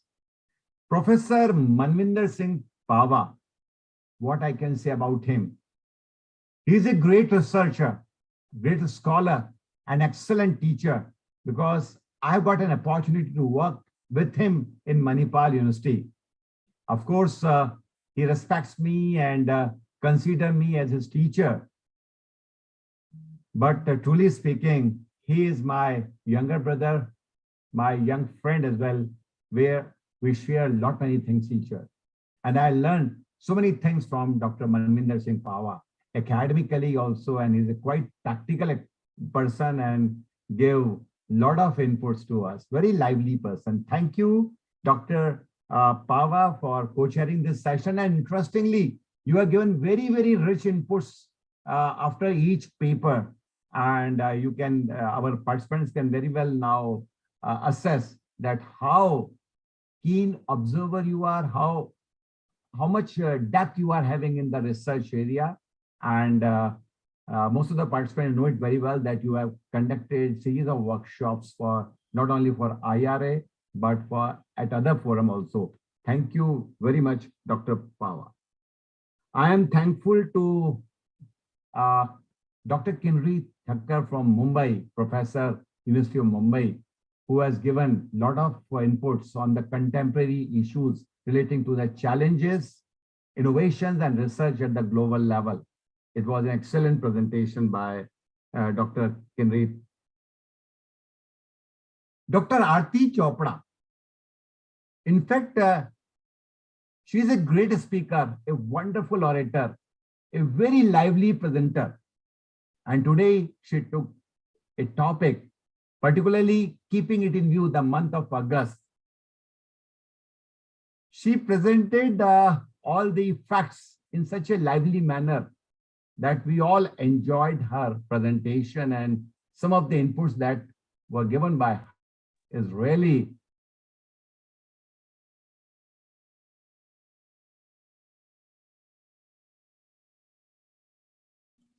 So please unmute, sir. Please unmute. Yeah. Okay. I'm thankful to Dr. Professor Ashok Agarwal, Principal, Kaveri College of Art, Science and Commerce, who has very kindly collaborated with us to organize this international conference. And what we find here is that more than perhaps 110 papers will be presented today as well as tomorrow also. So great efforts by our collaborator also, and the kind of enthusiasm that he has shown. Of course, we are also looking forward for many more such opportunities to collaborate with them. Thank you, Dr. Ashok, as well as I'm thankful to your president also for very generously consented to collaborate with us. I'm thankful to Dr. Captain Ravikant Modi. In fact, he is the lifeblood of Principals Association. Without him, we cannot function in such a manner where we are organizing conferences and seminars every month. It is the dedicated effort of Dr. Ravikant Modi. Thank you very much, Dr. Ravikant Modi. And again, Dr. Aarti Chopra is playing a dual role. She is the joint secretary of the organization, but very, very committed and devoted. And whenever we assign her any responsibility, she very generously, very kindly accepted it. And I personally found that she puts her heart and soul in every activity, whether it is presentation or it is campaigning of the program or anything. You just assign any task to Aarti and just then feel free completely. Thank you, Dr. Aarti, for your support and your active involvement in our association. Thank you very much. Last but not least, in fact, we cannot work without the dynamic guidance and blessings of our president, Professor S.S. Modi. In fact, the entire credit goes to our president, Professor S.S. Modi. Normally he says that I don't work, it is a team work. But Modi sir, we always need you, and without your blessing, support, motivation, encouragement, and guidance, we cannot do anything. Thank you very much. In fact, you are doing a great service for the young researchers and for the academic community. I think we appreciate, and I think we can give a huge round of applause for Dr. Ravikant Modi and Professor S.S. Modi for their and devoted efforts for. So I think we should call. Thank you. Yeah, of course I am part, but without your support we cannot do. So last, not the least, the entire credit for this particular conference will go to our young researchers, our participants. You have given a lot of inputs of very good presentation. Of course, I'm quite sure that you have posed a big challenge before chairperson and co-chairperson to decide about that, that who will be the first and second. It will be very, very difficult, and you have really created that challenge for the team Inspira. And this clearly indicates how successful this session is. Once again, thank you very much. And I'm looking forward, of course.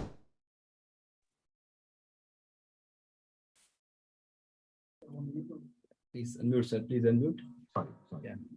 So you will be presenting, you will be participating tomorrow also in the same zeal and spirit. And I'm quite sure that all of you will be getting again another rich inputs during tomorrow's session. Once again, thank you very much to Dr. Ravikant Modi. Thank you very much. Thank you.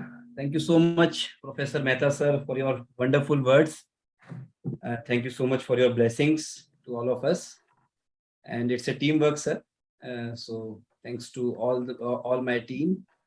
And once again, I would like to thank Professor Chaichington sir, today's chairperson, additional chairperson, Professor Manvinder Singh Pava sir, all the keynote speakers, all the participants, the presenters, and mostly important, thanks to Professor Risotto ma'am, our tomorrow's chairperson, and Professor Mehta sir, tomorrow's additional chairperson. And tomorrow the the presenters are around, the papers are around 70 papers. 70. So I think I hope we will end tomorrow also up to 9 p.m. So rest assured, Ravi ji, that chairperson, you'll agree with me, Madam Chairperson, that we'll be speaking less and we'll be giving more and more time to our yes sir, yes. Certainly. Thank you, sir. Thank you. Actually, our main motive is to give chance to every presenter, every scholar, every teacher, every faculty, because we give chance to even the papers we receive in Hindi language also. So we want to, we want to give them chance also to present their papers. So they will also present their papers tomorrow. So thank you so much, all of you, once again. Thanks to all of you. Thanks to Aarti ma'am, and thanks to team Kaveri College. And thanks once again to Dr. Ashok Agarwal ji, and my co-conference secretary, Mrs. Chitra Alwani ji, Ms. Mukta Karmarkar, and Dr. Jayashri Bangali ji, and all the organizing committee members of this conference, all the life members of Inspira Research Association, executive members of Inspira Research Association. Thank you, all of you. So we will meet tomorrow at the same time.